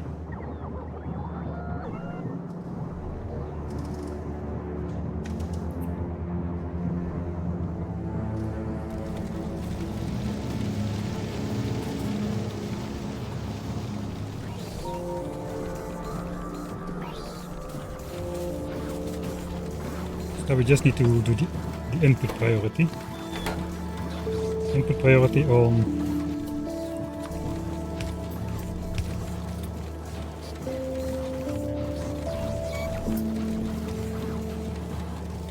the buffer chest thing over here.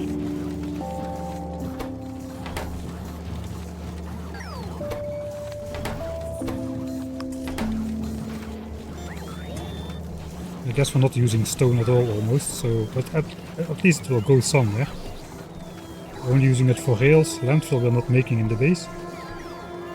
Man, those bots are getting zippier by the minute, it seems like.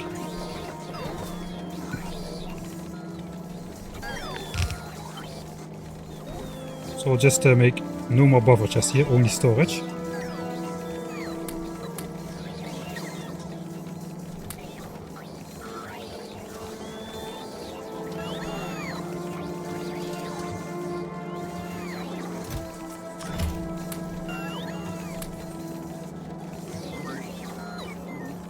I guess the rest is kinda overflow.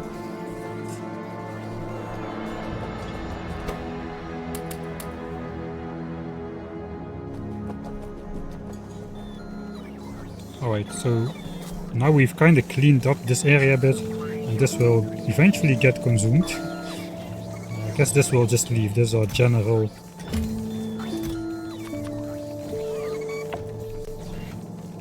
area for stuff which doesn't have a different place to go. Like we have way too many speed modules. We have some hazard concrete left over. One iron chest apparently. Yeah, that stuff can just stay there. No problemo.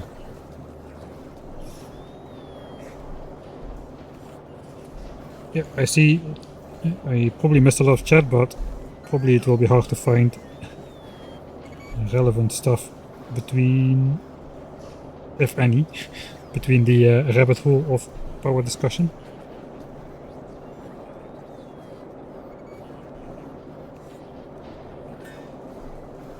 Alright.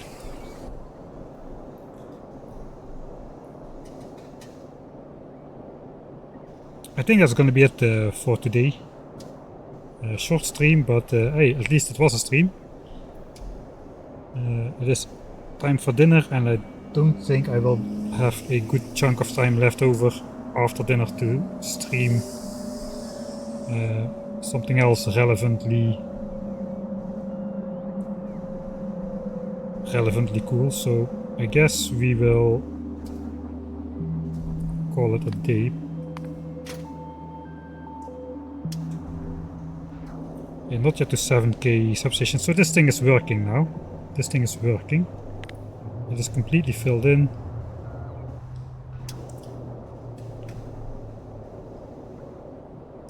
Yeah, it's kind of dumb to...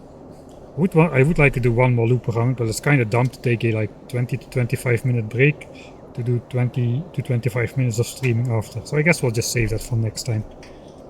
Alright. So yeah, thanks everybody for watching and stuff. Thanks for chatting. Good building today. Yeah, we got some stuff done. I think we're done with the solar area now. Finally, it took a while, but now everything is automated enough that we don't need to worry about it anymore. So yeah, I guess we need to find some new things to do next time. I think it's about time we get started on the 10,000 signs per minute base designs and see how fast we can get that base down. So yeah, thanks everybody for watching, and I will see you all next time.